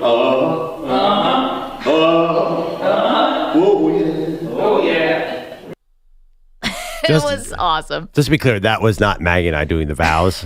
We are work husband and wife. We are not officially married in Las Vegas. I never even considered The that. way it sounded like, That was great. And I don't know why I'm blanking on the 2 people's names. This is a bad job by me. Anyway. We were in their wedding party and you forgot their names already. That is sad. Do you remember them? No. Do you remember your name? I do remember crying a little bit. Remember Boogie Fland? No. By the way, somebody told me the other day, that was a really interesting conversation you guys had about flan the other day. They're like, how'd you get there? I'm like, don't ask. The Elvis wedding is one of the greatest things that we ever decided to do. And thank you to the people whose name we're now blanking on for letting us be a part of their special moment. I kid you not. We were watching the amount of Elvis-themed puns and Elvis's voice, like they nailed it. It really was fun and kitschy and cool. And Perloff looked over to me once they were done with the ceremony and goes, Sarah and I should renew our vows here. Yeah. And I was like, I'd be happy to wear this t-shirt tuxedo t-shirt again, and come and be a witness. Yeah. I'm not a huge renewal of vows guy, though. I feel like it waters down your original wedding a little bit. So these 2 people were renewing their vows. But right? they're Elvis. And they do a lot of Elvis things. Yes. I had a sneaking suspicion about our couple. Uh-oh. That I didn't share at the time. Uh-oh. Because I thought it would have been, I don't know, like it's not my business. But now upon further review, I'm not going to say it. I thought. Say it. Spell it. I think somebody, as we learned, me spelling bad words is also against FCC regulations. But we learned that in 2023, so it doesn't apply to this. I think I know where you're going. I think one of the members of the wedding party may have been away for a while. Oh. And I think they were coming back, and that's the renewal of the vows. That was just a little bit of the vibe I got, because we asked for a backstory, and they were a little light on the details. And to be fair, we were strangers, so I get it. I think somebody might have been on a little bit of an air quotes vacation. There was a hole in their resume. There were some years unaccounted for. Well, it's funny. I thought you were going to say somebody was pregnant, and I was like, that is too damning to say that there was, and you went way worse. No, I got that vibe that someone may have just been away. I don't think it was anything dangerous. I don't think it was white collar necessarily, but I don't think it was anything too bad. I didn't even go that far. I thought you just meant there was like they were like separated for a while. No, she meant jail. She definitely meant jail. I didn't get that vibe at all. Jail. Listen, separated. Yes, I think physically by a wall with barbed wire on it. Can I say there was no actual evidence that this happened at all? No. This is just a wild, reckless speculation. I will say, I was going to say before you said that, I was like, one thing I will say, brave couple, because the neighborhood where this chapel was, man, I mean, I live in New York City. I've been in some rough neighborhoods.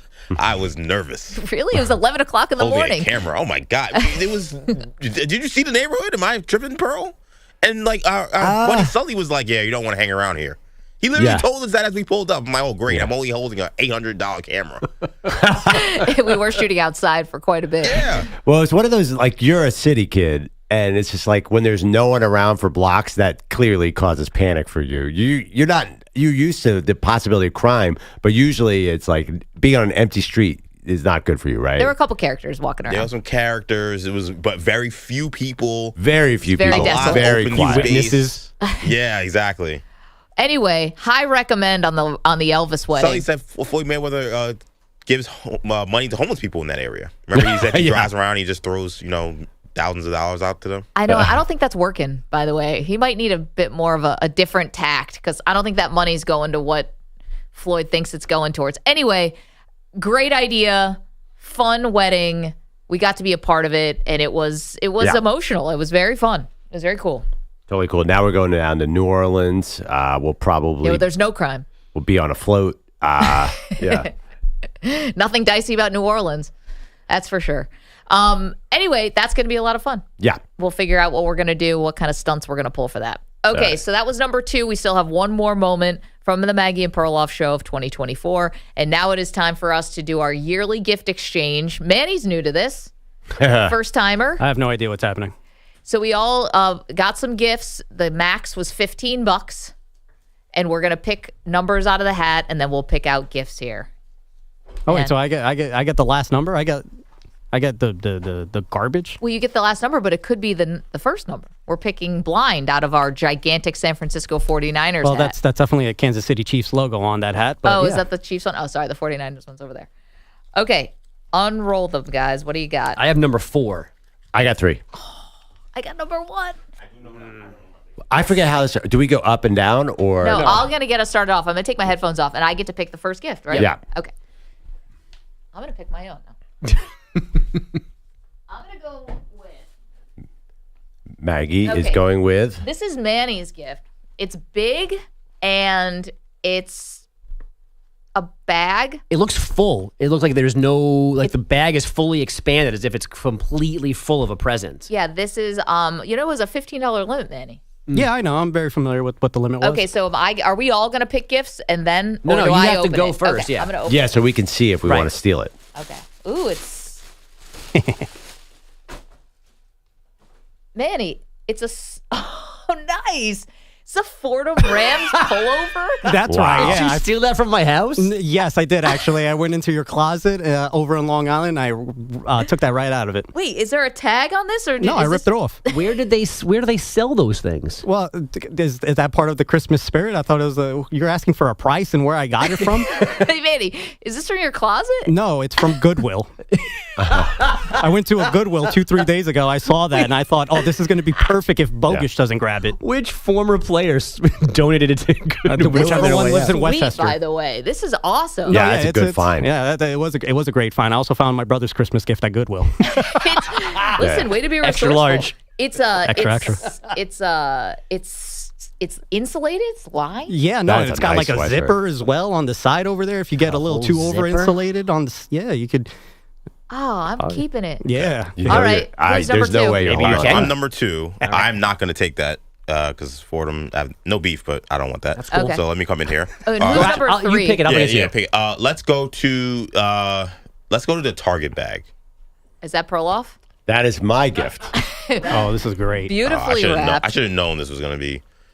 Yes. So Bogusch right now is like, men don't wrap gifts, so this is why I didn't wrap a gift. Okay, let's see what's in here. All of us men, except for Perloff, wrapped our gifts. The damn Philly socks are back. Come on. The damn Philly socks. You're disqualified. Oh, yeah. All right. You re-gifted your own gift from last year? That was last year's thing. I actually bought another one. I'm going to walk it over to EJ. Okay. Hold on. I really thought he bought more Philly socks. And this is going to be just a running bit every year that Perloff brings in Philly socks. Okay, so now we have a book, The Real Gift. Oh, Blood in the Garden. Oh, that's a good one. I have that book. So the one issue is I do have this book. And I want to say that was not a freebie. I actually bought it. No, I love Chris Herring. He's one of my favorite writers. So I got to figure. But I think I'm going to keep this because I lose books a lot, and I think it's a good place. Oh wait, I'm sorry, my headphones are on. You already have it? I do have this book. Oh, every Knicks fan, this is their Bible. I'm going to keep it. I'm going to keep it over. I'm going to keep it over the Fordham thing because I could place it maybe in my studio, podcast studio. There's stuff I can do with this. Very good book. Okay. You've read it too? Yeah, I have the book. All Knicks fans good. have this book. Yeah. It's a Oh Knicks my fan. God! I thought I was doing something nice. It's a very famous Knicks fan book. Also, Knicks fans haven't read anything in 20 years until this book came I don't know along. how to read. Honestly, like EJ, you said the other day that I don't have time to read any books, so I was like, well, I didn't finish it, but I've read not the whole thing, but I've read some of this book. I'm keeping it though. All right. I like it right now. Who's number 3? Stretch over here. Oh, that's me. Okay, I'm going to open this little wrap gift here. Okay, that's from me. Okay, it's an Andrew Bogusch. Nicely wrapped too. By my wife. Okay. Okay. Oh no. It is a card game, I believe, called Never Have I Ever Pre-Game Edition. I don't know what pre-game edition. Pre-gaming, like before you go out. As you're starting the party, you fire up this game. Oh, these are going to be some. No. Definitely some explicit content on Not those play cards. that with your wife, Perloff. Wait, is this going to be something now we do on the show? Well, I have 2 kids too. Like they love these Don't kind of include them. Definitely have to do it Oh on the wow! Can you give us an example while we keep going with the gift exchange of what one of these would be? Okay, is Bogusch next or Manny? Okay, I'll just tell you one I'm example. next. Have you ever done something inappropriate in an Uber? Yes, I have not tipped enough. Have I ever done something inappropriate in an Uber? That's Who a can no. remember? I'll get that to James Winston. Yikes. Yikes. Oh, okay. wow. EJ. It's the holidays. Everybody was thinking Merry about Christmas. We were thinking about it. All right, so my choice now. The dog bag is from EJ, right? Yes. This is the yellow bag is from you, Maggie? Yep. I'm going to go dogs. Okay.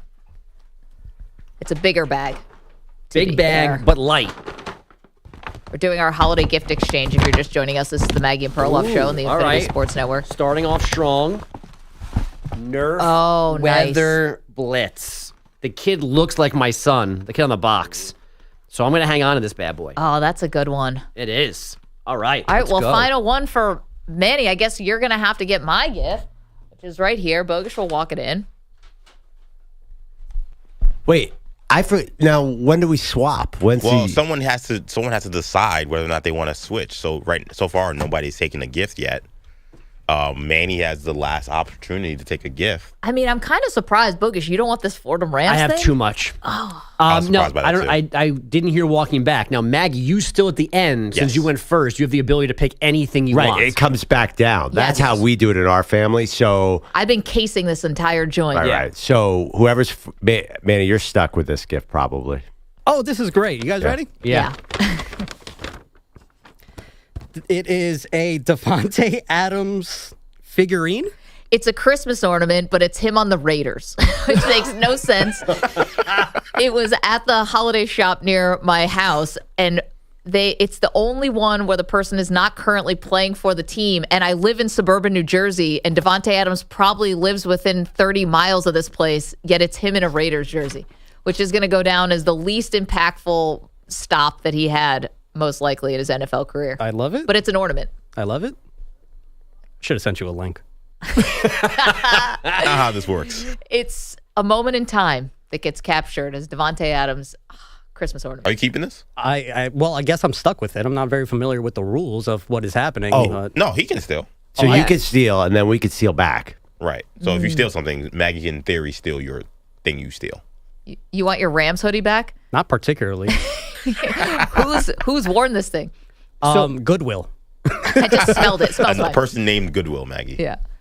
Yeah, hey, you know what? I am 20-some years old, and that never have I ever card game is looking real funny for some nights. I Oh, bet. definitely. This is a good fit. It doesn't fit me. So you want the Davante Adams ornament? Are you kidding me? Oh, I don't have a choice. We switch. All right, here you Okay, go, so buddy. I got that. All Right right, through Not the through glass. the glass. all right. Who's 4? Me, I'm good. Okay. So Maggie has the last choice Now, I'm here. 3. I have the Davante Adams ornament. I'm going to take that Fordham Rams sweatshirt. I had so a feeling you were I going can to be do that. on Team Bogusch and root for Yes. Fordham. Come on. That gives Maggie. You have the Davante Adams ornament now. Wait, but Which is hers. I actually want the blood in the garden. I haven't read it yet, and there's no way I can't bring myself to buy it because of my strained relationship with the Knicks, which has nothing to do with Chris Herring, by the way. Yeah. He's great. By the way, I read the whole book in the bookstore. I had never read it before. It's I really awesome. want it. It's good. I really want it, especially we're about to go on holiday break, so I might have a little time. Sorry, EJ.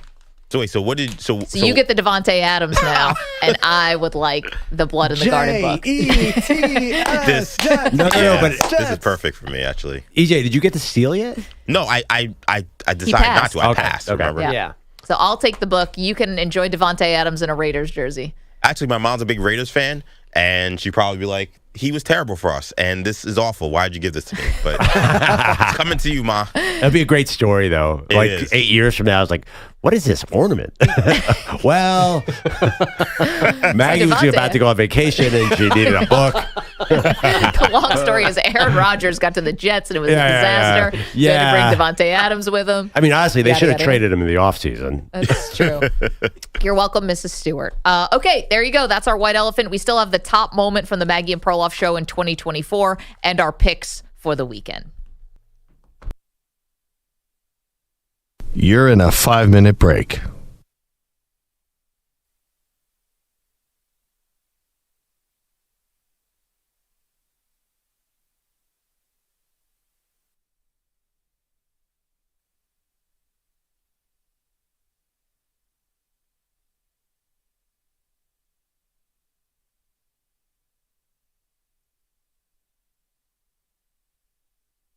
Four minutes, 30 seconds remaining.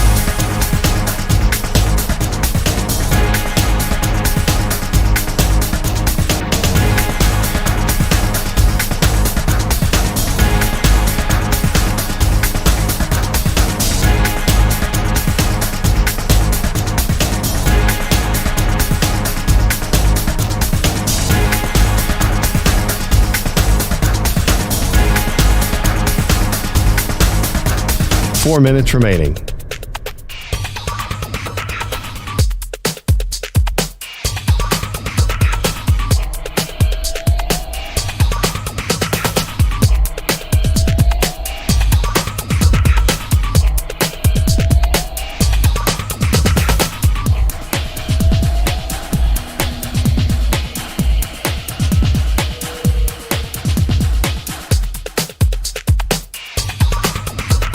Three minutes, 30 seconds remaining.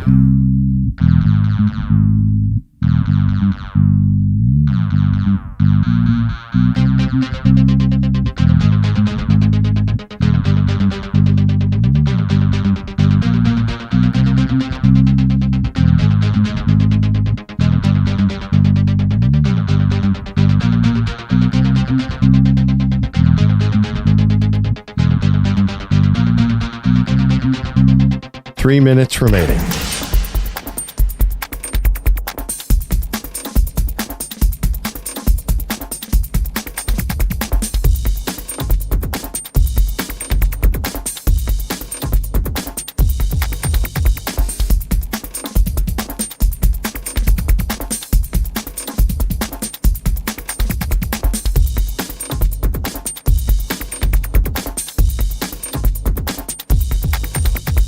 Two minutes, 30 seconds remaining.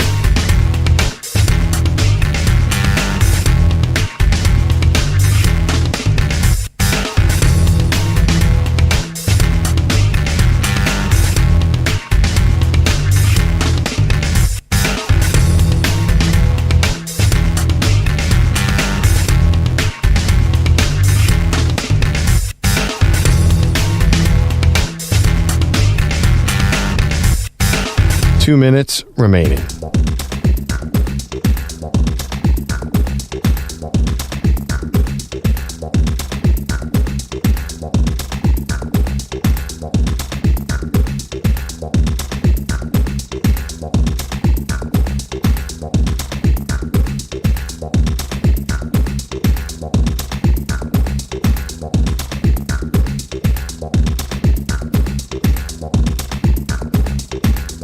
One minute, 30 seconds remaining.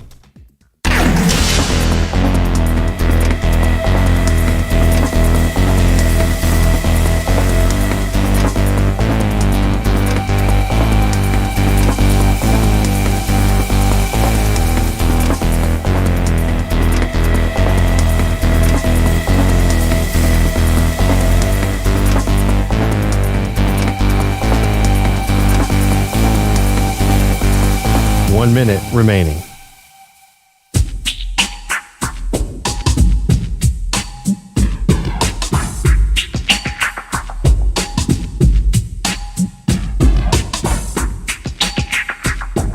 $45 seconds remaining.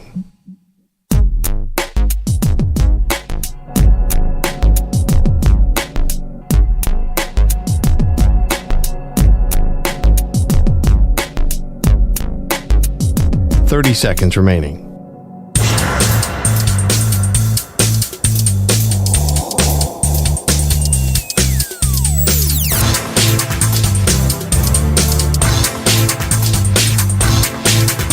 $15 seconds.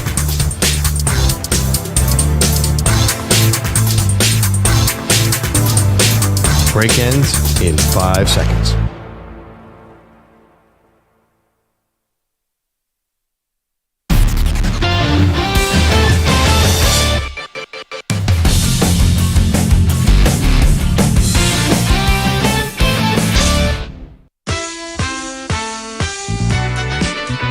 Welcome back.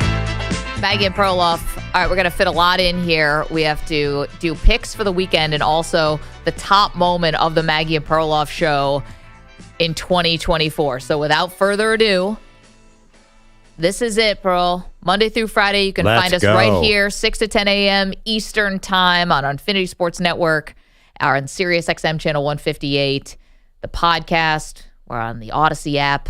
This is the number one moment from the year. Me paying off a bet to Perloff that I lost. This is when I had to eat Jell-O mixed with tuna fish mixed with green olives. 3, 2, 1. Trembling hand is in. There's eating, and there's immediately into the garbage. How could you do this? I gotta try to do this. This is the toughest thing I've ever seen. This is the toughest thing I've ever seen, and it's not going well. I can't put it down. You can't. I can't swallow it. There's something. This is the most disgusting. Okay, let me try it again. Why? I'm going to try because I'm trying to pay off the bet and not be like a loser. And I just can't choke this stuff down. I'll tell you what. I don't know what's worse, the audio or the video of that. It's a tie. And I lost many things that day. Respect for myself, dignity. Your appetite some calories. for about a month. Yeah. Still haven't eaten tuna fish or green olives or Jell-O since. Oh, my God. People, people do not understand. Like, you cannot translate how inedible that was. It was the worst thing I've ever tasted in my life. And it's giving me PTSD right now just listening to it. So let's get to our picks. We have no time for this. EJ, what's our records right now, sir? Maggie and Perloff's NFL picks. So, Maggie, you are 42-33 after going 1-4 last week. Pearl, you are 36-39 after going 2-3 last week. All right, we only have a minute here. 2 college picks, 3 NFL. Perloff, you want to start us? Sure. I was 3-2 last week, by the way. Sorry, you were under on Kamara. I thought you were over. So yeah, 3-2 last week, so that makes them 37-38. Yeah, I bet on Alvin Kamara and got hurt about the second quarter, and that was the funnest thing of all time. Okay, I got to do college. I'm taking Penn State to cover 8.5. Wow. Yeah, because it's really the home field advantage, and my over/under is a risky one. I don't see Tennessee and Ohio State doing a ton at night in the cold weather under 46. Okay, for my college picks, I'm going to take Clemson plus the 12. I've been riding with Clemson. Dabo Swinney, I've been talking them up all week. Yep. It's the biggest spread of the weekend, begging you to take the points. And then for my over-under, give me that Penn State SMU game you were talking about before. I'll take the over 54 in that game. I love it. Okay, going to NFL, I'm going to take the Lions laying 6.5 against the Bears. We'll see. The Lions don't have any defense, but the Bears have been treading downward, in my opinion. And my total, I'm going Cowboys-Bucks over 48, and that's wishful thinking because wouldn't that be fun to see a Baker Mayfield shootout against the Cowboys? My prop, James Conner, Cardinals running back, over 79.5 rushing yards against the porous Carolina Panthers D. Oh, that's a smart one. Okay, for my NFL picks, I'm going to take the Cowboys. Give me the points. Home. Buccaneers might be feeling themselves a little too much coming off that big win over the Chargers, and to be honest, Dallas has been live in these games because their defense is rounding a little bit back into form, even with the loss of DeMarre Overshawn. Give me the over-under on the Giants and the Falcons. That number is set at 42. Michael Penix Jr. taking over. A lot of people have a lot at stake in the building over Penix looking very good. So this is the week that he really has to look good, and the Giants, I think, are trying to... Listen, the Giants, it'd be better for them if they lost. Drew Lock back under center. I think they can contribute. I think they can score 2 touchdowns in this game is what I'm saying. And then my prop, give me Derrick Henry over 18.5 carries. I think they go back to Henry big time in what feels like a must-win game against the Steelers. A Michael Penix big game would be so much fun. Oh, I know. It's the Christmas gift we've all been waiting for. Have his former team, Indiana, beat Notre Dame, and then him come out and ball out. What an Indiana weekend that would be. Fantastic. Wow. We did it? Did we actually get everything into the show that we wanted to do today? I don't remember anything that just happened over the last 4 hours. It's been a whirlwind. EJ Stewart, Manny Rodriguez, fantastic. Just the best. And we're going to be back with you next week. Andrew Bogusch, Andrew Kaplan. You guys are amazing. Nick Kostos, Dianna Russini, who joined us, and the Weedos and the Coffee Drinkers. We hope to see you next week. If we don't, and everyone's traveling and doing all your thing, happy holidays, happy New Year, but we will be back with you on Monday. Don't miss it.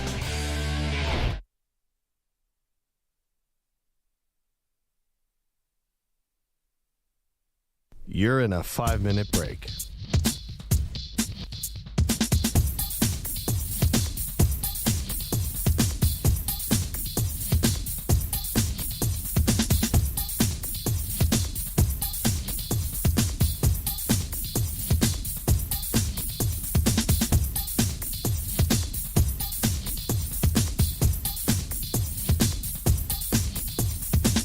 Four minutes, 30 seconds remaining.